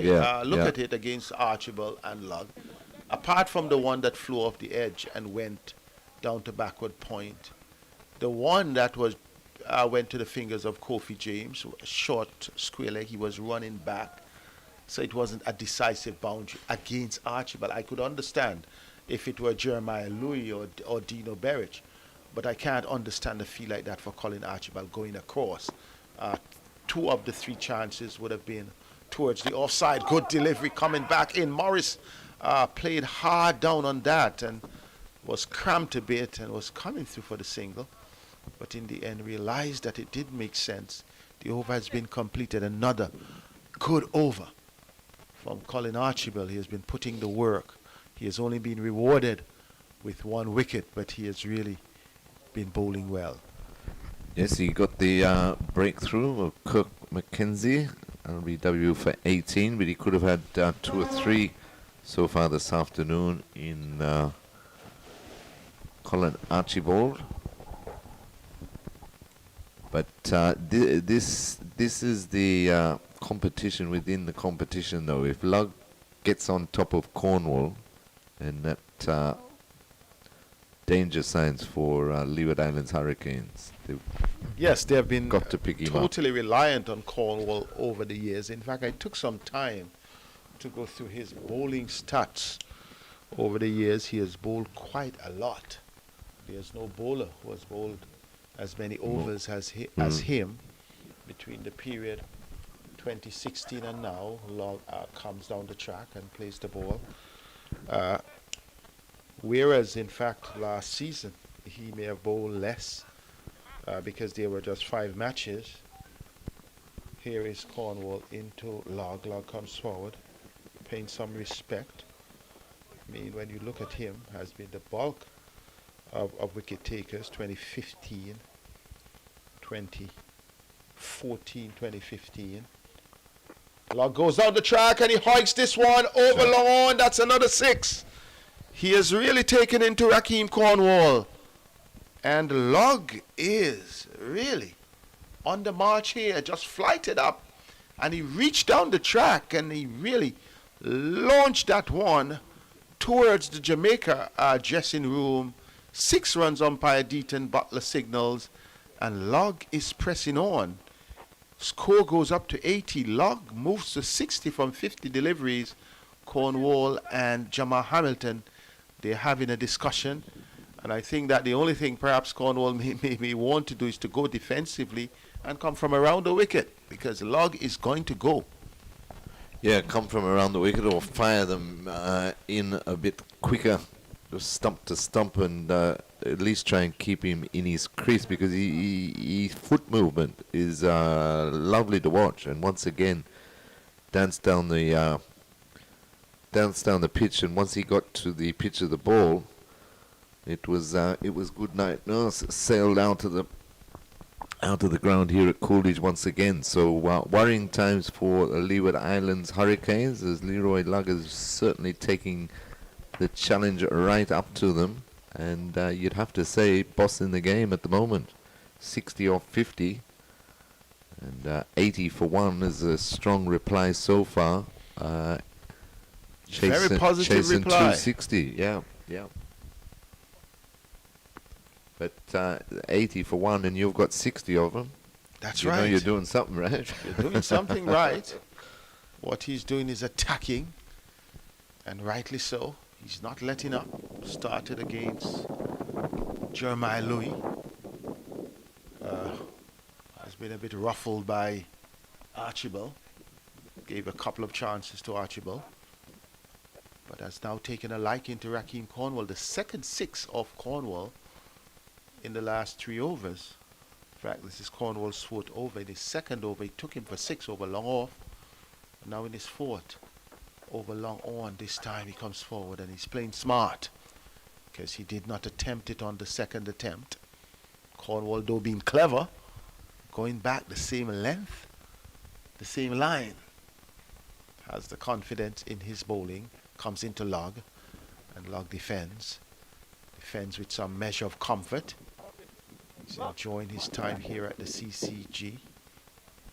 Kimali Militus is enjoying himself at the National Stadium in Grenada. Cornwall, Log steers it out to backward point. Kofi James comes into field. No run. Good over for the Jamaicans, a good over for Log. Striking the 2nd ball for 6, and then played it smartly for the rest of the over. But here are options. Kofi James is a better defensive option for the Leewards. Hayden Walsh Jr. as the leg spinner As the going wrist across spinner, him. yep. Presents perhaps almost the same challenge. The difference may be pace that Archibald has posed to Log. Going across him, he's not as adept. Raheem Cornwall is coming into the right-hander, and he has played it well. And good going as far as Jamaica is concerned. Raheem Cornwall perhaps expensive by his standards. 19 runs from 4 overs. Even though you may say that's still under 5 runs per over, it is pretty much a bit, given his history and given his class and his normal economy.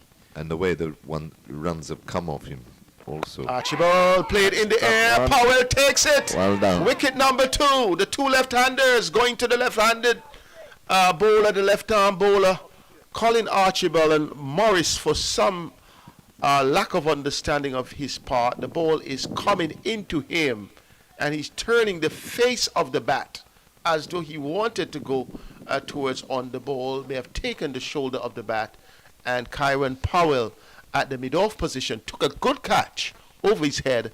Leewards, they have struck again. They may have not gotten Log, but they have gotten Morris. So both Morris and Mackenzie, the left-handers, going in quick succession. And in comes Captain Paul Palmer, hopefully to do some repair work, to provide the support for Leroy Log, or perhaps to go in the manner of Log and push Jamaica as close as possible in an aggressive, assertive manner.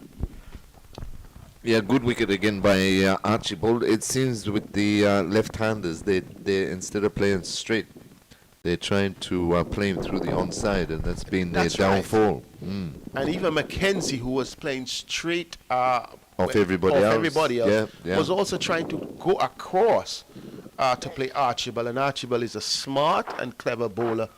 I think he is also one you need to put on your radar on. Definitely an excellent, outstanding, young, rising cricketer. But a good wicket, though, for the Leeward Islands. To keep taking wickets at the other end will put more pressure on Lug to keep going on his merry way. So 79 for 2. Interesting time for the captain, Paul Palmer, to come out and join Lug. In St. George's Grenadiers, we monitor things here. Trinidad and Tobago. In fact, the Windwards lead by 192 runs. Wow. With 9 wickets still standing after 70 odd behind on first innings. So Milius and Kaveem Hodge, they're doing an excellent job. I've spoken about Kaveem Hodge. I've seen him, and he has everything technically correct. From a batting standpoint, also his bowling. I think some work with him. I thought, would have been one of the 18 players who had not been given the opportunity. Others have been given. Archibald comes into the Jamaica captain, leaves it alone. Not as much pace on this occasion. Yeah, because a couple of seasons ago he was the talk of the town, wasn't he?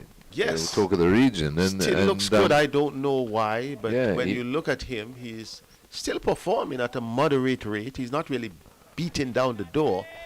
But I think from a point of consistency, others who have been ushered in to the door. In fact, it's not Thomas. Yes, it's the wicket keeper, is it? Adelaine Thomas. Archibald. Bowling smart. Whereas for Log, he has been coming over the wicket. He has opted to come around the wicket to the new batter. So perhaps he knows something about him. But I think that line that he's bowling to Log should be the same line, because we have seen one going through the slips, one falling short of slip, that sort of angle. And I think, but he knows best. He knows how he's feeling. And he has had a good spell. 2 for 22. He's in his 6th over. Comes in to bowl to Thomas. Thomas gets one instead of going away. Holding its own, touching down, going through, nice carry to the Leeward Islands wicketkeeper, baton captain, and Jamal Hamilton. He has now brought in 3 slips. We have been speaking about that. Yep. No gully yet. The slips are very close together, though. That's right. I think Raheem Cornwall, though, should be more behind the wicketkeeper, straighter. And perhaps even that catch, that the ball that fell in front of him, could have been at a 2nd slip position had they been positioned conventionally. Once again, beaten by a beauty, allowed appeal. The ground. Not out, says the umpire. The bat may have been hitting the ground. We would look at it again on the replay. They were Colin Archibald. Oh, close, but You can't really tell. yes, the umpires had, well, they were actually celebrating, but premature celebration. This has been an outstanding spell of swing bowling, of fast bowling, if you want to call it medium fast. He has been, I think, it's the best spell we have seen from the fast bowlers in this match. Once again, good delivery, not as much pace as the previous delivery. And Thomas covering up in the end, surviving a scare in this over, an excellent over from Colin Archibald, taking the wicket in earlier in that over, the wicket of Romain Morris. 2 for 22 from his 6 overs, leading the charge here for the Leewards after the opening bowler Jeremiah Louis was roughed up for 27 runs by Log. Archibald has stepped in and filled the void, and though the scoring rate is pretty much a brisk one by Jamaica, his performance, his 2 wickets, have made a difference. Most definitely. They've kept the Jamaica Scorpions in check and haven't allowed Lug the freedom when he first came out. And now we're going to see a change, and this would be very interesting to see how he's bowling at the moment. The leg spin of Hayden Walsh Jr. I'm in agreement with this move. Mm-hmm. I think he did measure Cornwall. At the same time, you could have continued with Cornwall. It's okay to be hit for 2 sixes. Nothing is wrong. No. You would have your chance. The captain has chosen, but it's a good move bringing Hayden Walsh Jr., the wrist spinner, who is going across. The stronger breeze comes from a right to left or east to west. Comes in his first delivery to Log. Works it off the pads down to fine leg. Jamal Harrington is chasing with the pads because there is no fine leg. And 2 runs to Log. I did mention he also has the option of Kofi James. I know Kofi James batting at number 4 may not be considered for his bowling role in these games. He's definitely a lead bowler in the 50 over or in the T20 version of the game, but he does well at any level. Well, that's what we're going to say, and I'm all for playing guys and giving them the opportunity if they're in form. I'm on that, and I don't like this position that you tell me I'm playing. I'm not saying anybody told him that, but sometimes you get the impression, oh, you're playing as a batsman. Right. No, I am a player. I'm an all-rounder. I can master batting and bowling. Bring me up to the 4. Hayden Walsh Jr. to Log. Log sweeps. He will get 4. Down to fine leg. A bad ball lined on the leg stump. I think perhaps Hayden Walsh Jr. may be thinking that he's hitting from off across the line. But still, bowl your stock delivery. Yeah, badly lined delivery, that one. Far too wide down the leg side. Easy pickings for Log. Leroy Log, called the name. Must be happy, excited. He can look at prospects and say, I want to be the 3rd person to go on the century board. Kimali Milius is on 166. Kaveem Hodge is on 75, so Hodge ahead of him. They can have a race, even though they are 2 different venues. Log, the man who is showing that he has the sprinting capacity as a batsman. Usain Bolt may have the sprinting capacity in the thighs, but Log has the sprinting capacity with the willow. He's a game changer for the Scorpions. In fact, took the initial attack, and that initial attack, I don't want to say has cancelled the 2 wickets, but it has at least kept things in the balance. Good flight and delivery by him. Junior trouble here, but he will get back. Running down the wicket. Oh, a loud appeal, but he did get in, but I got the impression that maybe he did not get in as he should. But there is a lack of communication there. Definitely. I think Hayden just got a bit excited because it hit the stumps, but Thomas was well in by the look of it. But yeah, it is nicely balanced at the moment. Those 2 wickets are certainly steady things for the Leeward Islands. But I'm very impressed with the way Lug's playing, especially the spin, because he's picking his ball, he's using his feet. And you don't mind using his feet to either the leggy or the offie in Cornwall. Well, what he has also shown that he's adept at playing a repertoire of shots, apart from the lofted drives. On 2 occasions, he swept Hayden Walsh. One went for 4. The other one, he got a couple of runs. So Hayden Walsh's first over has been completed. The 19th of the Jamaica innings. They are replying to the Leewards 260, 87 for 2. Leroy Log. 67 batting in Feinstein here. And in fact, Mackenzie, he got 2. Kirk Mackenzie, he got 18. But the man at the crease with Log is Aldane Thomas, the wicket keeper batter. And Sylvester Joseph has just replaced Terry Liraji. So Log is on 67. And Colin Archibald has really been the pick of the bowlers for the Leewards Hurricanes. Log has been the man who has ruffled the feathers and roughed up the Leewards bowlers. Archibald, on the other hand, would have had 2 chances. One could say one put down by James running back, and the other one mix up perhaps between the wicket keeper and the first slip. Log drives out to deep cover.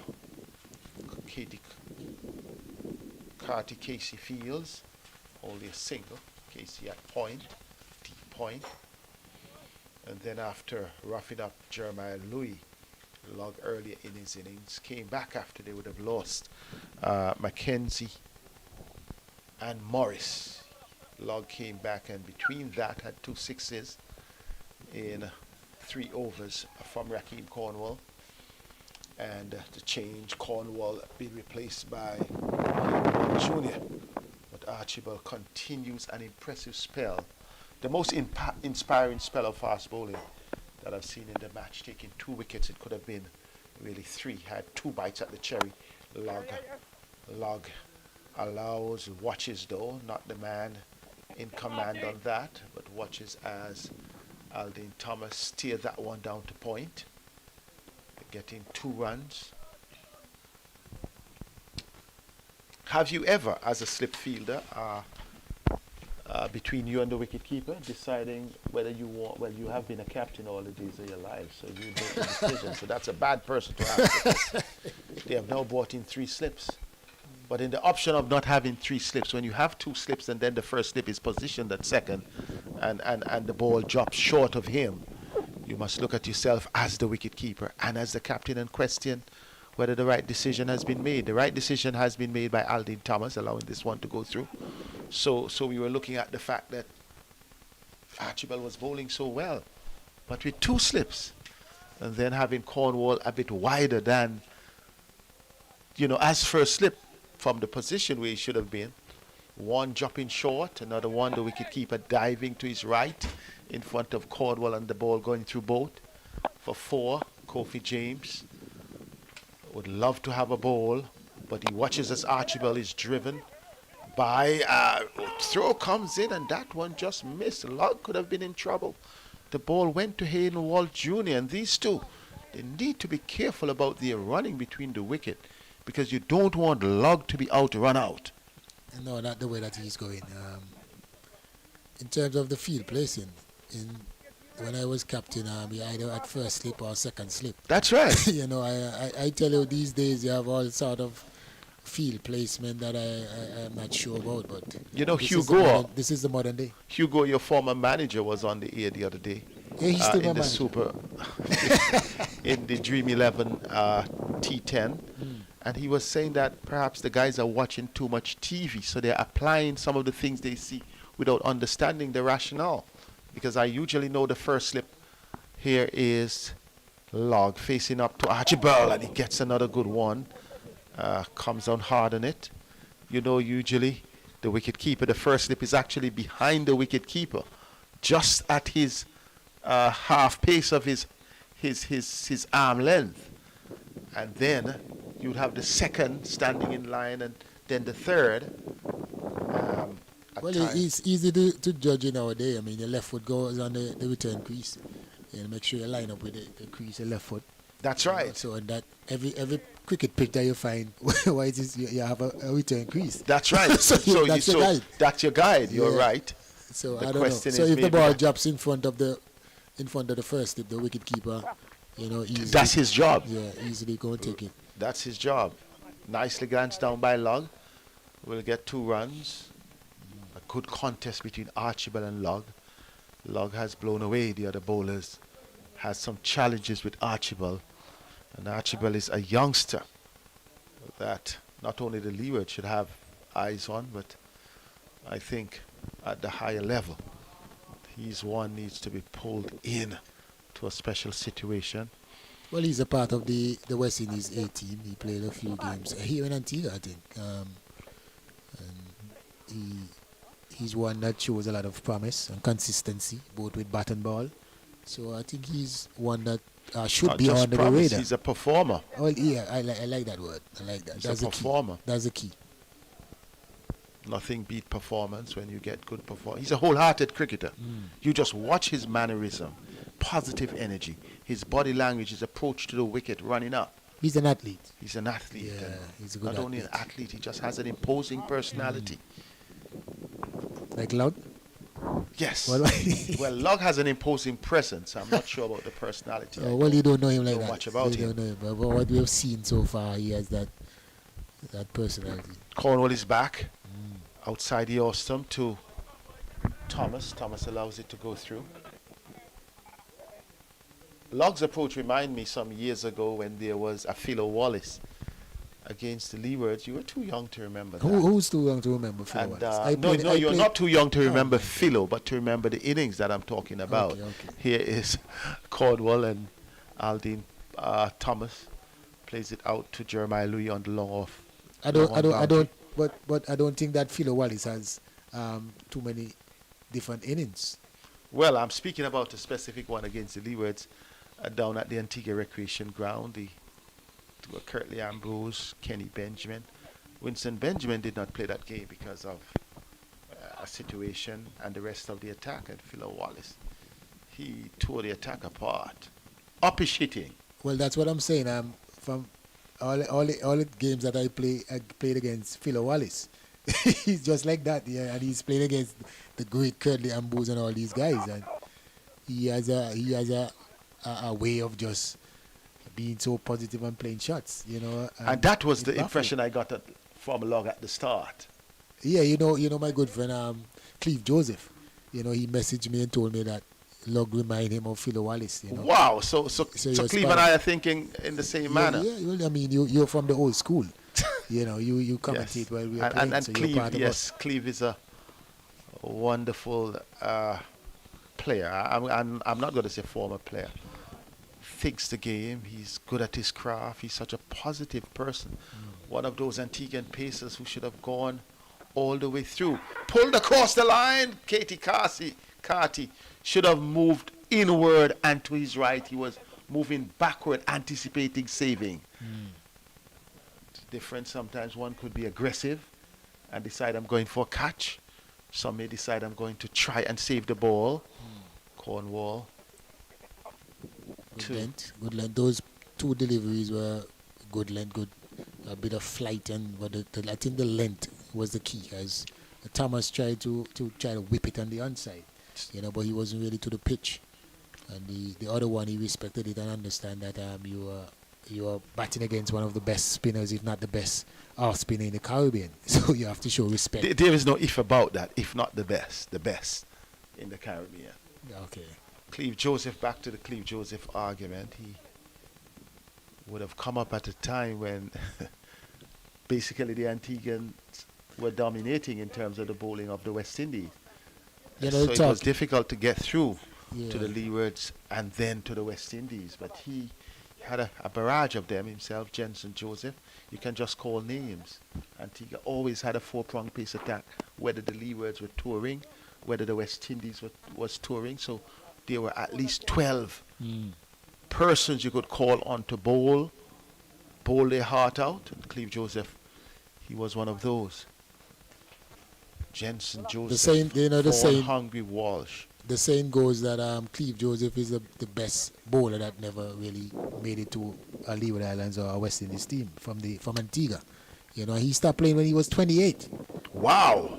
When some other players now are making I'm making it debut at impact. 30 and 31. Hayden Walsh Jr. to log in 2 minds, looked as though he was reaching to drive and then in the end pushed it to once in out. Those were the days of Leeward Islands cricket.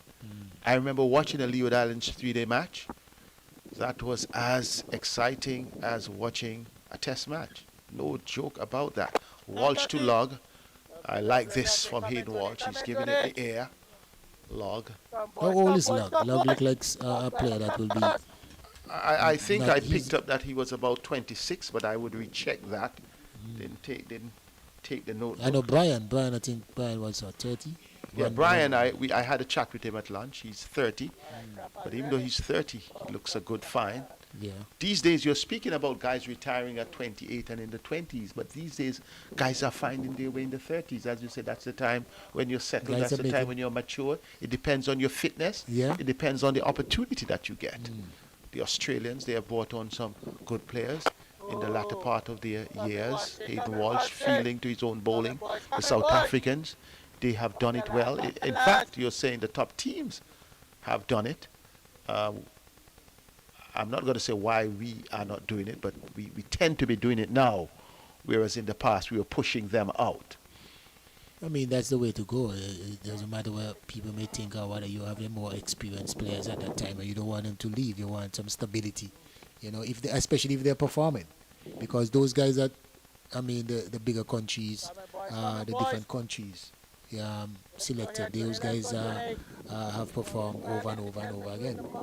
So it's not only, you know, being at that age, but you have to be performing. Good delivery from Hayden Walsh Jr. Came from the outside edge. They're coming back for the second. The ball took the edge and went past Cornwall's right. Casey Carty chasing. Yes, so we're speaking about that age matter. Vaughan Hungry Walsh, who is the nephew of Hayden Walsh Jr., he was the brother of Hayden Walsh Sr., he was bowling express pace. At 28, he was bowling faster than Curtly Ambrose, Kenny Benjamin, Winston Benjamin, who were all in the Leeward Islands team, who were all in the West Indies team. I'll get back to the discussion. Hayden Walsh Jr. to log outside the awesome, giving it flight. No harm done. And when he was so impressive, he cartwheeled Desmond Haynes' off stump. That was part of the day. But we provided real yeoman service for the Leewards. He was given a looked in. Someone thought, saying, oh, he's old. Oh, lovely delivery. That one deceived Log, but took the pad into the onside. No harm done in the end. The score remains 97 for 2. Log is on 73. Thomas is on 4. The Leewards still under some pressure, but fighting back well. But to complete that, when he was given a looking, in fact, we were told in pure open Leewards term that someone said that he was too old, and when they checked, his age was 28. That was just so unfortunate. And it was someone at the selection level of the West Indies who was inquiring when they saw his capacity. But men oftentimes are called that at that age when they're not even at their prime. Yeah, well, that was the norm back then, you know. When you reach that age, they think that you're old. Well, here we see Aldine Thomas once again getting mixed up with his running between the wicket, perhaps trying to get Log on strike. One thing we have to take into consideration as well, I mean, the fitness back then is different than now. I mean, the physical that these guys are doing, they're more into the gym work, and you have all fitness trainer and all these stuff, you know. So, you know, at that age, some people, to be honest, at that age back then, started to slow down. You know, some people. Well, it also, some people. It also yeah. depended on their fitness, individual fitness regime. Yeah. Because much of that in those times were left up to the individual Right. rather than the team. Lovely delivery from Raheem Cornwall. He gets his man. Aldine Thomas playing tentatively, coming forward and trapped in front. Jamaica losing their third wicket. Raheem Cornwall pitched and plumb in front, and the Leewards getting their third wicket. A bit of disappointment on the part of Thomas. In fact, apart from Log, who has really scored 75% of the Jamaica score, the other players have not really contributed much. Yeah, but you can look at Log and see the difference between him and the other players so far. You know, he's more aggressive. He's more in command of his batting, whether front foot, back foot, spinner, or pacers. He looks really organized, very powerful, and he's always looking to score. Meanwhile, the other batters, they find it very difficult. And we have, let's say, class bowlers, especially now that Raheem and Hayden Ward Jr. is in the attack. These guys are experienced, played for A-team, West Indies team, and played different competitions all over the world. You know, so these are the most, in tandem, these are the two most experienced bowlers that the Leeward Islands have. So you have to be capable and trustworthy in your especially your defensive skills. That's So, right. It can't be all aggression, but you got to be on the key. So Cornwall, it's really. He has asked some questions of the West Indies selectors. He has answered those questions, but somehow there is some unease, and it's rising unease about the approach toward him. Paul Palmer Jr., the captain, my plays his philosophy first is delivery. my philosophy is, especially with Cornwall, for the past few years, you can see both himself and Chase, they have like vying for a spot. And many people may think evidence show that Chase, in terms of test cricket and so on, has been more consistent than him. So it depends on the selectors and wherever. So my thing is, I think Cornwall, you know, can even perform more with his batting.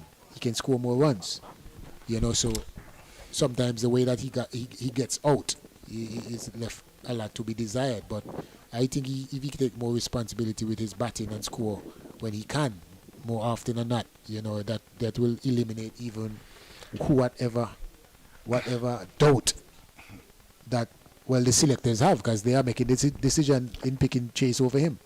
Comes in, plays the ball.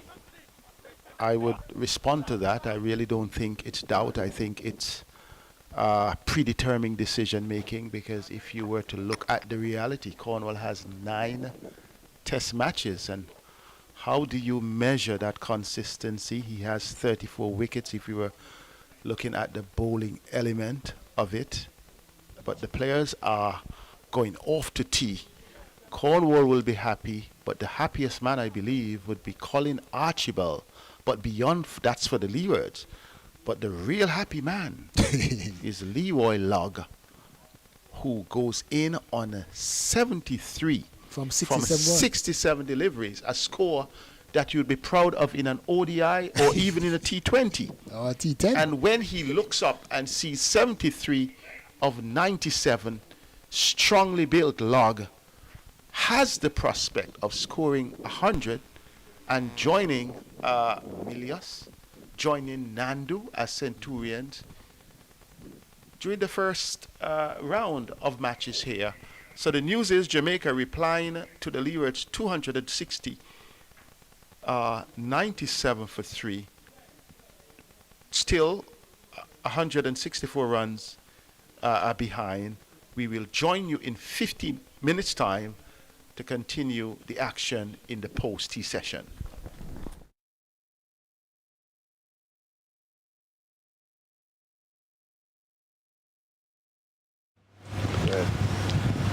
Tej, firstly, I want to ask you, what was the feeling like receiving your test cap from Brian Lara?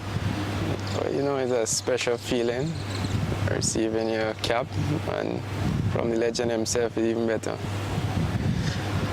What did he say when he handed you that cap?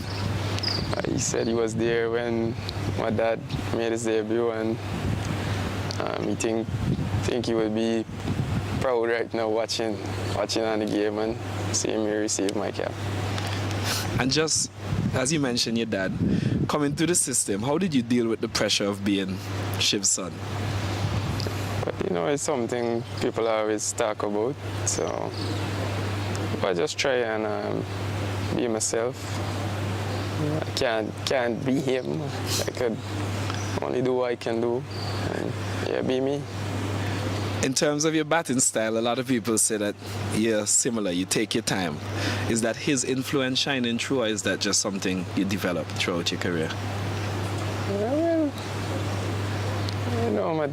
I started training with my granddad when I was little, so he always the kind of guy, he just instilling you, don't give your wicket away, and you could only get runs in the middle, that kind of stuff. So yeah, I think it started with my granddad.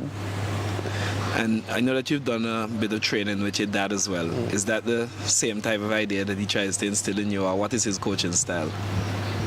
Yeah, well, since he came, he was living in the US a bit and then in Guyana. Well, now he's back in the US, but at the time when he was in Guyana, we would train together. So, yeah, basically some of his teaching and batting style kind of rub off a bit. Was cricket always your first choice, or have you ever thought about doing anything else for a living? Oh, well, I guess like playing youth cricket, and yeah, from playing youth cricket I thought about, cricket, yeah. Never really anything much else. So if Tejran Shandafal wasn't a professional cricketer, what would you be doing today? I really don't know. I haven't given it much thought. Well, good. We hope you don't have to give it much thought. Fingers crossed. In Test cricket, do you have any goals for this upcoming year? No, I try and take it one game at a time. Every time I go out and bat, try and get start again and try and bat as long as possible. Yeah. You mentioned taking it one game at a time, 2 test matches under your belt so far, with notable performances. What was the feeling like when you first got the call to represent the West Indies? Well, you're obviously thrilled, excited to be representing the West Indies. Happy feeling, excited, and thankfully things went well, so yeah, even better. Who did you get that call from? Chairman, Mr. Innings. Yeah. And what was your reaction? What did you do immediately after? You know me, I'm a quiet guy. I didn't really jump up or anything, but you're feeling the emotions inside. Yeah. Who was the first person you told about that call? Probably my mother, because I live with my mother. Yeah. So yeah, I live with my mom back in Guyana, so yeah, most likely I think her. And when you told your dad, what was his reaction? Well, he's like, it's tough series, so you gotta be prepared and be ready mentally and everything else, yeah. That was before he said congratulations? He always thinking about what you gotta do, so yeah. Would you say that he has been the biggest influence in your career so far? Well, like I said before, it started with my granddad, because from the early phases of my career and age, my dad he was obviously playing, so he's not around much, and yeah, so my granddad. And other than your dad and possibly a batting partner, which other cricketers do you look up to in world cricket? Anyone that you have watched over time, maybe model your game off of, past and present? Well, you watch like Alistair Cook, Sangakkara, my dad, Lara when they were playing. You watch all the good players, Sachin, Virat, so many, Can't name all of them, Ricky Ponting, all these guys, so. And anything out of their game that you always said you would bring into your game when you got to the Test cricket level? I guess you watch some of the shots they play, but obviously I don't have all those kind of shots like some of the other guys. But try and keep it simple and do what I could do. You mentioned Brian Lara, who you have here in Zimbabwe as a mentor. What is it like working with Brian Lara, and how much motivation does it give you when you walk out onto the pitch or when he says a kind word to you? Yeah, he's a very cool guy, easy to approach, and you have a few tips here and there, stuff you can add to your game and improve on, and apart from like shots and the kind of stuff, like how you think about the game and these kind of stuff, yeah. How is it having Craig Brathwaite as an opening partner? Craig, a very cool guy, you know. I guess similar to me. So we get along pretty well. When you go to bat, he always share his views and things that you could do to negate certain bowlers, and yeah, we talk about what the ball doing and what we could do, and yeah, that kind of stuff. What do you admire most about Craig? Firstly on the field and then off the field? Well, like I say, he's a very cool guy, and you feel, you know, I think he is strong mentally. Yeah, bat for long periods, and the runs show. And I'm guessing that's something that you plan to emulate as well in your game. Yeah, well, hopefully, you know, try your best every time and hopefully you get some runs. And what about off the field? How is he as a captain, a man manager? Yeah, he's simple, man. Easy to get along with. He does his thing easily in the background, so yeah. How have you enjoyed your time so far in this West Indies setup? Well, the guy's been very welcoming, and everybody seemed to get along well with new players, and even the guys who were here before, you know, they treat you well, and you can have a conversation with any one of them. Who is your best friend in the team currently? Well, you know, before Moti come back, I always playing with Josh. So, yeah, Josh and Jaden and Andy and those guys. Yeah. And you mentioned spending a lot of time with Moti. How good is it to have a fellow countryman in the team that's around your age and able to assist you? Yeah, I mean, I've known Moti since on the 15th, so I'm comfortable with him. You get a little partner to go around here and there. Yeah. And lastly, anything that you want to say to the Maroon fans that have been supporting you since your debut and will continue to support you throughout your career? Looking to try my best and get some runs and keep supporting. Thanks. Thanks, Tej. Welcome. Cheers. Alongside me, Shane Dowrich, captain of the Barbados Pride for this West Indies Championship. Shane, how are you feeling ahead of the tournament right now? I'm pretty excited going into this first game. I have a pretty young side in terms of experience, and the guys are really looking forward to getting out there on Wednesday. You mentioned having a fairly young side. Obviously, the likes of Craig Brathwaite, Kemar Roach, who actually has the most test wickets here as well. You know, how have you guys been preparing knowing that you don't have that experience in your side? I think those are some big books to fill that you just called, but at the end of the day, it's a great opportunity for a lot of these youngsters to showcase their talent and their skills. We've been doing a lot of preparation before we got here. We had a couple of games at the Oval, and I think they gave a good account of themselves in those games, and we're just looking forward to playing on Wednesday. All right, let's take things now to the personal aspect for you. Where are you at mentally? Because, you know, you've had a break from cricket. You played some first-class cricket last season. This is going to be the second time around that you're back into the first-class season again. Where are you at mentally right now? I'm in a very good place, actually, just enjoying cricket and just playing and trying to be the best I can be. And then finally, Shane, obviously, you always want to set personal targets for yourself. What are you looking at for yourself? Obviously, there's 2 matches before you have that break. What are you aiming for right now? For me, it's just to be as consistent as possible and help the team do as well as they can. For me, batting, I've been in good form lately, had a good run in the games back home, and just looking to be consistent and play good cricket. Well, you're going to be flipping the toss there as a captain. All the best for this season, Shane. Thank you. The Cricket West Indies Academy aimed at developing the future of cricket across the Caribbean. Alongside me, Kirk McKenzie, a young man who has benefited from that academy setup.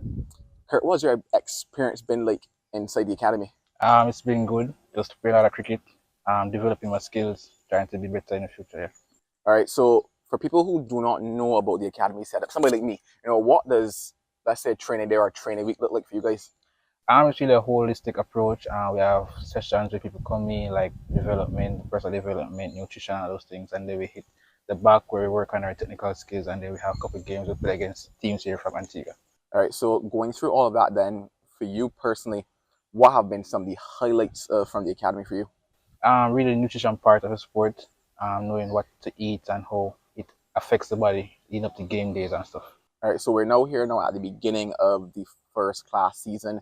You have yourself a chance to be in that setup again. You played one game last year, I believe it was. How ready are you now for this year? I think I'm better prepared. The academy kind of helped with that, playing a lot of cricket, a lot of training, kind of fine-tuning certain things, and going back home, continue working on them, and come back here, places that I'm used to. I trained here a lot, so I think it should be good for me heading into the tournament. And then finally, obviously, you have to set yourself some personal goals should you get the opportunity. Obviously, we have 2 games for the break. What are you hoping to achieve for this first class season?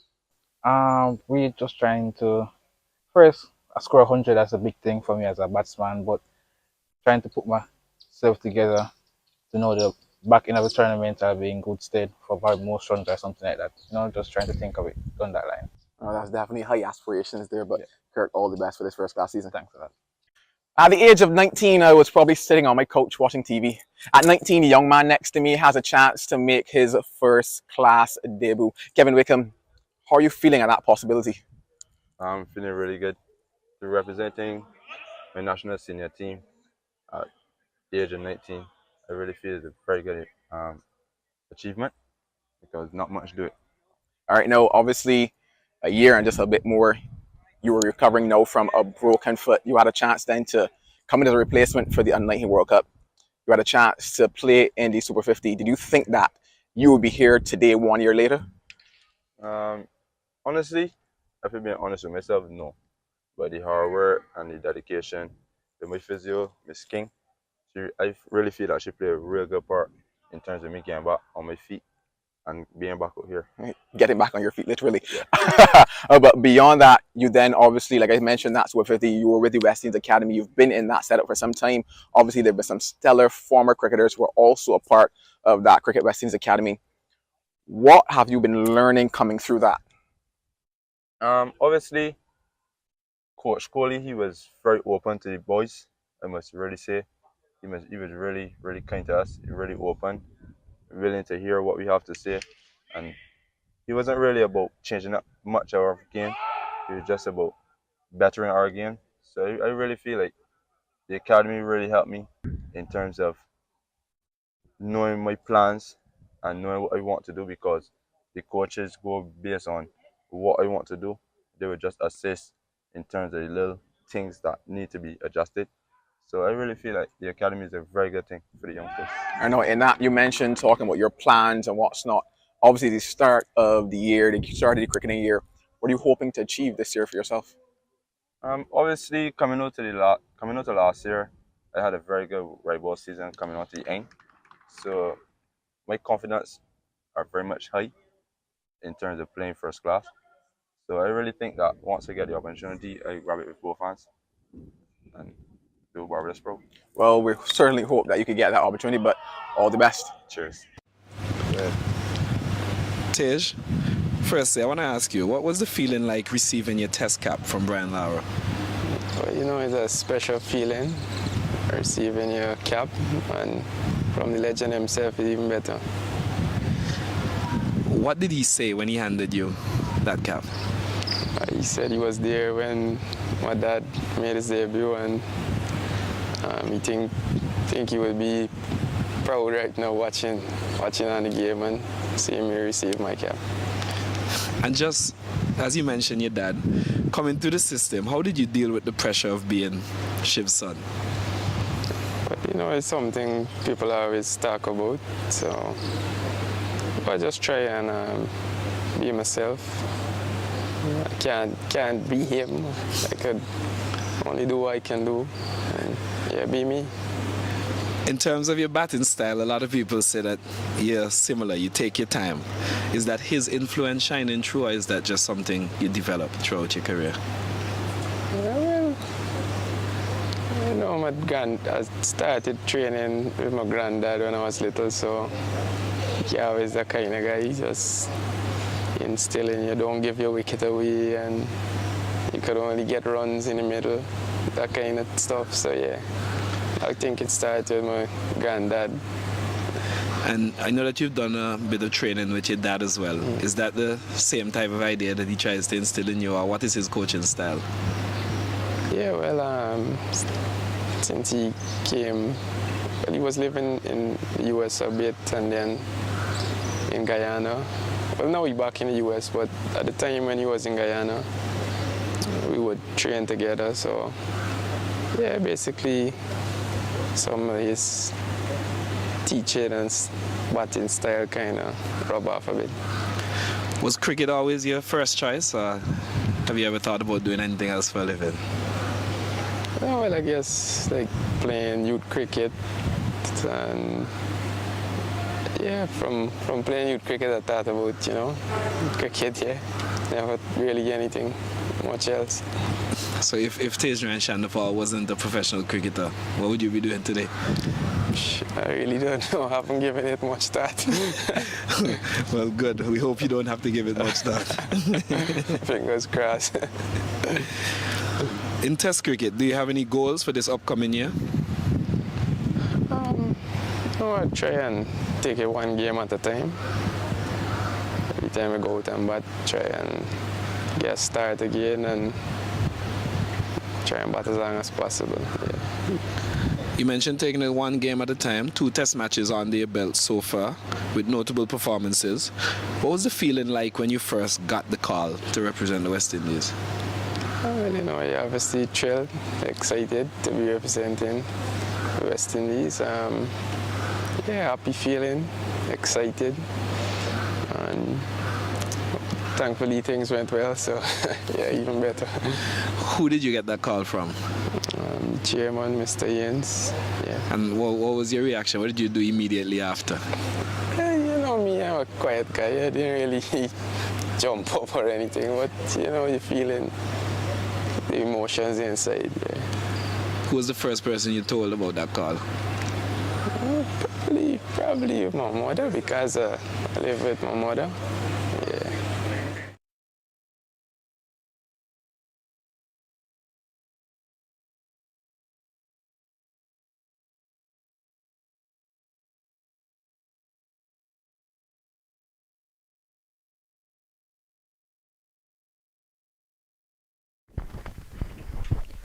Welcome back to the Coolidge Cricket Ground in Antigua for the West Indies 4-day championship match.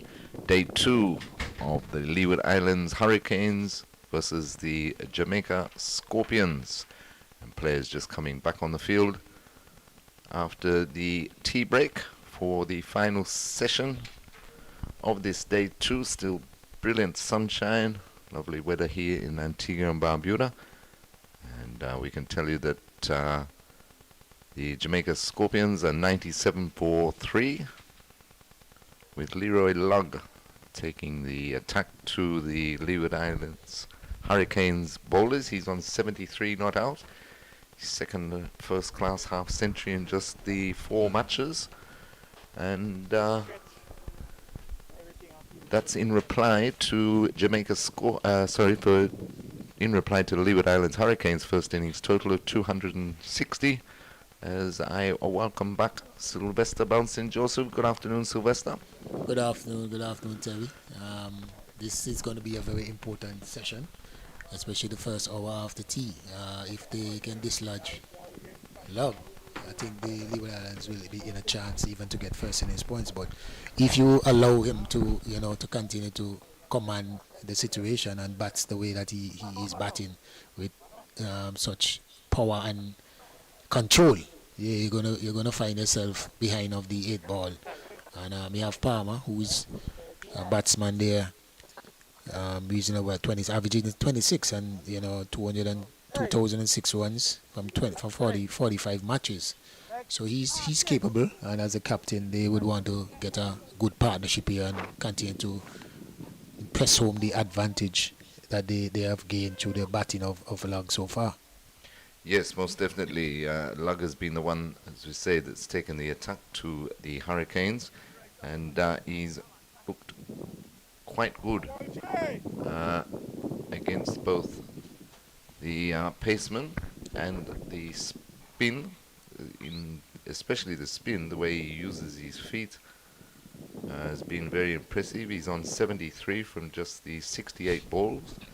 He's hit 8 fours and 4 sixes in that 73. Batsman out. First to go was Kirk McKenzie. It was LBW to Colin Archibald for 18. And then Romain Morris was caught by Kieran Powell, bowled by Archibald again for 2. And Aldane Thomas just on the stroke of T, LBW to Rakim Cornwall for 4. So 97 for 3. Still some 163 runs behind. As Hayden Walsh Jr. will start from the northern end into long. Full pitched and stroke to mid-wicket. And there is no run. Important session of play in regards to the whole outcome of this match. 2 slips in now for Lug. And almost a caught and bowled chance there. Good effort there by Hayden Walsh Jr. diving across. And almost took a stunning one-hander, but not quite. Single there to Lug. He goes up to 74 and the score 98 for 3. I like the look of Lug with the both fast bowling and spin bowling. He seems like he very confident in defense and attack. He knows his game, and it's good to see a young man, showing such confidence. Definitely left-handed Paul Palmer on strike. Defends that out into the offside, and there is no run. Yes, and he looks quite compact and quite sure of himself, Sylvester, at the crease. You have to negotiate these two Leeward Island bowlers in Hayden Walsh and Cornwall, because these are two of the best spinners in the Caribbean. So, if you can overcome these two and get a good total, or even a century, you can look at yourself and tap yourself on the back so for a good innings. Walsh in again, and that one beats him outside the off stump, ball taken by Hamilton. Palmer still on naught, just faced the 5 deliveries. But in going back to Hayden Walsh, I'm happy to see that he gets the time to come and play, the regional 4-day competition, because I think that this can only help his control and get him more confident in bowling, because even though he was one that relatively just plays the white ball version, whether T20 or T10, and the Super 50. Right. But now that he has the opportunity to come and play for the Leeward Islands Hurricanes in the 4-day championship, I think that will only boost the Leeward Islands bowling attack and also help improve him. So even when he goes back to the white ball version, that he will have a lot more confidence, and understanding his craft even more. Yeah, and you saw that, didn't you, Sylvester, when he played the few games he's played in the 4-day matches. His bowling started to suffer. He was dropping a lot of them short, and the wrong lines at times, and batsmen were starting to go after him a lot more. And I think that came down to the fact that he was playing a lot of white ball cricket. So good to see. But they were talking about Brandon King before and how, he's not in this Jamaican setup at the moment. But for him to play Test cricket, he'd need to play 4-day cricket, make himself available. Not just him, I'm just using him as an example, but there are quite a few around the Caribbean at the moment that Cricket West Indies would like to see. But I think they need help with that also, not just from the players themselves and the territorial boards, but from the ICC as well. That how many Because if there's more and more and more of these leagues starting, I mean, eventually you're going to run out of months in the year. That's a nice shot there by Lug, just pushing Archibald up to long on for a single. The score goes up to 99 for 3. Well, to be honest, that's a challenge for especially like a board like us. That I don't want to call us the lesser international countries, but when you check like Zimbabwe, West Indies, and these type, say Bangladesh, so to speak, as well, you know, it's kind of difficult for the smaller boards to make certain decisions. Right. You know, Yeah. because they really can't really pay the players like some of the the bigger boards, so to speak. So it's kind of difficult for the players making a decision. At the end of the day, I guess the onus is on the player and which direction that you want to go. Right. Yeah. So it's a ticklish situation. I mean, It is, and it's hard to make, you know, what we classify as the real game of cricket, the 4-day, 5-day test match level. You know, that's where your career is based on and everything like that. But it's hard to make that attractive when they make so much money these days off the shorter versions. not only that, I mean, when you say the shorter version, in the time you can play, you play 4-day cricket. You can play like 5 and 6 T20 games between those 4 days and make a lot more. Probably when you make one for one T20, it can cover the whole series for Right. Yeah. for yeah. a 4-day competition. Yeah. So, you know, in terms of the economic perspective, you know, guys are thinking about that. But the cricket itself, West Indies cricket, is suffering Definitely. because of that. It's unfortunate, and some players, I mean, if you decide to do that, well, what can you do as a board?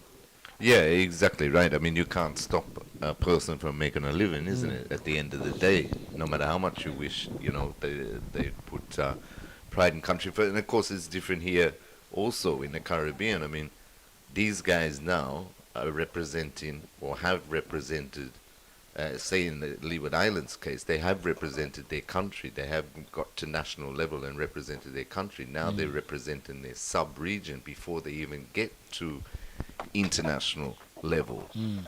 You don't find that in any other area of the world, and you certainly don't find it in any other sport. You know, it's unique to West Indies cricket. But to keep that going, as you say, Sylvester, they've got to find some sort of happy medium. Yeah, they have to find quicker sooner than later. Yeah, and I mean the cricket is suffering. I mean you can't really, as I say, you can't really dictate a person's financial future if you get an opportunity. But I think that, you know, some players,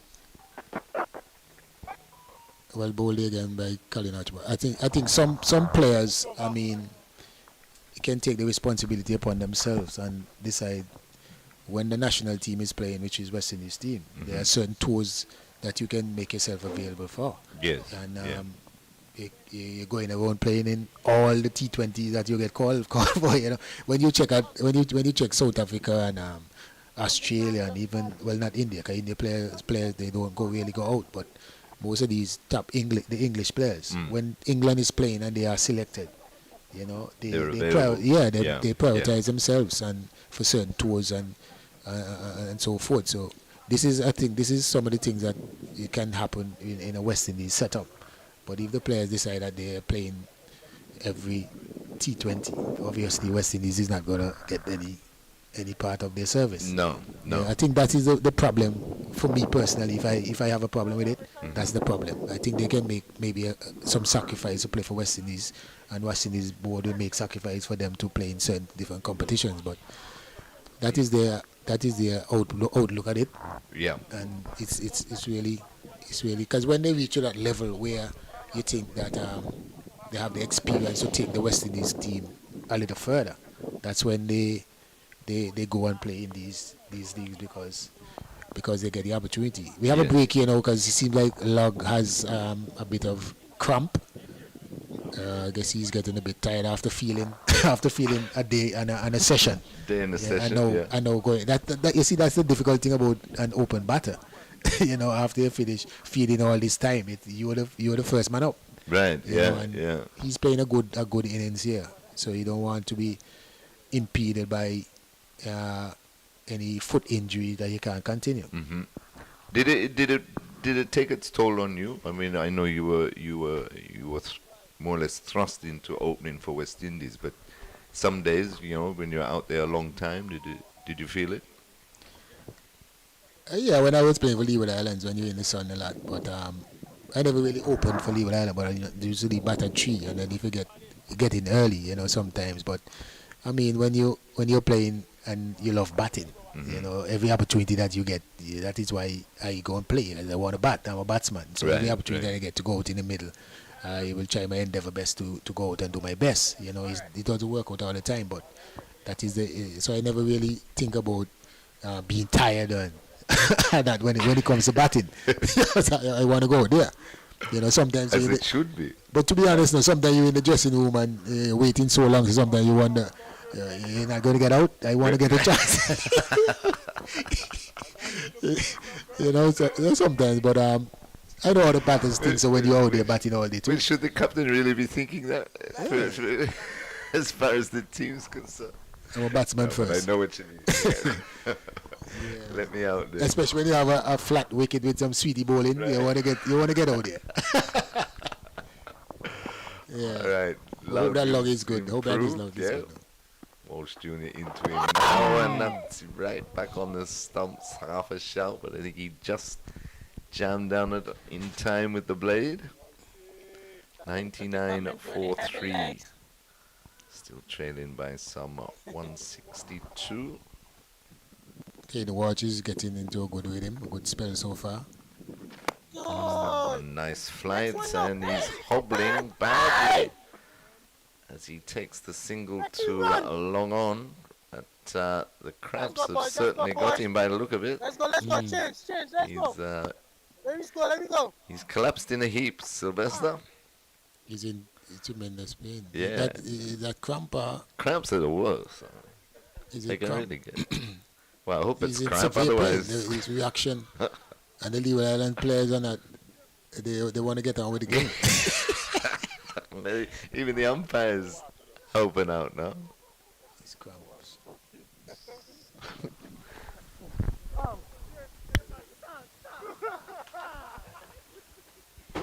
His cramps. Yeah, so Leroy Log is suffering from some serious cramp now. The physio just came on about a ball or two ago, and now he's back again. And the movements, the body language of Log is really, you know, he's in severe pain. Similarly to Hamilton yesterday, you know, but yes. This seems like some sort of cramp. Yeah, because with Hamilton, because as I say, I was watching him go, and the physio was putting him through some paces today and keeping it as him moving to the left, back to the right and everything like that. And every time he moved to the right, he really felt it. But he's got through the day so far. But, I mean, Hamilton injury was different. He had an ankle injury, but right, he seems like he's suffering from a severe cramp. Remember, he was in the field all day yesterday. But I thought they're in camp and doing a lot of fitness. A lot of fitness and rehydration and all that business. Yeah, and this is a serious cramp. The physio is out there doing his work. Why? He felt that one. That one seems like another leg now. It was the right leg, and now they're calling for. They need a stretcher. Stretcher. Well, this is not good, and especially not good for not just Lug himself, but Jamaica. 100 for 3, and you're on 76, keeping the innings going, and certainly keeping Jamaica Scorpions well in the match. Not a good time to have to go off if he don't.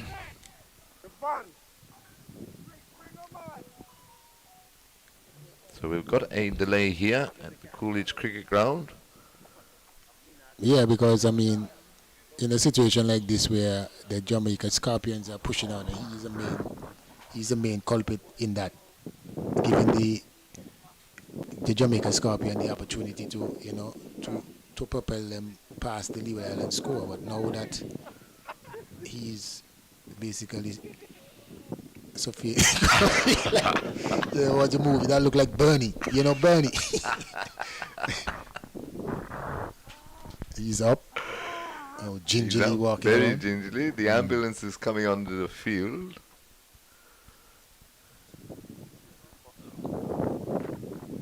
And all of the other batters for Jamaica Scorpions, they struggle. They're similarly to some of the Leeward Islands players. They're not scoring freely. Yes, They found it. They finding it. They found it very difficult. Yeah, they have indeed, but he's played like he's been playing on another pitch and doing extremely well. But while we got the break in play, we'll go through the scorecard for you. Leeward Islands Hurricanes yesterday won the toss and elected to bat, and they made 260, bowled out on the stroke of lunch. Today, Monson Hodge was caught Thomas, bowled Fraser for 37. Kieran Powell caught and bowled Makino Minley for 9.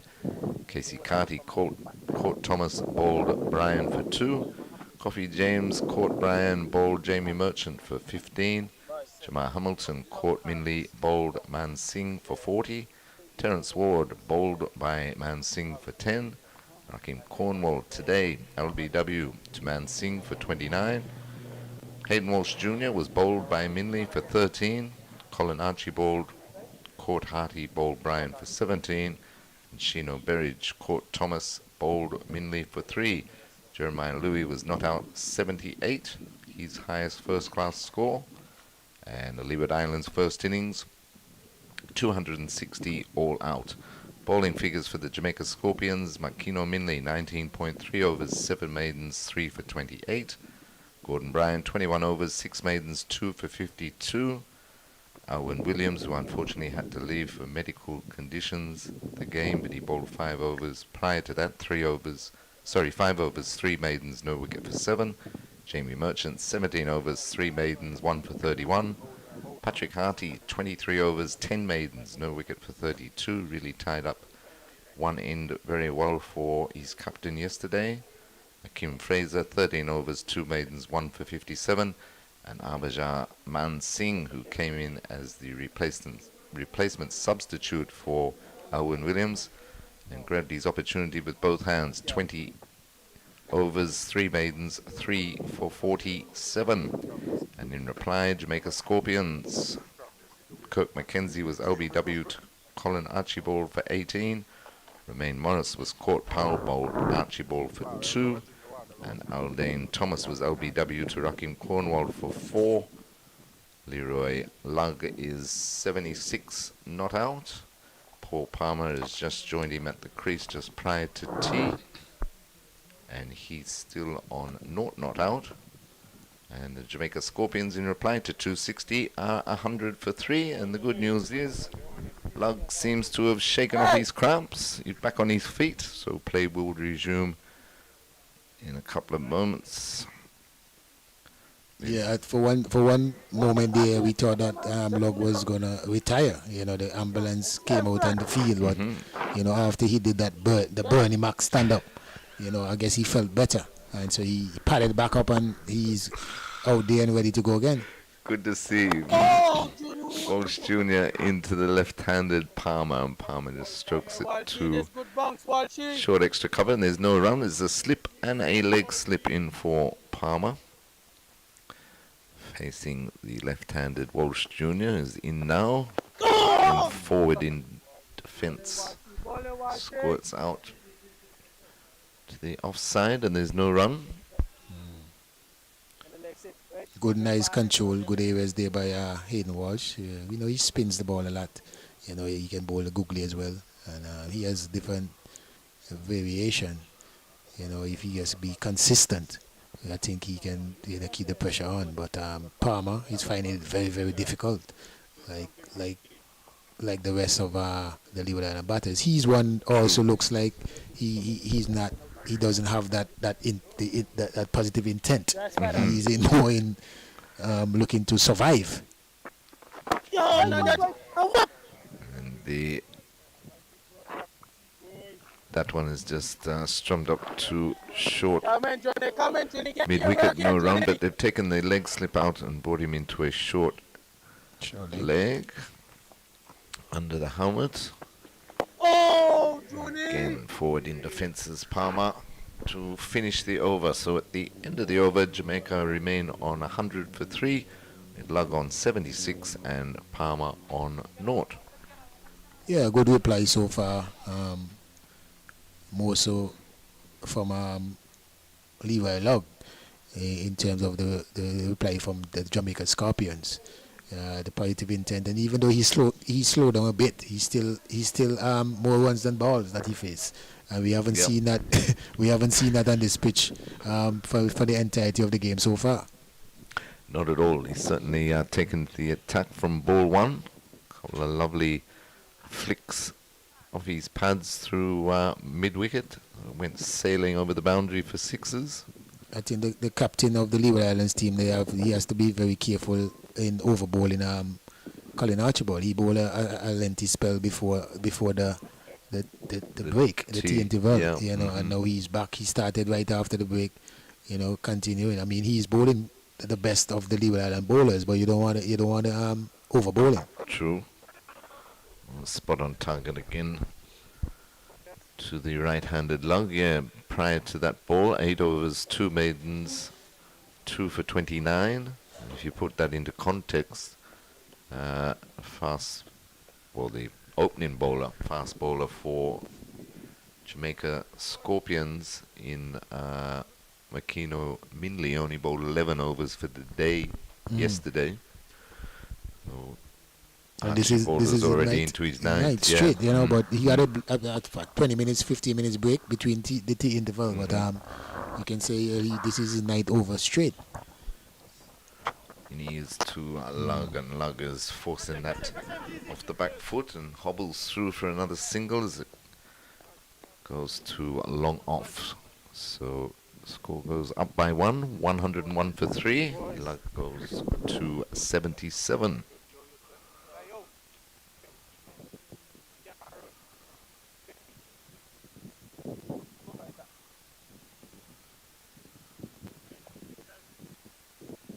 He shouldn't be struggling from cramp because he hits mainly boundaries, isn't it? That's right.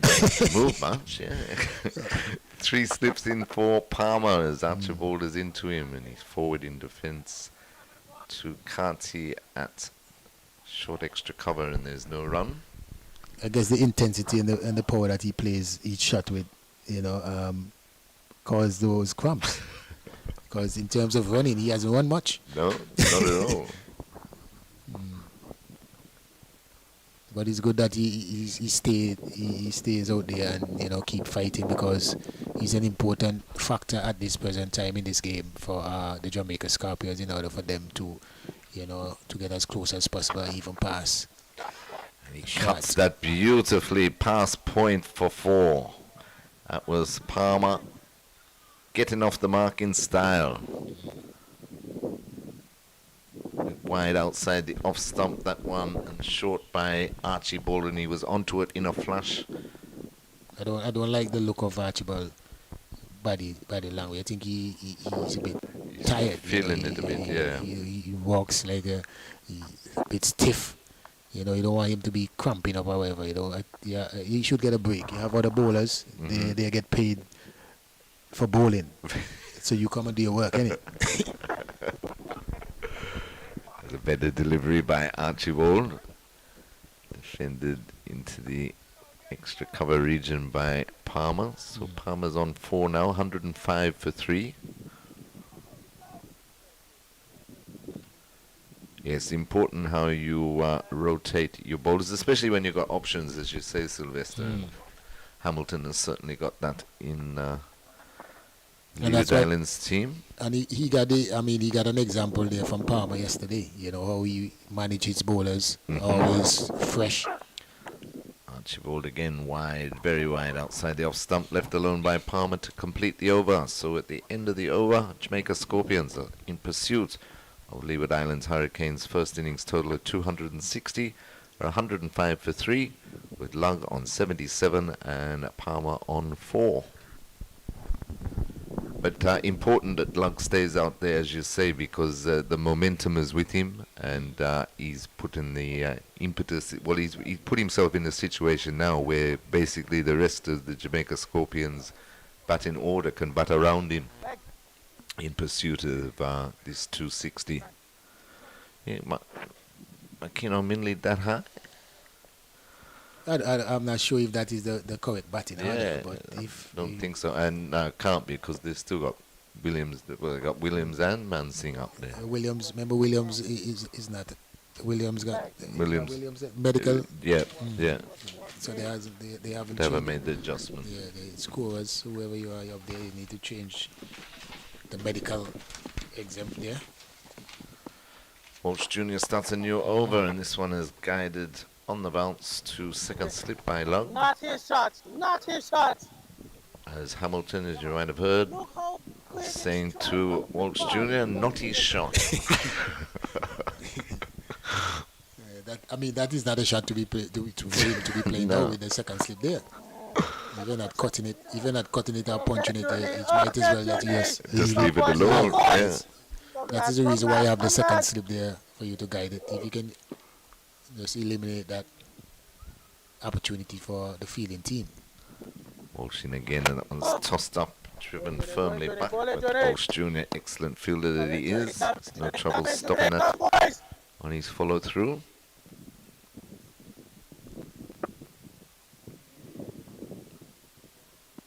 Walsh Jr. in again to Lug, and Lug defending that back up the pitch. Good bowling here by Hayden Walsh Jr., keeping Lug in his crease, keeping him honest.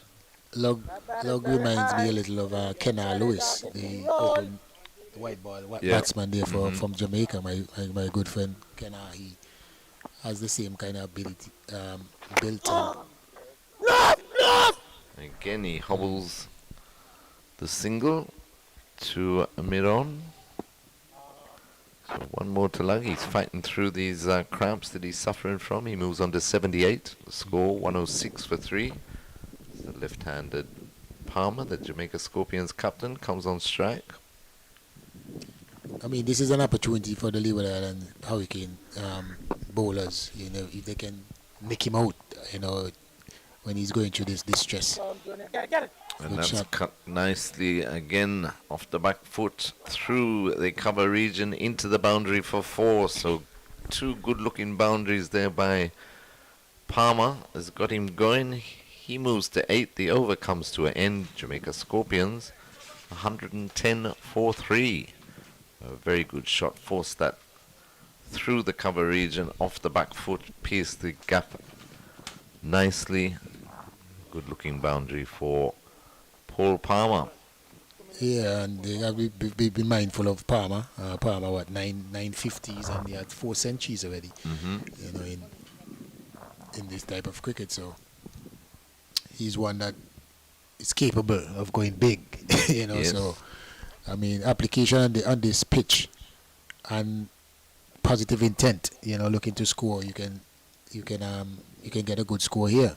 This field is not too big, and it's very fast when you hit the ball on the ground in the outfield. So, application with a bit of positive intent, can get you a good total. And it's important that this pair really, carries on for Jamaica Scorpions. There's 3 scorers, and it's just being out there and staying out there. But you can see that the injury or the cramps impeding Lug a bit, because he is slowed down. He has slowed down tremendously now. The ball is overtaking him. He score. So you can see that cramp really is slowing him down. Yes, for sure. But he'll be telling himself just to hang in there. eventually they will ease. As Archibald still operating from this commentary box end. He's got 2 slips. Ball into Lug. He's up to the wicket now, and Lug is turning that off his hip to square leg, where Monson Hodge runs round from the short mid-wicket area. Can't stop the single, so 1 more to the score. 111 for 3. Lug moves to 79. If he gets there, it will be his first-class century. 1-1-1, Nelson. Why did the English say that? I don't know. You should have more knowledge of that than I do. To be honest, I don't really study those sort of things. No. Yeah, more superstitious things or whatever. It's probably as simple as it was Nelson's favorite number or something. How many voyages he made? I don't know. Well, I don't know. I mean, the internet is there. Google. We have to say. I don't trust Google. those things. You don't trust Google? No. Wow. So what do you trust? Myself. You trust yourself? I mean, you gotta get information from somewhere, innit? No, true. Very true. Used to be encyclopedias, didn't it, back in the day? You have Google. Have You a have, stack of them. you have all sort of search engine now that you can go on. Yeah. And the flick of your fingers, you can get any information that you want. True. Oh, Catch this is it. how drop caught. Cornwall has put him down. Well, fending at that outside the off stump, just moved away from him. Good ball by Archibald. Palmer wasn't behind it, caught the edge, and it went quickly to Cornwall's right, but he's grasped it. You can imagine that you will be in that first slip and you have to dive to your right. You have 3 slips and you still have to dive to your right with the wicket keeper there. So Yeah. and that is what I'm saying. I mean, the way in which they set up They look like they're out of position. Yeah, I don't know. You shouldn't dive in. No, not that way. To your right. If you have to dive, that means the keeper should have taken caught that. it. Yeah. But there was one earlier that he couldn't get down to, and that he was blindsided by Hamilton, who did dive for it. This time Hamilton didn't move.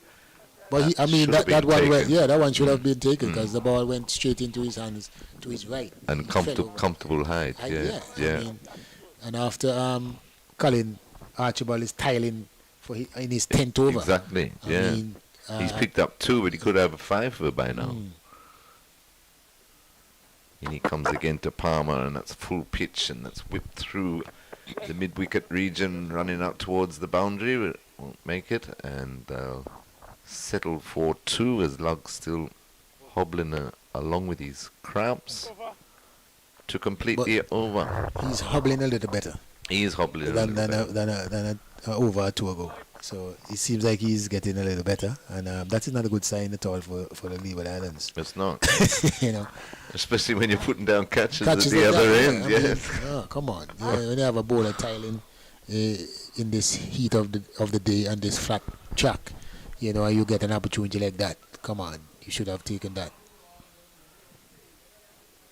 So, Jamaica Scorpions, in reply to the Leeward Islands Hurricanes 260, are 113 for 3.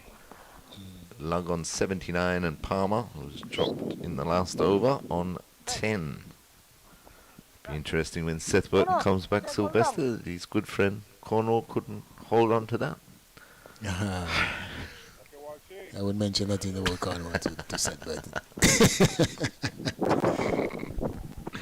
Hayden Walsh Jr., he's gone for the big one again, has caught the top of the bat. Hodge is under it, makes no mistake, and Lug is throwing it away, and I say that had a lot to do with the fact that he's been hampered by the cramps, but a big wicket there for the Leeward Islands Hurricanes. They could have had 2 in 2 and both these gone, but they'll be happy to see the back of Lug, who played very well for 81 ball 79. Jamaica lose their 4th. Leeward Islands on top, 113 for 4. Yeah, when you look at that naughty shot, I mean, you have to be disappointed. Not only with yourself, but I think the management team for the Scorpions will be very, very disappointed. we all see that you were in severe pain, and the ambulance came out. You took forever to get up, and take a minute and go out and recuperate and come back. But if you stay out there, you can't give away a wicket like that. No. You cannot give away a wicket like that, and that is not becoming, of a batsman who has more class than that. Yes. He has shown us that he has a lot of class, but these are the decisions that you have to make when you're out there. It's one thing when you're really trying to fight for your team, but it's also something they call common sense. Right. You're an important member. The game is basically evenly poised, and you don't want to give away a wicket and give the Leeward Island team another opportunity like this when, from all that we've seen so far, the other batters and all, they are struggling. Exactly. Yeah. Exactly. So a big and important wicket grab there by Hayden Walsh Jr. as Leroy Lugg goes. And in comes the debutant, Harvajay Man Singh. He'll be facing Walsh. Pushes that out towards point. Carty very quickly runs around, does the fielding, and there's no run. And Manson is batting high too, so that means he definitely has some batting ability. Yeah, so well, even more compound in terms of why. Yeah. You don't want to say it, but it's looking more and more like an oversight. It gotta be. I gotta have a word with my former teammate, my former teammate, the head coach, Mr. Richardson. I gotta ask him a question, and my good friend, the Killer Miller. Walsh Jr. with 2 slips into Man Singh, and he's knocking that down to the short leg on the bounce, no run. But no disrespect, Manson sounds like a Trinidadian or Guyanese name. Yes, that is not really too common in Jamaica. I wonder if he's a Jamaican now. I was wondering earlier on if he got drafted for the Jamaica team, but I'm not sure. Maybe I need to get some info. Ask Google. Google, there you go.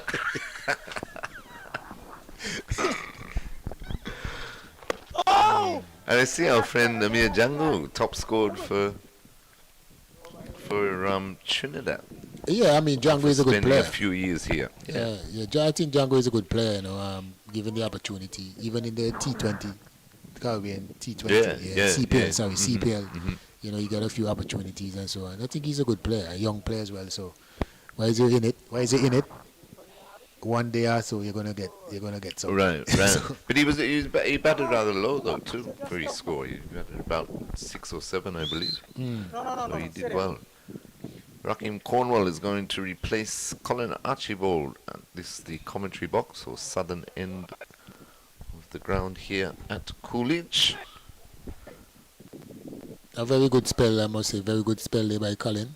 He's moving pretty gingerly as well. Watch he.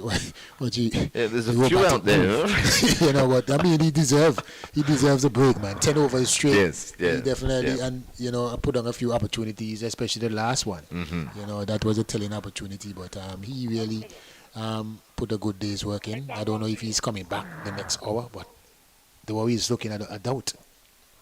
Yes, you could be right there unless Hamilton turns to him in case a big partnership forms, but he has put in the work today, that's for sure, and looked the most threatening of the bowlers.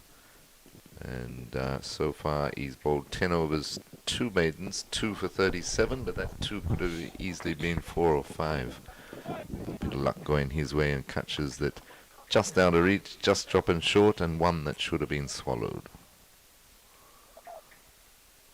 So Palmer on strike, slipping a short leg for Cornwall, has come in round the wicket to the left-hander. 113 for 4, so the deficit is still 147. Cornwall in again. Palmer all forward in defence, out onto the offside. Carty runs around from backward point, picks it up. No run. Cornwall fires it in a bit quicker, and that actually hit the Hodge. short leg of Hodge Hodge on was, the full. I guess Hodge was hoping that one Was hit going him past on him. the tie and go back up in the air like how he got out. Yes, yeah.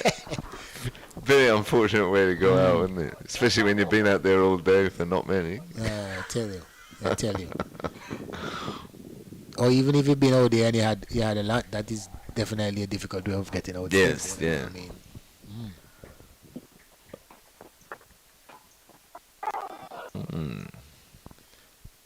Quicker, straighter by Cornwall, but jammed down on time by Mansing to complete the over. So at the end of the over, Jamaica Scorpions 114 for 4, with Captain Paul Palmer on 11 and Mansing on 0. I think the skill set with the Leeward Island bowlers in Rakim Cornwall and Hayden Walsh Jr. and they have Archibald for the Jamaican Scorpions to get over that total. They're going to need a special innings, something like similarly to Jeremiah Louis' innings from one of the lower batters. The captain is still there, but they're going to need someone to stand up maybe 2-3 persons, to give some good partnerships. Similarly to basically what the Leeward Islands tail and lower had. And that's in the air, diving attempt, good attempt there by Carty at short backward square leg, but just out of reach and into the boundary for 4. Palmer sweeping that, but sweeping it uppishly off the top edge of the bat. It flew, and so did Carty. But unfortunately, or fortunately for Palmer, the ball flew faster. The ball flew faster.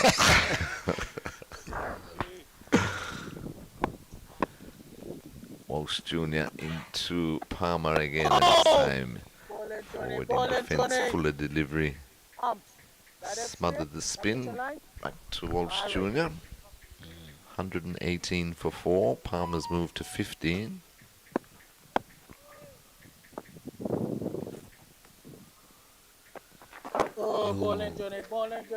Impressive stuff here by Hayden Walsh Jr. I like the consistency. We all know that he's capable of that wicket-taking delivery. We're concerned mostly about the consistency in terms of his bowling.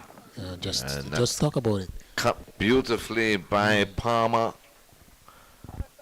Pass point into the rope now, 4 more. So Palmer is looking ominous. And as you say, Sylvester, if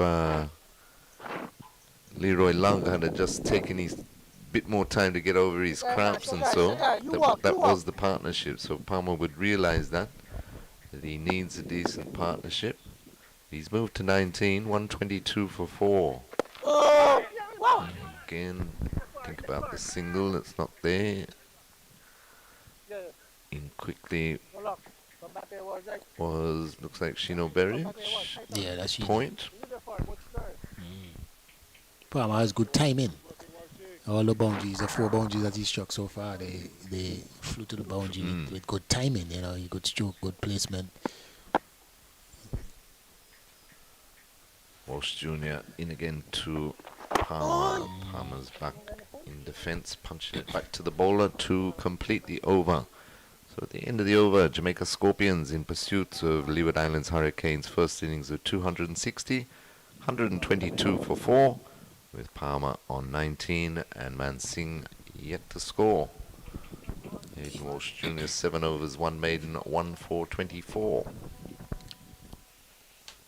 I think it's good cricket so far from both teams. They're vying for the upper hand. Scorpion was in the driving seat for one moment, and then Colin Archibald gave back the Hurricanes, the wheel again, and it's going back and forth. So it's like a boxing match, and it's good. I think it's good, to see the competitiveness of both teams. Yeah, most definitely. Good, entertaining cricket being played out there. The sun-drenched Coolidge Cricket Ground. So Cornwall starts a new over and he's into Mansing, who's well forward in defence. And there is no run. kept up a good run rate, have the Scorpions throughout their innings. It's been around 3.5. It's just under 3.8 at the moment.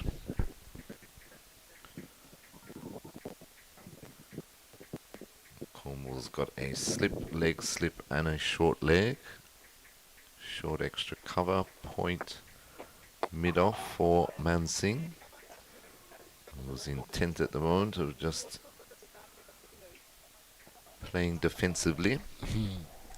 He's only been out there a short time, of course. Still yet to get off the mark. Cornwall gives that one a bit more loop. Stroke nicely to mid-on. There's no run.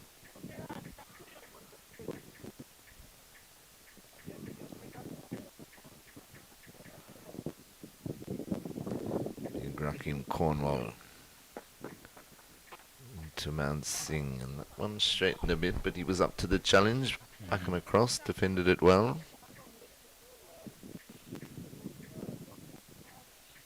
I thought the spinners would get more turn, you know. Well, a turn, but because it's of not ferocious turn, is it? No. It's rather slow turn, if any at all. Complete the maiden over very quickly there by Cornwall. Score remains 122 for 4. Let's go, boys. Let's go. But in terms of the grouping for most of the bowlers so far, well, except for Fraser, I think Fraser was the only bowler that been struck all over the park on a consistent basis in terms of the spinners. Right. You know, but most often than not, you see the spinners are hitting that area. That consistently good area with a little turn, not much turn, but just enough, you know, to keep the batsman honest. Hayden Walsh Jr. is about to start a new over from the northern end. He'll be bowling to Palmer with a short leg and a slip, and that one's comes off the pad and goes around the corner, no run.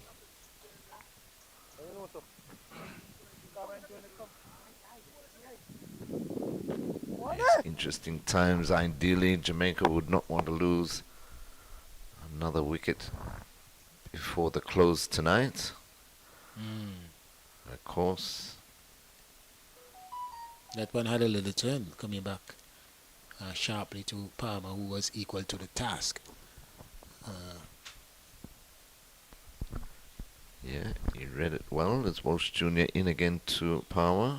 And again, well forward, smothering any spin there is out there at all.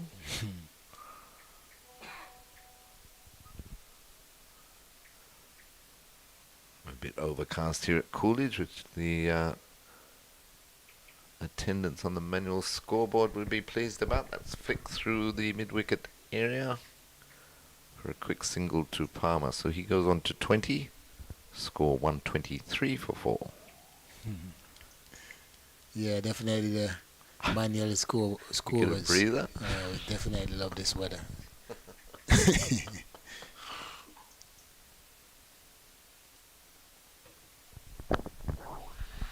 How you think about the situation where you have two venues, two countries for host country for the 4-day championship?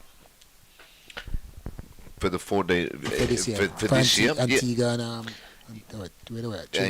and Grenada. Yeah. No, I think it's a good concept. They did it with the they do it with the Super 50 last few years between Antigua and Trinidad and Tobago. So I think it's a good concept. It brings the interest around the Caribbean. If you play more matches in more of the islands. But I'm sure your good friend Seth Burton will have something to say about that and tell you how well Rakim's bowling. Yes, with Jamaica on 124 for 4.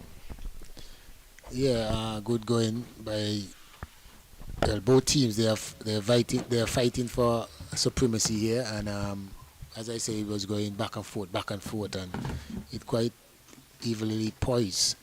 I mean, if the Leeward Islands players would have taken their catches, I think that the Leeward Islands will definitely be in the driving seat. But there is a balance to the game, I think, so far. Welcome back set. What are your thoughts about the balance of the game so far? Well, I think it's pretty even. I believe, though, as you mentioned, the Leewards missed a couple of chances. Cornwall is in, and he's one of the culprits. I think the last one off Archibald, that was a straightforward catch.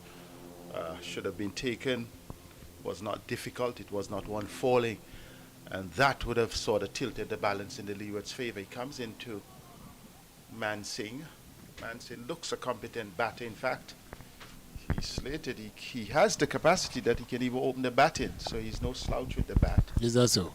That's right. And Paul Palmer, as you know, can take it from the top of the order down, so still good batting as far as the Scorpions are concerned. But when you drop catches like those, I mean, nobody's perfect, but at the same time, when you have the straightforward ones, you have to take them. And Archibald would have bowled his heart out. Would have loved to have at least 3 wickets in one over. You know, he had the key man going, but I think the key was to have taken that last catch, and with Jamaica 5 down, I think the Leewards could then reach through the lower middle order. Out towards the boundary, 1 bounce. Will it be pulled back? No, it cannot be. 4 runs. A lovely shot into Mansingh, and Mansingh showing his prowess there. Over the top, and all the chase. Wow, that could have been a challenge, running into the post. The post. I was looking at it and wondering if he was away from it, because if he was going straight to that, it would be a catastrophe here today. Yeah. A serious, maybe a medical substitution again. Yes, we've had that early in the day. Better delivery from Cornwall. But you see that shot there, the last shot from Manson there set. That was the shot we were talking about with Kofi James. Yes, that's correct. Yeah. Instead of going backward or looking to go square. Because that shot, he wasn't really to the pitch of the delivery, but he tends to go over with a straight bat. Whereas Kofi James, was going square, and that may have made the difference. Players can learn from players. Leroy Logg, the man who really did or has done the damage for Jamaica, 79. And apart from him, relatively modest scores. Yeah. He seemed to have had a problem on medically, whether it was a cramp or it was a hamstring. There were variations of what would have happened. Lovely sweep shot down to the boundary. Paul Palmer gets a 4, and it's important that the Jamaicans not only score runs, but as you say, keep abreast in terms of the momentum, because time becomes a factor. Yeah. 260 for a day and a session. Pedestrian. It's not a good score. No, that's pedestrian. In the context of time.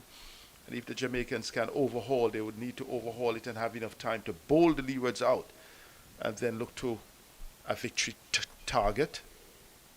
But Colin Archibald has stood between them and that prospect. I thought he was really the magical bowler for the Leewards. One thing I thought that to some extent he may have been overextended. The other seamers have not come back for a second, but perhaps they needed the wicket. He was the man who would have delivered the goods. Here is Hayden Walt Jr., good delivery. Paul Palmer was stepping back and looking to squeeze this one out. What I'm reckoning with the batters, I don't know if you have picked it up, much of them, they allowed, they're on leg, front foot, still away from leg, then backing away.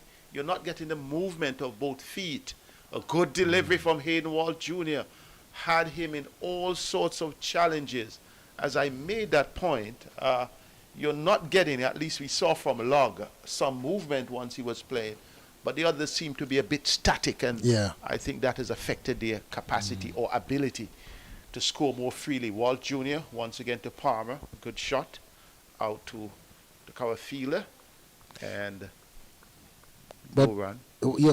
You're quite right in what you're saying, because if all the batters that you see so far just exhibit the fact that they want to defend and wait for a bad ball. The great players are good players of spin bowling. They chip to, they can sweep. Well, somebody said they're good dancers as well. that's the word. That's it there. That's what I usually say too. You have to be a good dancer. Yes, you got to be. But these batters, quite comfortable with just staying and waiting, and that gives the bowlers more confidence to, maintain their line of length. So Colin Archibald, 10 overs, 2 for 42. Raheem has bowled 9, Hayden Walsh has bowled 9. The other two seamers, only 5 from Berridge, 3 from Louis. Yes, Louis was roughed up by Log, but Log is already out. So the captain has many options available. And I think the same way Paul Palmer would have rotated his bowlers well. We need to see much of that from Jamal Hamilton. Driven and on the bounce, though. I was getting a bit beside myself. I thought Palmer was in problems there. Powell took that on the bounce. So just a slip and the forward short leg, a short mid-wicket. Mid-on coming forward, Paul Palmer. And even that, Raheem Cornwall is just being gentle at this point, and he's just basically leaning forward. You're not seeing that intent towards the ball.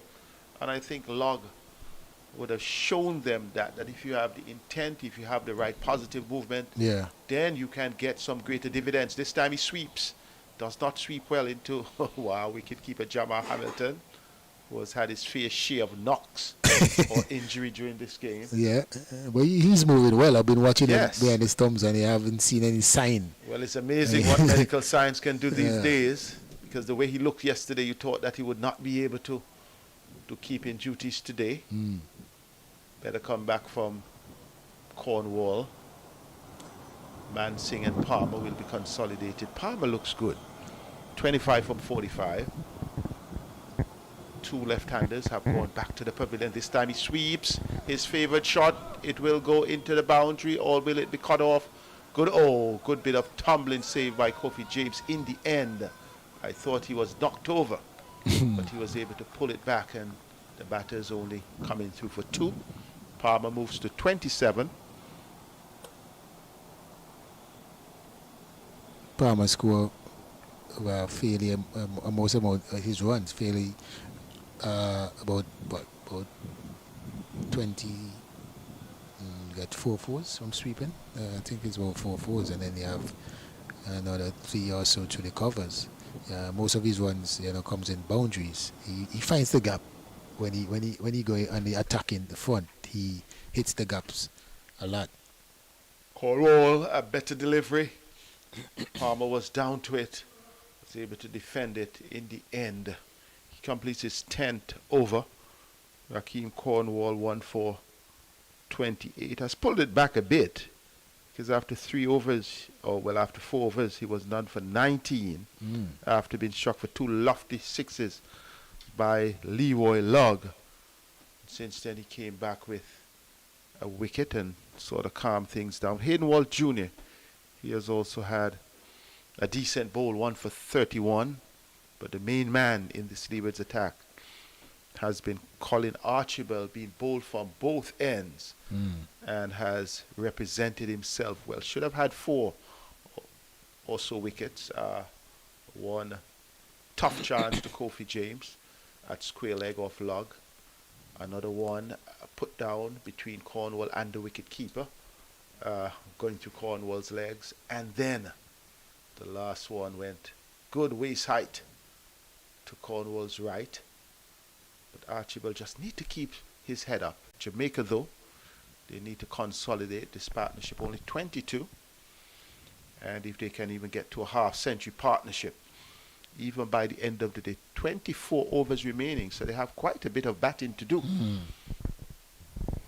We have Louis. Comes back in for his run down to third man, between third man and backward point into the boundary for 4. It was just a loosener, gentle medium stuff, and it presented no problem at all for Mansingh. He just steered it nicely, opened the face of the bat, and all the running that Walsh could have done, he could not catch up with that one going down the hill. Who is faster, him or his brother? Which one of his brothers? No, the one that is winning, Ty. Ty is faster because he's a natural sprinter. Hayden would look faster on the cricket field. There's a difference. I think Hayden would beg to differ. He will. Well, to prove that, we'll have to get them out doing a 50-yard dash and then a 100-meter dash. Thought I saw both of them running. That was a long time ago. And as you know, Tahir, that's the angle that he has taken. Yeah. Sprint. How is he doing now? I haven't heard about him for a while. He's still... Well, pre-Olympics, I know he was still in training, but I don't know what has happened since then, to be honest. I don't really follow athletics that closely unless it's Olympics or World Championship. Here is Jeremiah Louis. I think Louis has done his part in terms of the batting. I would have loved to see Sheena Berich coming off the hill. Berich showed some guile in his opening spell, though brief, and then sort of lost his way, tapered a bit to the leg side. Louis is a good bowler, can move the ball both ways. Good delivery on the stumps, but looks a bit below himself. I guess after doing so much with the bat. When you're an all-rounder, they say sometimes when you do well with the bat, you may not do it with the ball. When you do well with the ball, you may not do it with the bat. But when you have a man like Jack Callis and you put either in his path. Yeah.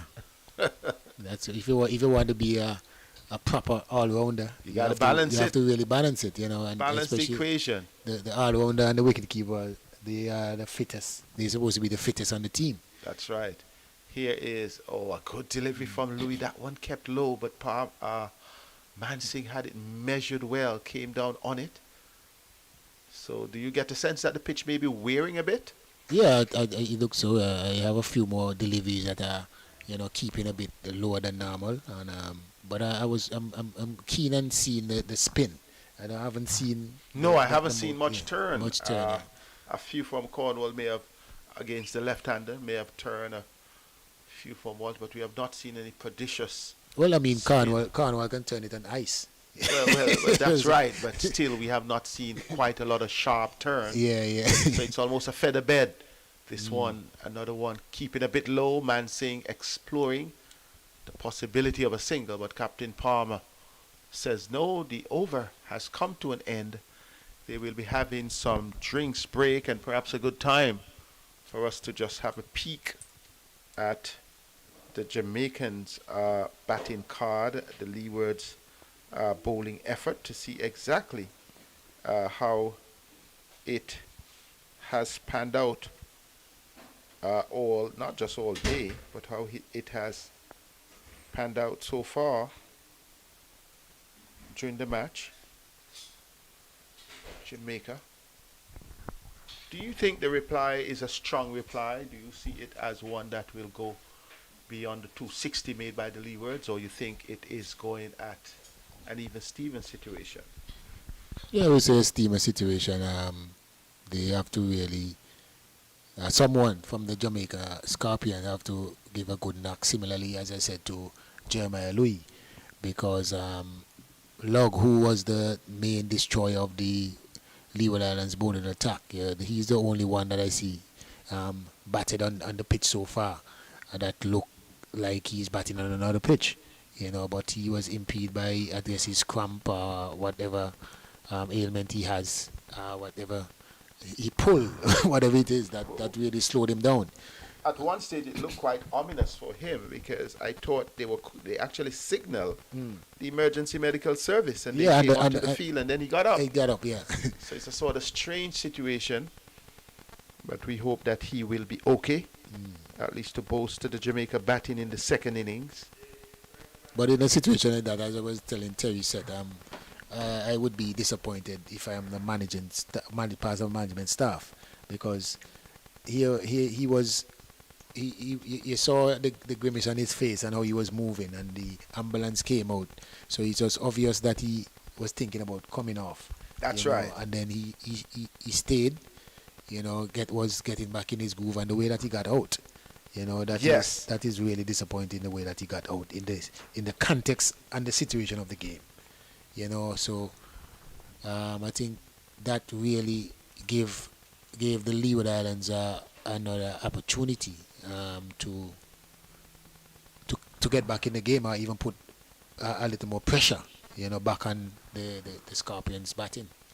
Yes, it definitely brought them back, because that delay was about for 15 minutes. Yeah. It started before with the previous injury, and then one ball was bowled between, and then we had a recurrence of that. Yeah. And then shortly after, he gave it away because you're right, it was a risky stroke. Hayden Walt Jr., the leg spinner, going away from him. Once again, he was trying to go across the line, and the ball taken out to half. In the air for a long time, Munson Hodge, know that he would not have dropped that one. And I think his batting, it was a commanding batting performance from him. At the start of the game, I thought it was really an excellent, aggressive approach. And midway through his innings, I thought he got a bit careless. Had a little rough patch with Archibald, gave 2 chances in 1 over, and then another edge, outer edge towards the boundary at backward point. Then he came back well, 6 off Raheem Cornwall, then a couple overs later, another 6. So he was like a boxer, taking a few punches but shearing the major punches. And I think how he was set, injured or not, once you're there, he was set for 100.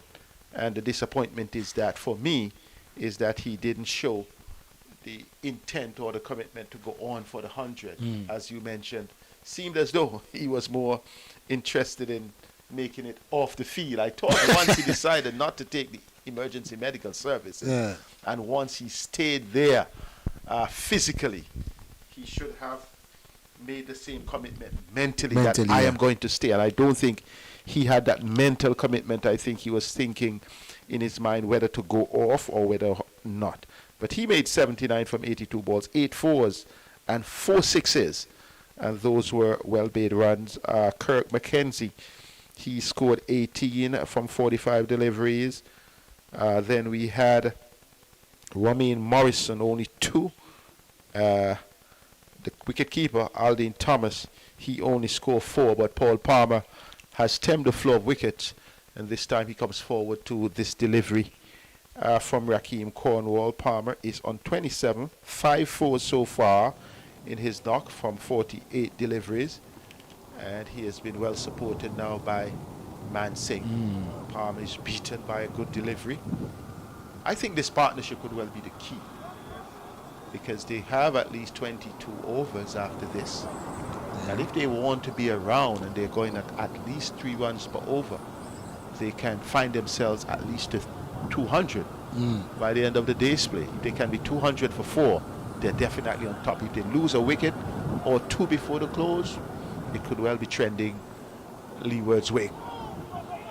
Not a bad delivery from Cornwall. Hurried in defense, Palmer getting a single.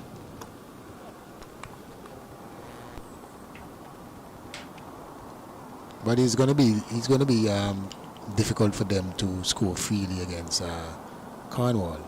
You know, he's very consistent. He's bowling pretty well so far. You know, he has the rear ball down the leg side for Palmer, but But apart from scoring freely, I would like to see the use of the feet. You can use the feet without trying to go over the top. You know, I think they're waiting on him and then trying to play for a line instead of really following from the arm and looking to, you know, move the feet. Maybe that's the way of modern batsmen. Or maybe it's his height that they want to see what happens. But I think with the loop that he gives, I would like to see some more challenge to that. Down the leg side on this occasion, appeal would not be given because the ball was always angling down the leg side. They have come through for 2 down at fine leg by signal by Umpire Butler. You'd have played with him for quite some time. Yeah, and against good him. left armer. Yeah, very good. Very competitive player. One that was very fit. Even though he takes appears pride. fit.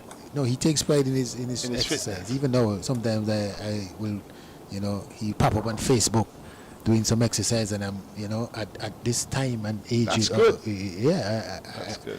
I mean, after all this training all your life, it's kind of difficult for me to get up and it's kind of difficult for me to get up and train so hard against it, to be honest. Yes. So it's hard, I think, if you can get up and play golf.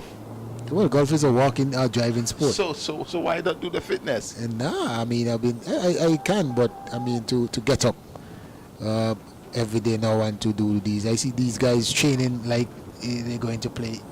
In a way, still competing at the high level. You see, when the body is accustomed to a certain level of exercise, it's important that you maintain that. Is that so? Yes, for good heart condition. So I would implore you to get up. Well, I do a little Don't just play golf. Do some tough exercise. It's some tough one. And no. then you do the golf to cool down. Here is Jeremiah Louis. But if I do those exercises, the tough exercise, it will help the golf. I think it. Well, exactly. I will be honest with you. All I do is strengthen the core. And you can do that from the bed. We should not be saying that on air. I apologize, but I must admit. You should get about this work. Yes, I'm Remember, you got to get back in the arena to bowl those dibbly daps in. No, it's time to rest. And you have a son coming up, so I mean, it's all well and good when he can play with his son. I will play with him in the backyard, but no more of that. Good delivery on the part of Louis. It's important to keep fit and to exercise. I used to do some walking, especially during COVID, some serious hikes to all the highest points in Antigua, all the rugged plains, and that has helped my knee. We can't judge because during COVID, everybody exercised. However, I promised my walking group that I would be back. I told them I'll be back in 2023. So the first 3 days they came and they said, "When are you coming?" I said, "Next week." Here is Jeremiah Louis. He comes in, good shot on the part of Palmer out into the offside. And after 3 weeks, they say, "But every week you said next week." So I promised them next week. I would just make that the final next week. God's be alive. Yeah, man. But it's good to keep fit. Trust me, you feel good. Not that I'm feeling good. I'm feeling good. Just strengthening the core. But you feel that extra. Like you say, endomorphine comes out and it inspires both body and soul. So I want to keep being inspired. Here is Jeremiah Louis trying to inspire Leewards fight back. He did so with the bat. If you were to look at both innings, the Louis innings, the Log innings, which would be your innings before we get deeper into the match? Which would be the better of the two innings? I think for now, I would give Louis the edge because of the situation, the time when he came in and he paced himself. He batted with Raheem Cornwall, have a partnership, and then he batted with Hayden Walsh, and in the end he took responsibility, to shield. I heard the President Kuma was saying that he should allow Berridge to get some strike, but I was there wondering, no, if you can prevent him, because especially with the faster bowler in Minley, you don't want to give him most of the strike, and he ended up and getting the last 3 balls that he got. Those were some beauties, and Jeremiah Louis was at the other end looking and wondering, why did I give him that strike? Good delivery on his part. Palmer came down hard on that because that had him almost in a compromising position because he was right in front of the middle stump. He kept a bit low. Yes. Yeah. I've been watching at least 2 of Louis' delivery from that end in this over, and also the previous over kept a bit low. Yeah. So that is another factor in this game. So one scored 78 from 171 balls. That's Jeremiah Louis. Leroy logged 79 from 82 deliveries. Totally contrasting circumstances. As you mentioned, Louis digging the Leewards out of a hole, proverbially. And Log now inspiring Jamaica to put pressure on a relatively par score. But him losing his wicket has sort of tapered things back, tilting the balance. Here is Raheem Cornwall to Abijay Mansingh. A good find for Jamaica, fortuitously. Is he Jamaican, Yes, he's Jamaican. Oh, okay. Why do you ask? The name sound more. This time he goes at Cornwall. The ball is in the air, bounces just well in front of Louis, and Louis ended up touching the ropes. He touches it? Did he? Sure? Yes, he did. I thought that he stopped it, pulled it back, but when he picked up the ball, and his hat, when he picked up the ball, look at, He held the ball and touched the rope. Yes, he held the ball and in turning to throw. When I saw it first, I thought he was a good ballerina. Yes, it was a good balance, but at the end of the day, on his turn to throw, his foot touched the ropes. So, you know, that's the hardest for to accept coming from you when a fielder's body Touches the rope. Yeah. It's not to say he was under pressure because of a catch. Have you don't seen? want that to happen. Have you seen the catch in the Big Bash last month? You saw it? You heard about Well it? swept by Mansingh down to fine leg. Second 4 in the over 4. Mansingh off Raheem Cornwall. He would think this is good to propel him and to push the Jamaica Scorpions closer up to a landmark 150, but closer to the 260 that they need. A very well daft play on his part and getting another 4. You're speaking about the catch? Yeah, in the Big Bash. No, I'm not a big viewer of the Big Bash. Maybe But once I have seen a game I was. in this season. This time he He's hits out. it in the air. He will be out. Oh, the ball falls just in front of Jeremiah Louis. And you ask the question, what is Mansingh up to? He could have been out twice. Just lobbing the ball in the air. I mean, he was the fielder was right there, and then Cornwall pushed back Louis. And he knocked the ball. And well, I mean, you can say it's good batting. I would say it's good batting. When the fielder is up, he pushed it over his head, and now that he went back, he placed it in the air in front of him. Jeremiah Louis, who would have reacted a little quicker, it would have been caught. He would not have given up because his response was a bit slow.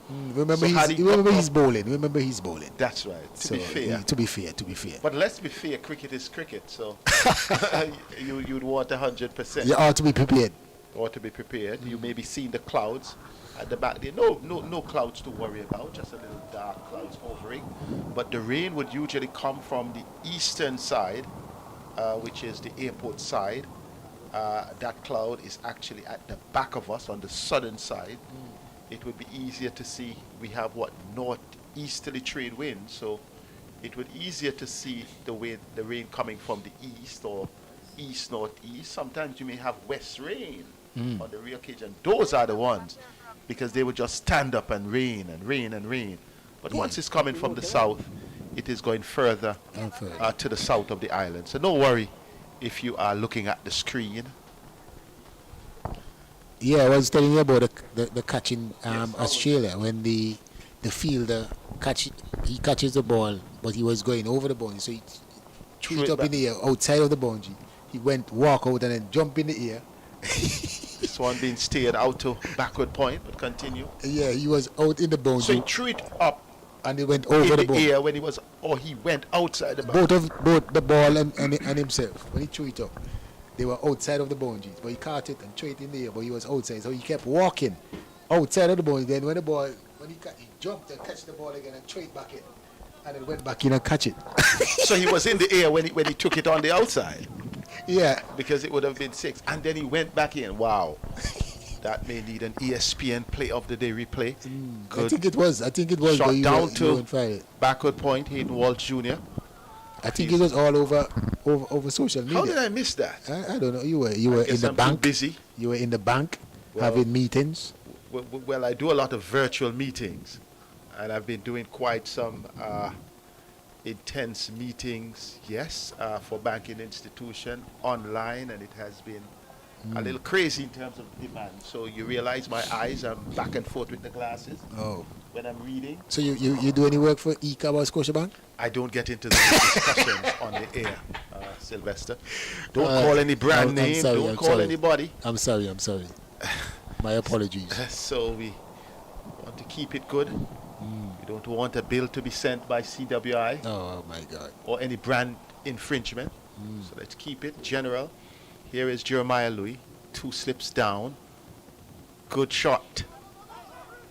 Good run. Oh! That was a throw by Kofi James. The question is, had it been a direct hit, had it struck, it could have been. I think it's good cricket all around. Good, yes, good could feeling, have been good some positive, pressure. Yeah, good positive on the part of Mansingh. Yeah. Mansingh.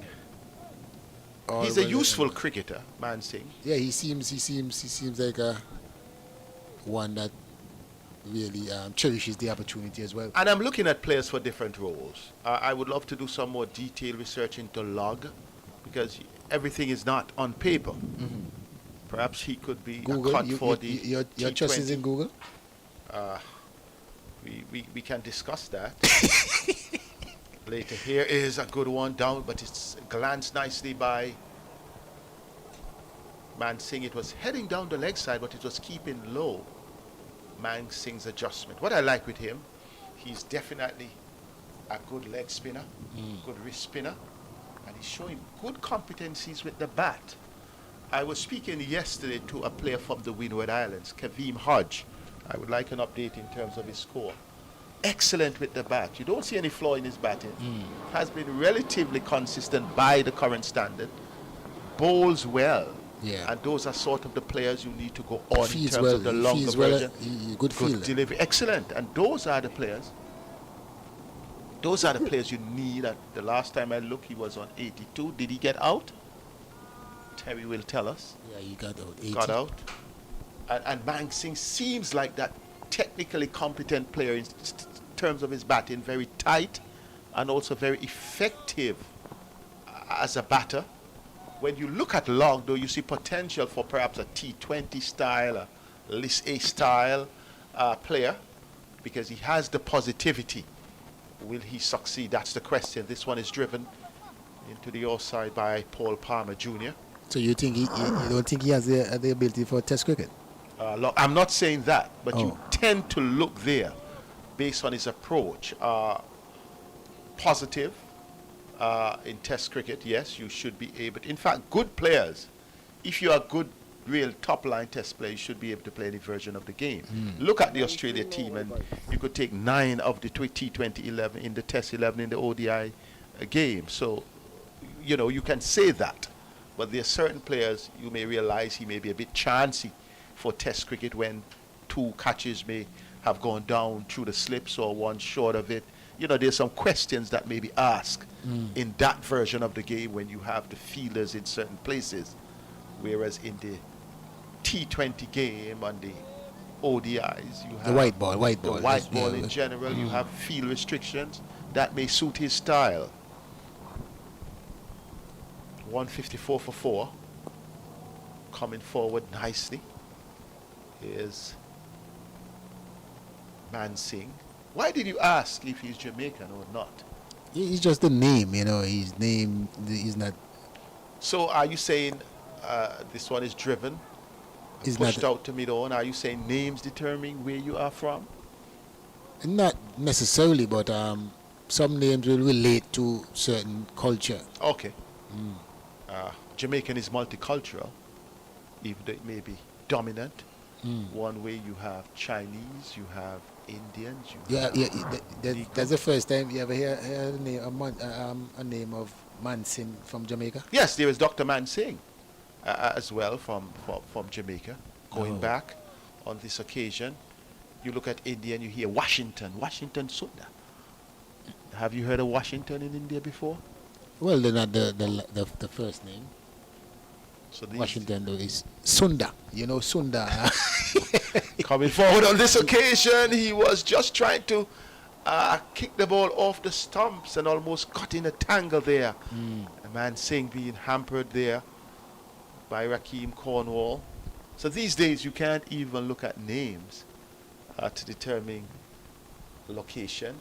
It's now a multicultural, multi-racial, multi-ethnic society. And as it emerges, Oh, how things change. you know, before well before COVID, around the time when Alzari was coming up, there was a Chinese twin. I would come back to that. This one is worked down the onside and no run, the end of the over. But to continue, in terms of our club, we used to blood some of these young players. You know, Alzari would have started there, but these young guys were 2 Chinese twins, and they started to take a serious liking to cricket. But then we were not there. COVID came by. Gary and Garrett. But one name is Gary and Garrett.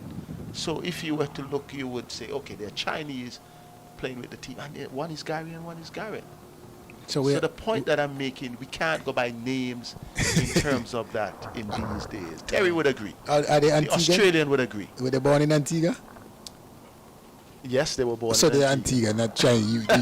So you But they're of Chinese origin. That's the point that I'm making. Okay. Their Well, parents are Chinese. well, it's the same connotation in terms of the name that I'm referring to. But Mansing is acceptable. So someone from Jamaica will give us some thoughts on that. Okay. We just don't want to infringe on persons making that an issue. Okay. No, I don't think it's an issue. It's just just want to know because the name sounds. I will probably, in my mind, you relate certain things to Okay, certain. so I'll get back to your discussion that I had. It sounds funny. It would sound funny to you, as a Caribbean man, as an Antigua. Jeremiah Louis comes in driven by Paul Palmer.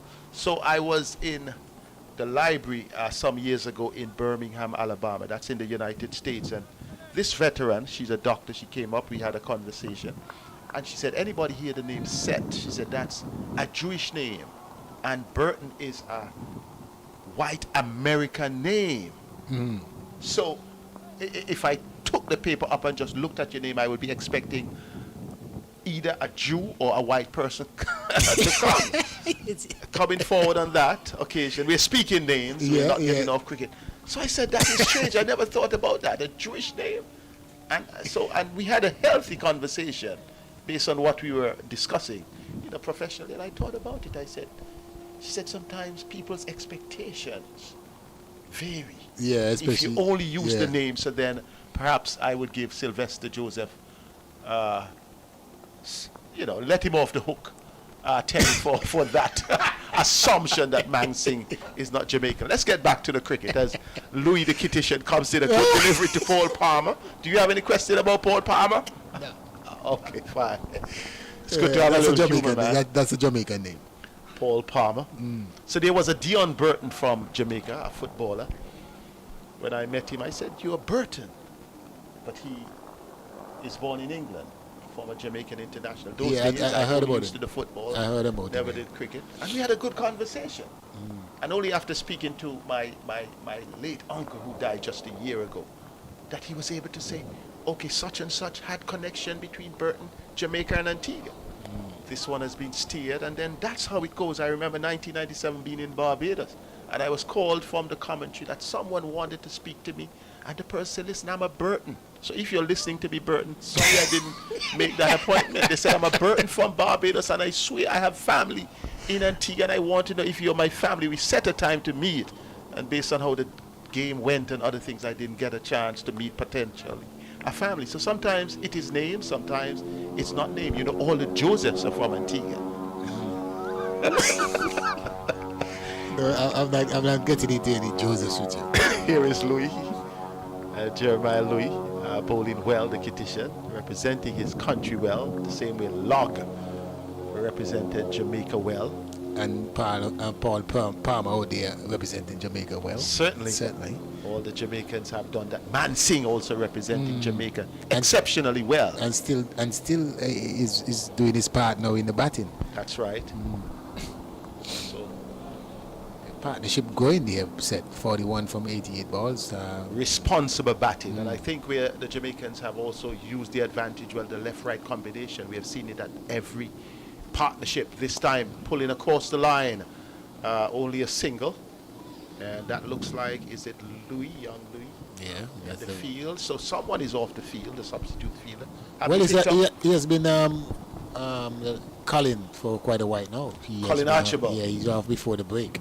So perhaps they overworked Archibald. They definitely did. 10 overs straight in this kind of heat and yes, it's not easy. In fact, I was out in the open with the guys in the stand just below me while when Cornwall dropped that relatively easy catch. I would have taken that with my left hand. Is that so? That's right. And, I had to extend my voice when he was walking back dejectedly. I said, "Keep your head up, young man. Keep your head up. You're doing well." Because it's real difficult. I don't know about you. I don't like people dropping catches off me. What I didn't like with the last catch is the fact that Cornwall had to dive to his right, and the wicketkeeper is there, Yeah, so the it's- wicketkeeper should have cited that. Yeah, something. I mean, I think the setting between the first slip Yeah. and the wicketkeeper, we have been speaking about that, and they may have accounted for 2 chances and perhaps a potential catch that should have been a second slip catch. Yeah. But instead went to Cornwall. Here is Cornwall to Palmer. Brilliant drive down the ground, straight drive for 4. Lovely shot from Paul Palmer.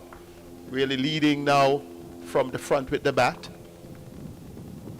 That's a brilliant shot. Basically playing against the spin. Yes, and Cornwall had to pull his hand away. Palmer has good timing. These Jamaicans batters are some strong, so they look some strong young men. I guess they do a lot of gym work. What do you think? Well, I believe so. Andrew Richardson, he's He's a gymmer. He's one that likes the gym. The big That's trash. He's one that loves to be in the gym, and sometimes I don't know if he does it now, but he used to take his shirt off and show that physique. Yes, it's important, Sylvester Joseph. You need to get back there. Is that so? To where you were 10, 15 years ago. Wow. Rakeem Cornwall comes in. You had the cuts, even though you're small in Yeah, body. my wife told me that I'm getting. So if your losing wife cuts. tell you, you got to get it right. I got to get it back from golf when I hit the balls. I got to get it back. But this thing with gym and hard work and so forth, maybe 2024. Remember you promised the people you're coming back walk in 2023. Yeah, well, And every I'm week. going to do that from the weekend. You sure? I'll Because be you fulfilling my remember you promise. told them that you're coming the week last Yes, as I week told and- you, I had some tough times in terms of timing and Okay, needed the extra 2024. sleep. So now I'm back on track. 2024, if all goes well, I will be back in the gym. You don't know the day, so I said if all take goes thought well. for today. I say if all goes well. I said that. You're waiting a mighty long time. Here is Cornwall to Palmer. Palmer comes forward. Palmer is just allowing the ball to come onto him, but he stretched out well, smothered the spin. No problem for him. 101 behind Jamaica with 6 wickets in hand on first innings. And this They partnership, are well poised. this partnership going nicely, and they need this partnership to continue for until maybe tomorrow. Well, at least sit through the night. They only have 16 overs remaining. Palmer on 34, Mansing on 20.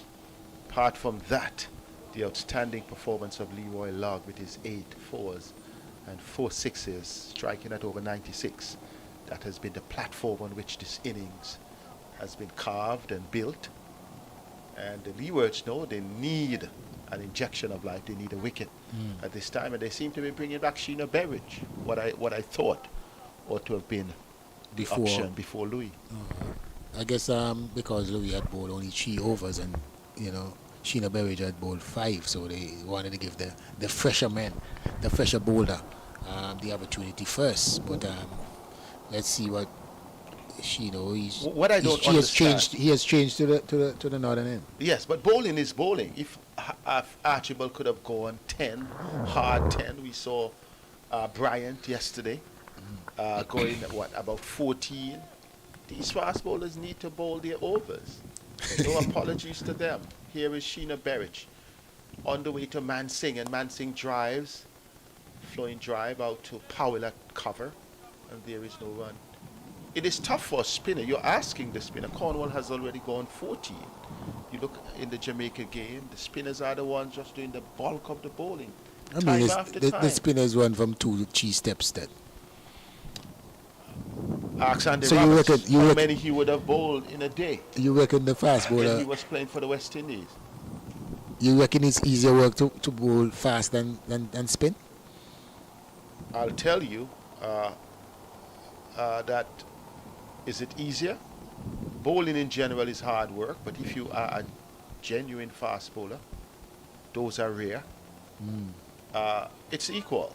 You may have a greater lapse of energy later, but at the end of the day, if you love it, you love it. Andy Roberts, Michael Holding, Joel Garner, Colin Clough, they never complain about the workload. Maybe 1 or 2 from Larry Gomes or Viv Richards, but they went over with Sheena Berridge. No, I'm serious. Curtly Ambrose, Courtney Walsh used to be the workhorse, running it for 12 overs on the trot. sometimes into the wind. 23 exactly from the factory road end. Makaya Entini, 2 sessions, still walking back, a run back from the recreation ground to the hotel. So what's going on now? It's the same game. Here is Sheena Berridge on the way. Driven out, dropped. Another easy catch. Coach Stuart Williams will recognize that the catching practice may need to intensify. Look at this one. Meat and drink of a catch. Lofted drive. Powell making a meal of it. And about what? That's the Carty. fourth. That's think Carty. that's Carty. My apologies, Mr. Powell. Casey Carty. Yeah, Be Casey. casual on that occasion. The 4th catch of the day. By the Leewards, that's not good enough. What's the old saying? Catches win matches. Sheena Berridge would not be happy though. Your first over on the return in your second spell. Straightforward catch. Yeah, at this level, you have to take those catches. The situation entrusts you now, that you need wickets, and Sheena Berridge coming back for his second spell, and putting the ball in the right area now. Induced the batter into a fall shot, and it was spilled by the fielder in Casey Carty. So 4 plus 4, you could have had 8 wickets down. Here is Sheena Berridge being driven by Man Singh, who has been given that reprieve, fielded by young Louis at mid-off. No run. 46 overs have been completed in the Jamaica Scorpion innings. They are 159 for 4. A maiden over by Sheena Berridge. He should have gotten the wicket. A maiden wicket, yeah. And sometimes you can tell from the body language and how you're batting. Casey Carty is struggling with his batting in terms of scoring runs. And you see it reflecting on his catching. Normally, when you're catching well, you're batting well. So Yes, but you have to put behind you. You didn't do well with the bat. Therefore, you want to do better with the in the field. Well, that was our mentality. Especially if you don't make So it's any a runs. different era now. I don't know what their mentality is, but but he tried. He dove to his left, but the one didn't. Meat and drink scotch. Oh my God, you're a hard taskmaster. Yes, if at this age I would have put down that. Mm, Tonight it will be coming back in my sleep. Oh my God. No, I'm telling you. Sylvester, I don't think these guys take losing seriously. If I lose a match, especially if it's close. You won't sleep. No, I would be sleeping, but then the ball driven by Palmer. We take the spec, but I'm telling you, I used to say, wow, you're in your sleep, and they say, had I taken that catch, the team would have won. I understand, because it happens. It happens even now that you're coaching, and some games that you lose. When you, as a coach, when you're sleeping, you jump out your sleep. And Coaches still, wow. Yeah, of course. Amazing stuff. Sometimes the coaches, have More nightmares. More nightmares than the players. They like, sometimes the players, like, they just take it what happened. But from our vantage point, you're only out there winning. Losing is not a good feeling. Kofi James, the man who has been introduced, goes down the leg side. Kofi James, I thought could have been introduced a bit earlier. We mentioned, because he's maybe, sometimes they may say you're playing as a batsman. Yeah. But we know his capability. He was amongst the leading wicket takers in the Super 50. Just gone here. Also, I thought with the new ball, after the seamers were not bowling well, yes, Cornwall had to come in, but he would have had maybe more control at the other end, the faster delivery. But Kofi James. Just to confirm and to back you up, in the practice games before the competition started, Kofi James was one of the pick of the bowlers. He got a lot of wickets in a few practice games that they had in St. Kitts, so he's very consistent in getting wickets. Another You said, you thought had that connected with the wicket? Yeah. They've been a run out. Run out, yeah. They've seen about 3 of those. But that's a point. You as a captain, I'm trying to pick it. Is it that you may think you have too many options why you don't make decisions like that? Or is it that sometimes you have a bowler that may be good but he's underrated? Or or you have to give way to seniority? Walk us through that. Here is Kofi James getting a bit of bounce and turn. For instance, I was watching a club finals right here, Liberta and Pickett's. Both Kofi and Raheem were bowling at the same time, and I said, Kofi looked like the better bowler on that day, and that's reality. So I'm wondering, why do you would be front line in the limited overs, but you can't be front line in this? You can answer the question as a captain. Well, I mean, it depends on the combination of the 50 partnership coming up, and Palmer Jr. And Mansingh. Palmer Jr. contributing, 34, his contribution. And Mansingh 20. That's the end of Kofi James's over. But I asked you that question for a reason. We didn't see Mansingh in this game. He would have had, a little list A, a little. So why would a bowler like that may not have been in an original team when you see the quality? I mean, that was my question from the second or third over that I saw Mansingh. But in terms of bowlers and captain, I think, you have a certain amount of bowlers. Normally when I use a captain, I have my main 5 bowlers. You have a 6 bowler if, the 5 is not working out. But I don't know the mindset of these captains sometimes. When you look and see, you try to follow them, but sometimes I guess I'm not wise enough to follow the way that they're going. Is leadership nature or nurture? Can it be taught or is it natural? Something for you to ponder? It's a balance, It's a balance. Excellent answer. Here is Sheena Berich. Steered away. Oh, excellent dive. Hayden Wall Jr. He throws, but Mansingh is back. What a feeling. Now, when you see feeling brilliance like that, that's the standard against which it may be harsh, but against which I judge those who drop easy catches. I don't think you can judge some of the standards on Hayden Walsh? Cornwall. That's too high a benchmark. Walsh is an international. Yes, but everyone must strive for that. When I said international, he's renowned as one of the best fielders in the world. That's right. But others must strive to that. Here is Sheena Berich. Outside the all-stop, not taken. Let's look at it when West Indies was at its strength. When I was a youngster growing up, people would be speaking about Viv Richards and Clive. They were excellent batters. We know the world grade, but they were excellent fielders. Clive Lloyd would not have missed anything at first slip. Viv would not have missed anything at second slip, at third. Gordon Greenidge would not have missed that that would be odd ones. Richie Richardson would be diving forward like a bird. So it was not just batting and bowling, it was catching. We say what? Catches do what? Oh, win matches. Or lose matches. Yeah. So once they come full here, nobody's perfect, but you have to take them. But I mean, you don't even have to go so as far back as those great players. I mean, you have the coach in Stuart Williams. He was one of the best fielders I have Well, in played your with. team, the Leewards team, Keith Atherton, Stuart Williams, yourself, catching. Wanako mode, man. Come on. You weren't dropping the catches. No. Yes, so that is important. Here is Sheena Berich. Will he take a catch? But no Mansingh defends. And this guy Mansingh, I have a lot of time for him. I have to go into the archives and do some deeper research.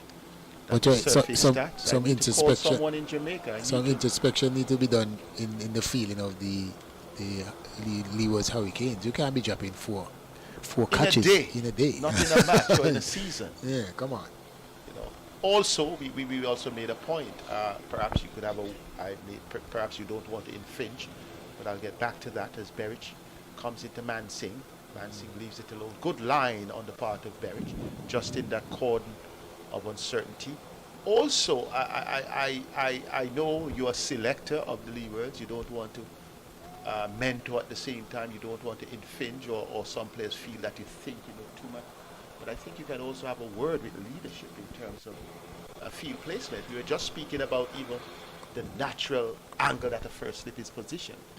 And you could see at least 2 of the catches that were not catches could have been, had that been different. Here is Sheena Berich along that corridor of uncertainty, completing his over, completing his 7th over, none for 14, completing the 48th over of the innings. Jamaica They are 165 for 4.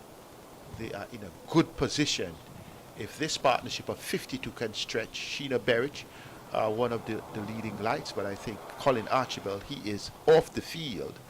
Yes, Raheem Cornwall, he has had 14. Caden Wall Jr. has had 9.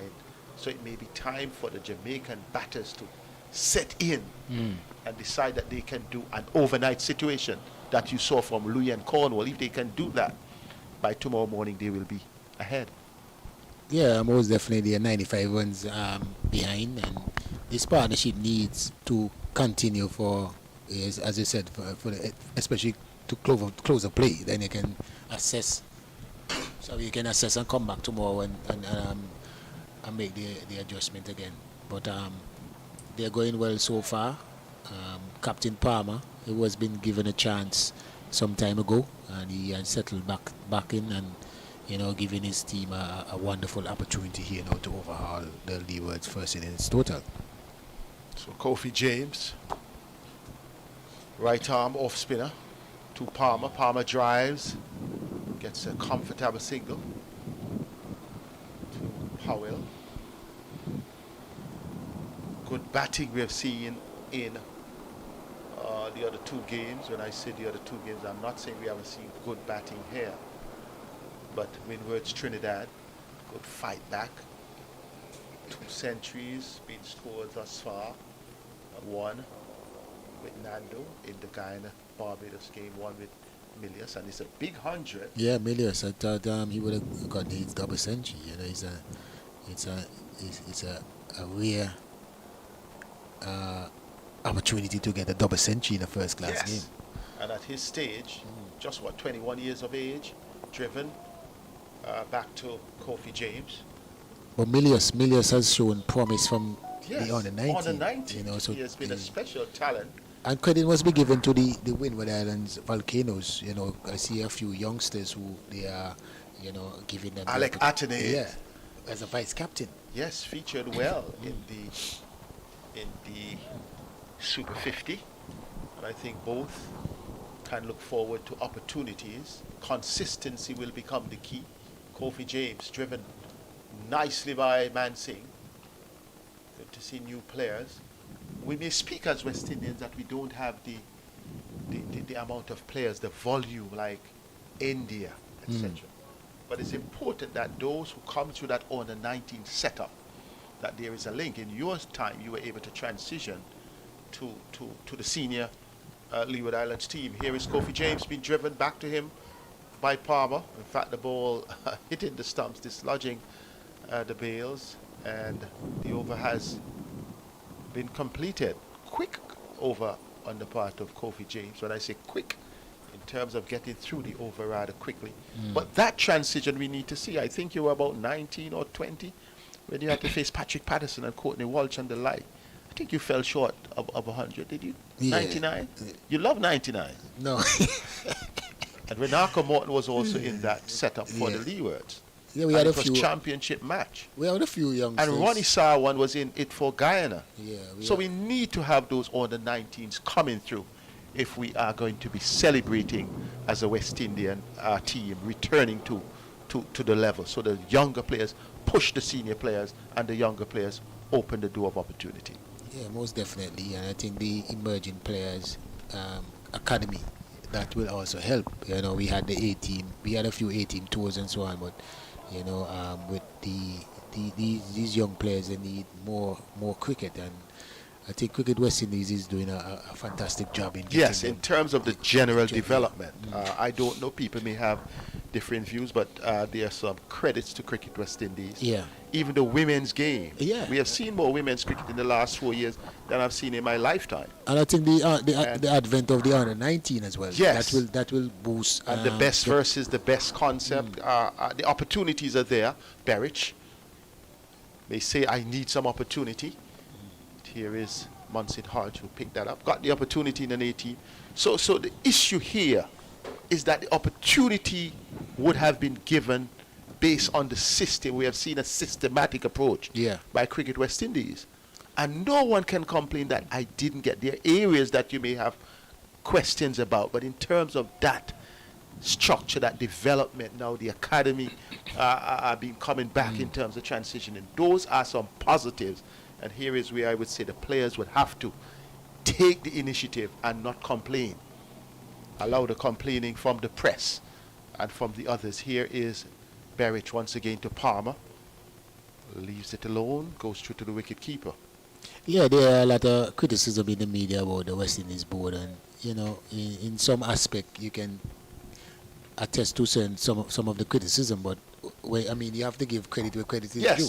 And I think that is the hindrance that I think go around. You want to criticize. And the sad part is that sometimes the criticism comes from inside. Allow me to do it. I have no connection. But sometimes it's coming from inside the core. This one has been steered down to third man. It will run down the hill. Not even Hayden Walt Jr. with his athleticism can catch it. Paul Palmer is really batting well. Looking solid, looking unperturbed, undisturbed, really working the angles well. And he moves up to 41.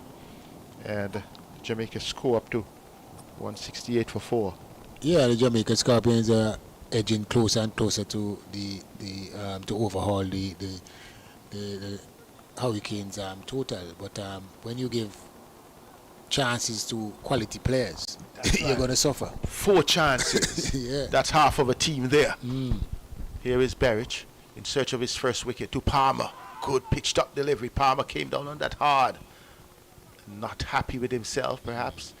Almost got knocked over because he was coming down. Terry is going to come into play shortly. But we speak, the opportunities are there. We may speak about player quality. And that is something that sometimes I defer. Because when we have all the 19 teams winning and reaching far in competition, talent may be there, but sometimes there may be decision-making issues.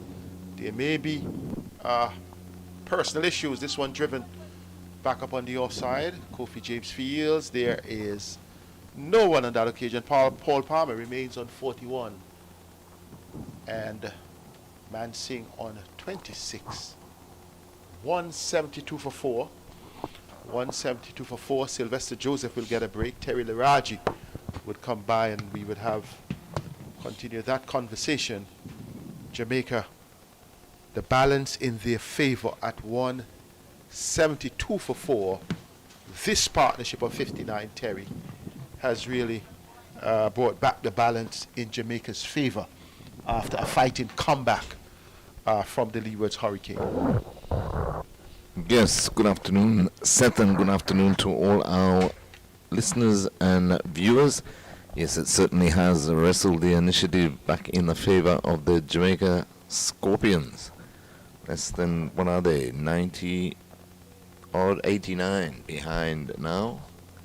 And still with the 6 wickets remaining, but as both yourself, Seth, and Sylvester quite rightly said, the drop catches that really should have been taken coming back to haunt the Hurricanes, as that is hit nicely out through the cover region for another 2 to Man Singh. I was reading up on him. 24 years of age, he played for the combined campuses and colleges and then was drafted into the Jamaica Talawas team, then called up for this first match, or called up into the squad for this first match. And then was called into the team. Called into the team for his debut. As a medical substitution. And he's certainly making the most of it. With bat and ball.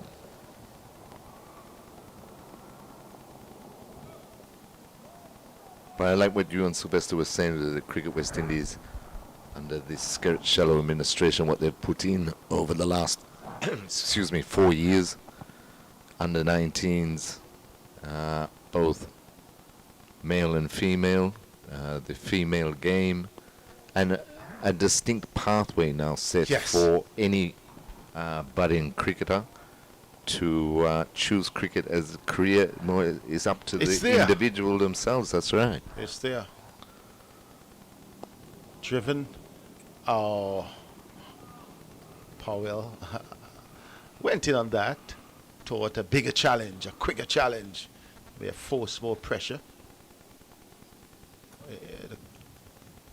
The opportunity, as I'm saying, opportunities are there to have gotten it right in terms of the, that retainer system, the franchise system. Over a period of time, it has appeared, but it has been sustained. That's part of it. The clear pathway, male and female, can be comfortable. Palmer is comfortable facing that delivery from Kofi James. What I think, though, certain things you can't blame administration, and I'm not speaking for anybody, not campaigning for anybody. Driven, good start. Well fielded. I have no interest. What I have interest in is the development of West Indies cricket, to see what is right, to be done right. But I think of the mandate of those who put systems in place, those who direct the affairs, there are some issues sometimes in terms of decision making at the operational level, decision making in terms of the promotion of the game. Yes, there are areas that may need some brushing up, but in terms of the division, in terms of what we're seeing, in terms of the structure, in terms of sustaining and maintaining those and creating pathways, creating opportunity, I think any player who has not grasped those opportunities, the onus is on them. Yeah, most definitely, because as we say, the pathway is clear for them, and it's just a matter of them putting in the necessary work, the hard yards, as they say, to keep building their careers. They will get the opportunities. One of the exciting things for me is I've heard that Brian Lara has been recruited as a mentor. Yeah, that's a huge I step. thought that would have been nice earlier, but it's good to see that it has been done. He's a busy guy. Square driven, lovely shot. And into the boundary for 4. Another good shot there by Man Singh. He's certainly playing his part here. Moved on to 33. That was a lovely shot off the bowling of Berridge. A lot of these Leeward Islanders looking a bit jaded late in the day, Seth. But apart from being jaded, when Jamaica, when they were bowling, you heard the energy. Yes. Coming from the wicket keeper, the chatter in the slips. You didn't get the same thing from the Leeward's perspective, and it has reflected in their catching. It has reflected to their approach, in part, in the field. Berridge in again to Man Singh, and he's right in behind that. Looking it out to point where Kati does the fielding. There's no run. But 179 for 4, 113 for 4. You could say it was a spot of bother, another 2 wickets, and Leewards would have been well on top. But this partnership is growing all the time. It's worth 65. They've done well to wrestle the initiative back as Jamaica. There's Berridge in from the northern end to Man Singh, who watches it closely go by outside off stump through to Hamilton, and there's no run. So it'll be it'll set up an interesting day's play tomorrow if they can get through these last few overs tonight. Still only 4 down, Seth, and say 50 or so behind. Certainly. It'll set up a very interesting day 3. The goal definitely is not to lose a wicket. Yes, yes. Berridge in again to Man Singh. Ball coming back into him. Plays it out in the offside, and there's no run. In terms of the Leewards bowling, I think apart from, in terms of the seamers, apart from what I saw from Colin Archibald, I think the seamers have been a bit on the moderate side. Colin Archibald really bowled his heart out. Should have had about 5 wickets. And I'm not saying it for a joke. The drop catches, different players. Only man that really troubled Log, and having 2 catches going down the slips. He brings some energy. He gave impetus to the innings. In fact, he gave the initial start picked up when things were getting flat. Most definitely, he'd be disappointed with the way he threw it away. As Berridge into Mansing again at a fuller delivery, and he tries to force it through the extra cover region. He's off the field. I'm not quite sure. Hope it's not an injury, but I thought he was only being split by 1 over, given 10 overs almost on the trot. Yes, and he really looked like he was the one that was troubling all batsmen.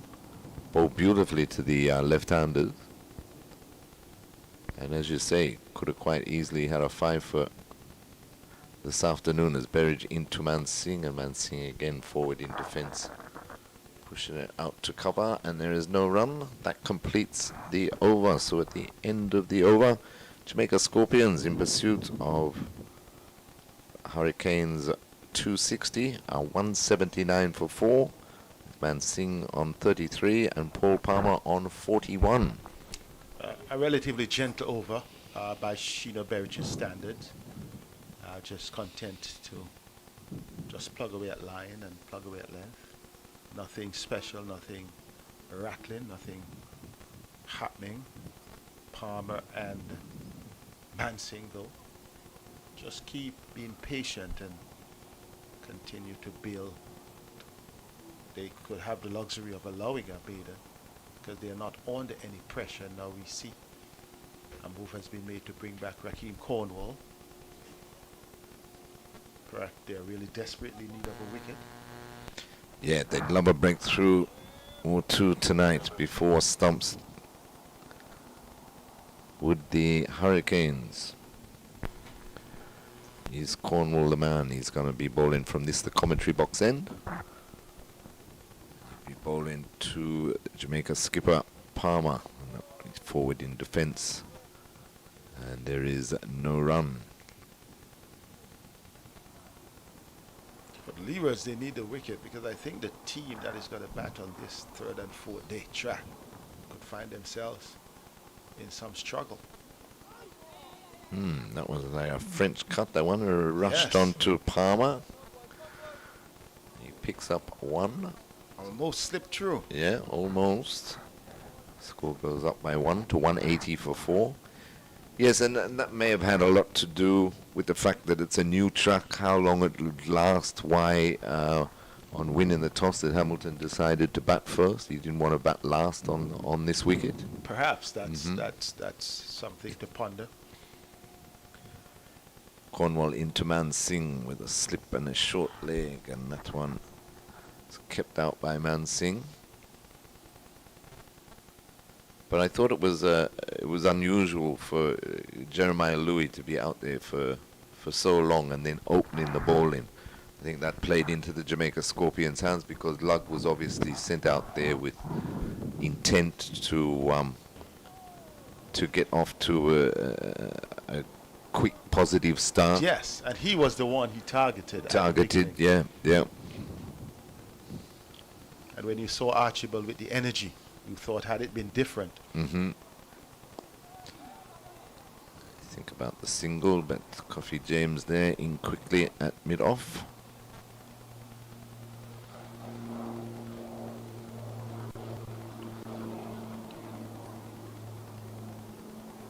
Cornwall into Mansing again, and this one is defending it to mid-wicket to complete another over. So at the end of the over, Jamaica Scorpions 180 for 4. Palmer's on 42 and Mansing is on 33. They've put on 67 so far for the 5th wicket, which is excellent for the Jamaica Scorpions. There's Leeward Islands, but they've only got themselves to blame. There have been at least 4 drop catches in the field. And only one was difficult. Only one, yeah. Running back for Coffee J. Yeah. But the others were pretty much straightforward.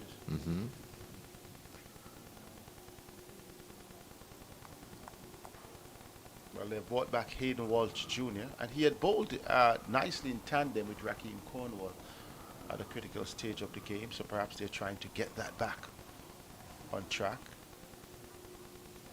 And This is going to be an interesting phase.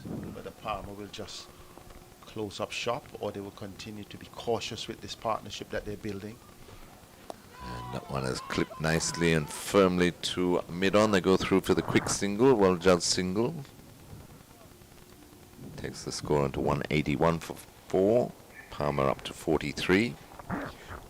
Yes, now these two have played well, constructed the innings, or the partnership, very nicely. And they slowly but surely put in the Scorpions into a good position here. Two slips come in for the right-handed man Singh and a short leg as Walsh Jr. tosses that up. And halfway down the pitch, a chance not taken by Hamilton. Perhaps he was in two minds. Perhaps he thought it would have been a direct hit. But I thought the ball had enough pace on it that had he collected, he would have, had he gathered. I think he would have been short. Yes, Yeah. Well, maybe another missed opportunity there by the Hurricanes. Yes, well, Hamilton was pointing to a spot on the pitch, perhaps suggesting that maybe the ball hit the spot and didn't go where he expected, but it should have been taken and it would have been a run out.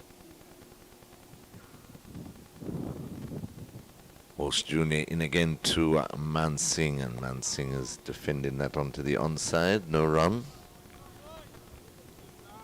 Walsh Jr. had a lot better control today, I thought, Seth. Yes, it is easy for him to attack than to defend in the white ball game. It's more defensive ploy. Oftentimes the pressures are different. Appreciable in his approach in even flighting the ball, looping it, along with the control. So we have seen some good wrist spin in this game. In this game, yes, certainly.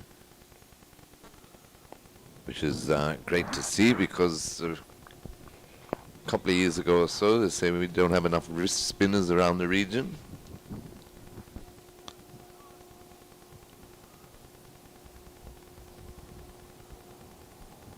Walsh Jr. in again, and that one is knocked out to the short leg on the bounce to complete the over. So at the end of the over, Jamaica Scorpions 181 for 4. Partnership keeps going between Captain Palmer, who's on 43, and Man Singh, who's on 33. So they came together with the score on 113 for 4 when Lug went.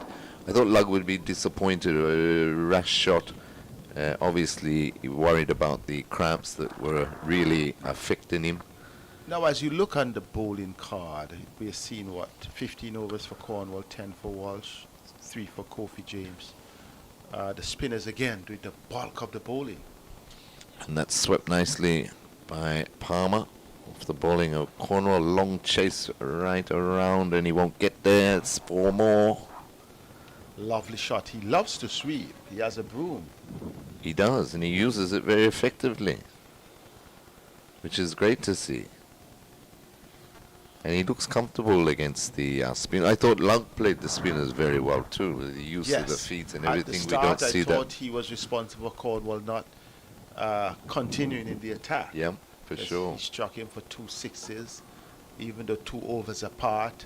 At least that showed that he meant business. Cornwall in again round the wicket to the left-handed Palmer. Another misfield. Doesn't cost anything this time. Leeward Island's just gone a bit flat in this last session. Started off well, picking up the wicket of Lug just after the break, tea break. But since then, Like they're going through the motion. yes, They yeah, just want to get off the field. The body language, you're not getting that positive energy. I'm sure the stump mics are working, but yeah, we're not but hearing there's no anything chat. coming through. No, not at all. Very silent. Unlike Jamaica. Jamaica carried it right through the day. Yeah.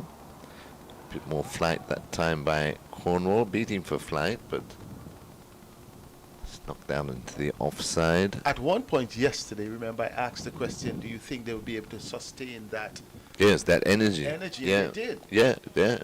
how they For sure they started, did. almost how they ended. Yes, yeah, And that is a critical part of cricket. definitely. Psychologically, the support to the bowler, the support to the fielder. Yep. Cornwall in again to Palmer, and he's forward, defending that into the offside, and there's no run. And also, they kept the energy up in the field, as you say, but they also kept up. Well, they're actually ahead of the over rate. And, as I was saying to you yesterday, Seth, you tend to, if you practice something, it tends to come out in the match. Now we're falling behind tonight. That's right. By a few minutes. We'll probably play the extra half an hour or part thereof. Yes, it's 10 past 5 now, so we're Eastern 10 minutes Caribbean after time. Stumps time, and we've still got 8 overs, is it? yes. Yeah, Last evening 8 we were overs looking at left. the possibility Or of bowling maybe more than extended 90. overs. Right.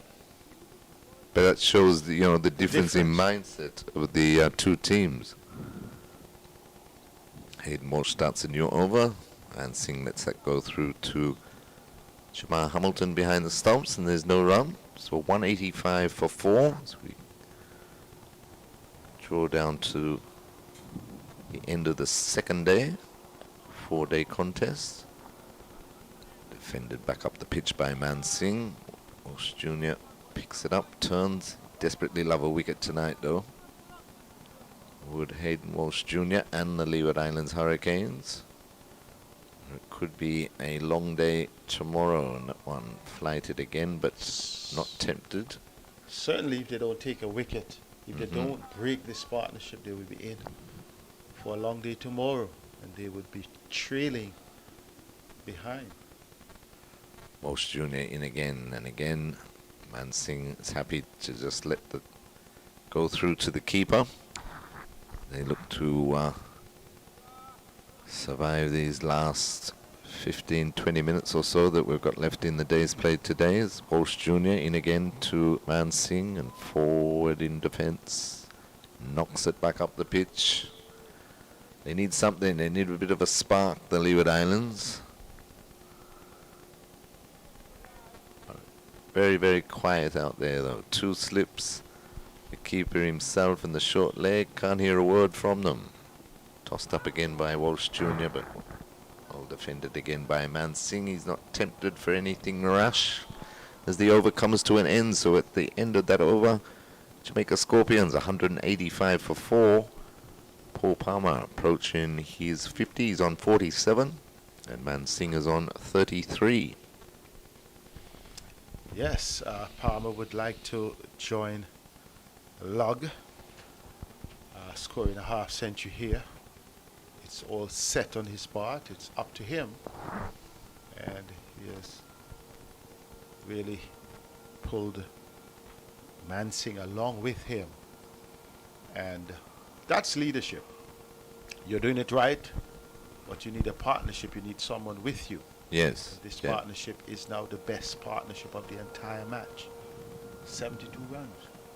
Yeah, they've done extremely well, and Palmer's looked confident since he came to the crease. The first couple of scoring shots were both boundaries, and the timing has been there since he arrived in the middle.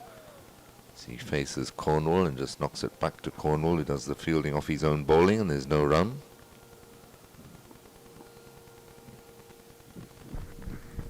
Cornwall again into Palmer, and this one tossed up a little further, but forward in defence. It's been a good, solid partnership to go with the opening stand of 60 for the Jamaica Scorpions in this pursuit of 260 for the first innings. He uses his feet and he's got him this time. Lured him in, tossed it up a bit further, did big Jimbo Cornwall. Palmer danced down the pitch, but it took the edge. And a smart catch taken this time at first slip. That's what you want to see, straight down his throat, and didn't miss it, Seth. Well, they can't afford to miss anymore. They have missed 4. That would have been disaster. This is a good confidence booster for the Leewards Hurricanes, because the Jamaica Scorpions captain Paul Palmer Jr. is walking back and he's not happy because he was on the verge of a half century here, going for 47, and that half century would have made a difference to him. Also, his presence here at the close would have made a difference not only for the partnership, but in terms of the leadership of the team. But a good break by Raheem Cornwall for the Leewards, 2 for 47. Raheem Cornwall, and he's in his 17th over, and that's why I asked the question, how could one question fitness for mobility? Yes. Because as Sunil Gavaskar says, if you're cricket fit, cricket fitness is playing the game. Right. And when you have performed and when you're bowling the most overs anywhere, time after time, for the last 8 years, and then that is being questioned, that is a central concern. So good wicket for the big guy, and also good moral booster for the Leewards, because they would have really lost their way during a period in which they dropped 2 catches along with the 2 that they would have dropped in the middle session. Middle session. Yeah, most definitely. And if you look at it, Cornwall's into his 17th over. We've only got about 15 minutes or so to go before Stumps, and he's the one that finds the energy and comes up with the breakthrough. Terence Ward taking the catch there at slip. So, and now Captain the new Palmer batter goes. They are crowding. Jamie Merchant is in, and they have now a forward short leg slip. Oh, that nearly slipped through too by Cornwall. Merchant just getting the bat down in time. Yes, 4 men, including the keeper, around the bat. They still are not getting any chatter. No chatter, not a word. We've got a straightish short Yes, that mid wicket as well in Kieran Powell. That one rushed him a short bit. Mid wicket. Yeah, both these deliveries have rushed him. So Cornwall making sure that Merchant's awake, keeping a good stump to stump line. Merchant will be well aware. One turn, bowled him straight through. Well, that was the first one he came forward to, and it's gone straight through him. But he was still posing. He's still posing. Let's It look was at lovely this. for the cameras as long as they Wow, didn't show what the a delivery. stumps. Taking the leg stump too, right through bat and pad. Ball on the outside off. Excellent bowler, a double. That looked as though it went the other way. It looked as though it was a wronger. Yeah. And He because played it the- he pitched played just the on off-break stumps, line. and then it took the off stump. Raheem Cornwall striking a double blow, and has really brought the Leewards Right back into this. this encounter. 185 for 6. Cornwall 3 for 47 from 17. How quickly a game of cricket can change. Most definitely. The ebbs and flow of the wonderful game of cricket. 185 for 6. And a double wicket maiden for Raheem Cornwall late in the day. Certainly made this contest even Steven again. 4 wickets remaining. Jamaica Scorpions. They still trail by 75 runs. Well, we were just talking about Jamaica going to bed, going in at the end of the day with 4 wickets down after that partnership between Mansingh and Palmer. Yep. And now the conversation has shifted, perhaps the possibility of them losing another wicket. 2 wickets in the over. Cornwall has been a game changer here for the Leewards. And now it's going to be up to Brian, who would have bowled his heart out, to come in to partner Mansingh at least to the end of play. To the end of play, yes. Which is still 4 overs remaining, so we should get them, because I feel 5:30 is the cut-off time, so we should, that's about 11 minutes away, so we should get the 4 overs in. But surely now with 6 down and the good partnership broken, Leeward Islands will be sniffing a lead here on first innings as Hayden Walsh Jr. is into Mansingh, and Mansingh's driving up to long off for a comfortable single. So the score goes up to 186 for 6, and Mansingh goes to 34, brings Gordon Bryan on strike to face his first delivery. What an over by Rakim Cornwall. He got one, enticed Palmer into a drive. It caught the edge. Terence Ward took the catch at slip, and then an excellent wrong-un that knocked over Jamie Merchant's castle as Bryant gets a full delivery, digs it out from Walsh Jr. I like his intention, Brian. He's not staying in the crease, at least trying to have some movements because he has the forward short leg lurking. Walsh Jr. in again, and that one, ooh, half a shout. I think it was pitched outside leg. Yes, yeah. Looks like Hamilton is going to bring another one round the bat. He's got two slips and a short leg, but he looks like he's going to bring in the silly mid-off, which is a I good think move. that makes sense. It's the leg spinner. Yep, and late And in the also, day. I'm not sure if I would have gone for two slips. I would have gone for the, as you mentioned, the silly mid-off or silly point, and have the new batter see the fielders in front of you. Yes, get them in their eye line, just to put some, create some doubt into the batsman. Of course, he's not a top order batsman as Gordon Bryan from a long shot. He's a new ball bowler, and he's only had the two matches previous to this, two first-class matches previous to this. He bowled very well, though, yesterday with the new ball. Just an interesting development regarding the Windwards Red Steel game. They're leading the Volcanoes by 325 runs. Oh. Kimali Miller scoring 192, 18 fours and 3 sixes. Yes, excellent knock for the young man. But where you say that, declare and chase that. 'Cause there's only tomorrow here's the left. day. Yeah. So if you have confidence in your bowling, you should do that. Hayden Walsh with the silly mid off now and driven hard straight back to him. He does the fielding. I believe the mentality is you're there. I'm firing the bat, so you better get from in front of me. So we've got two slips, silly mid off, short leg. Hayden Walsh in again, gives it flight, hammered straight to mid off. You can certainly hear a ball on so far. He Done needs well. to be careful with the frenzy, though. The frenzy could well get you out because he's trying to get them from in front of him by firing the bat. But he just needs to be comfortable and cautious and try and get Mansing the strike. Prod forward, play with soft hands. The mid-off on, they're deep. Look to get the single instead of just firing the bat. Walsh Jr. in again, and that one quicker, flatter delivery, but well negotiated by Bryan to end the over. So Jamaica Scorpions at the end of that over, 186 for 6. Bryan stays on 0, and Mansing will be facing the next over. He's on 34. So the deficit is still 74 runs. They have 4 wickets remaining. And questions would be asked. How did you slip? I think you just slipped up. Well, we can't look at it from a biased batting perspective, but that over from Cornwall was critical, and that delivery, that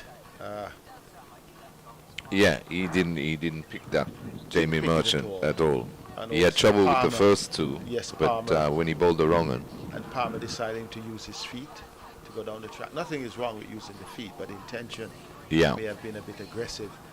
And Well, he was special playing with such a straight bat, you know, killing any spin on offer for so long, but got tempted. Manson now in a spot of bother. Yeah, with the sun. Cornwall coming out of the shadows. That's right. He's standing in the sun. And Hamilton. Cornwall seems to be gonna bring- getting some bounce all of a sudden because that delivery spun and bounced, and now you see they're going back for the leg slip as a result of how he played that inadvertently. Yes, they brought Point into a leg slip position. Jimbo's And he would need a buoyant single. He would be now. under pressure. He would want to decide, how do I get to the other end, or do I just allow things to flow?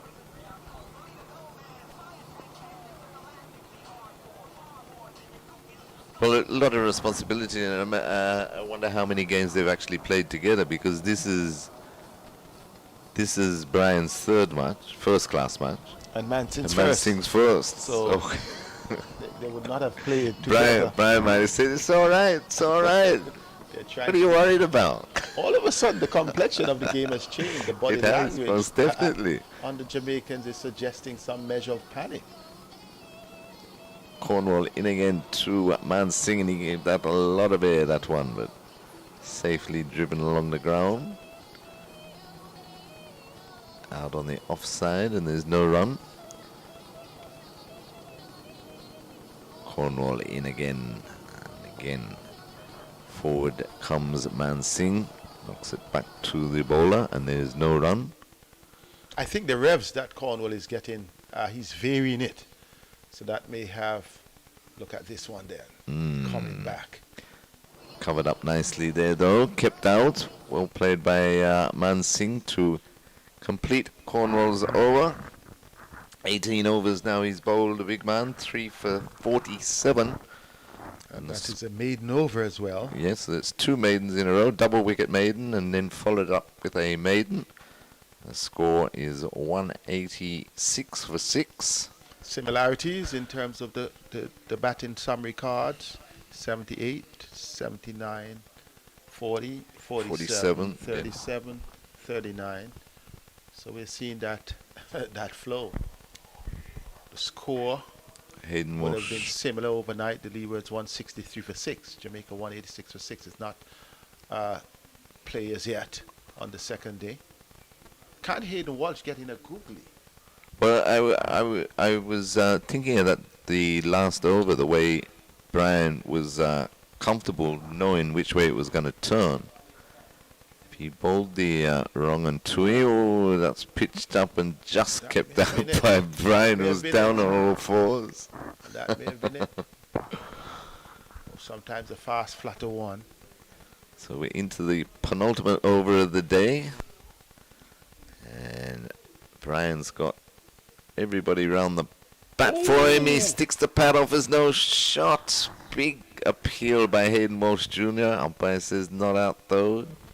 Perhaps the umpire may think too that much he's too to do. far outside. Yeah. It would have He took a been long difficult stride, to judge. didn't he? It would Yeah. have taken some DRS. They have been given though when you That's true. don't play when a you haven't shot. played. Yeah, yeah. Umpire may be thinking, okay, was it coming in or was it going away? Walsh Jr. again, and well dug out there by Brian.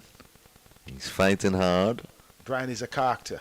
He is. I like He looked like he was going his to approach. try and tear Walsh Jr. apart in the last over, but more sedate in this one. Walsh Jr. in again, a lot of flights.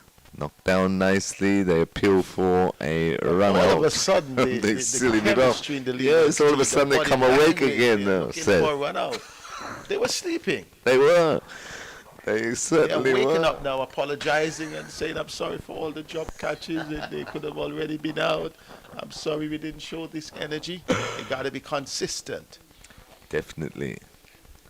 Walsh Jr. into Brian, and Brian is just taking that out again off the back foot. And that is Stumps, actually. Yes, they played for it. Stumps on an interesting and an intriguing day. Excellent day's here cricket. At the Coolidge Cricket Grounds. As Terry, you can tell the story, but we know when we left here last evening, the Leewards were in some sort of trouble at 163 for 6 with Raheem Cornwall and Jeremiah Louis batting. The Leewards eventually got a decent score. They did. 260 all out. Jeremiah Louis on his back. His back, what, 78 runs? 78 not out. His highest first-class score, and second 50, and that was the story of the Leeward Islands innings. He certainly bailed them out today. Good partnerships, good lower order partnerships, And the 3 last wickets each for Minley, and also Man Singh. Who's been a real find in this match. And then Jamaica started in a flash. And well, they started like there was no tomorrow. That they were going to bang off the 260 before the close of play, with the way Log was going after everything. Especially Louis, who was, as we said, was a surprise to get the new ball after his brilliant innings. But it's all set up for tomorrow, and I'll just run through the card for you before Seth finishes off. Leeward Islands resumed on 163 for 6, and today they lost Rakim Cornwall, who didn't add to his overnight score of 29. He was LBW to Man Singh. Hayden Walsh was bowled by Makino Minley for 13. Colin Archibald caught Harty, bowled Gordon Bryan for 17. Shino Berridge caught Thomas, bowled Minley for 3. There were 7 extras. Jeremiah Louis remains 78 not out of 170 balls. That included 7 fours and 3 sixes. 260 all out, Leeward Islands first innings. Bowling figures for the Jamaica Scorpions. Makino Minley, 19.3 overs, 3 for 28. Gordon Bryan, 21 overs, 2 for 52. Jamie Merchant, 17 overs, 1 for 31. Patrick Harty, 23 overs, no wicket for 32. Akeem Fraser, 13 overs, 1 for 57. And Abajay Man Singh, 20 overs, 3 for 47. And in reply, Jamaica Scorpions, Leroy Lugg caught Hodge, bowled Walsh Jr. for 79. Kirk Mackenzie, LBW to Colin Archibald for 18. Romain Morris caught Powell, bowled Archibald for 2. Aldane Thomas, LBW to Rakim Cornwall for 4. Paul Palmer caught Terence Ward, bowled Rakim Cornwall for 47. And Jamie Merchant in the same over, bowled by Rakim Cornwall for 0. Man Singh remains 34 not out. Gordon Bryan is 0 not out. And at the end of the second day's play, chasing 260 scored by the Leeward Islands. Jamaica in their first innings, 186 for 6. Bowling figures for Leeward Islands Hurricanes, Shino Berridge, 9 overs, 2 maidens, no wicket for 23. Jeremiah Louis, 7 overs, 1 maiden, no wicket for 35. Colin Archibald, excellent spell, 10 overs straight, 2 maidens, 2 for 37. Rakim Cornwall, 18 overs, 6 maidens, 3 for 47. Hayden Walsh Jr., 12.5 overs, 2 maidens, 1 for, that should be 13 overs, 2 maidens, 1 for 33. And Coffee James, just the 3 overs for 9 runs. So it's all set up for an intriguing day's play tomorrow, Seth. Yes, with Jamaica trailing by 74 runs, we expect to have a day that would decide at least first innings and then see which team presses forward from there. On behalf of the entire crew, I'm Seth Burton saying have a good evening.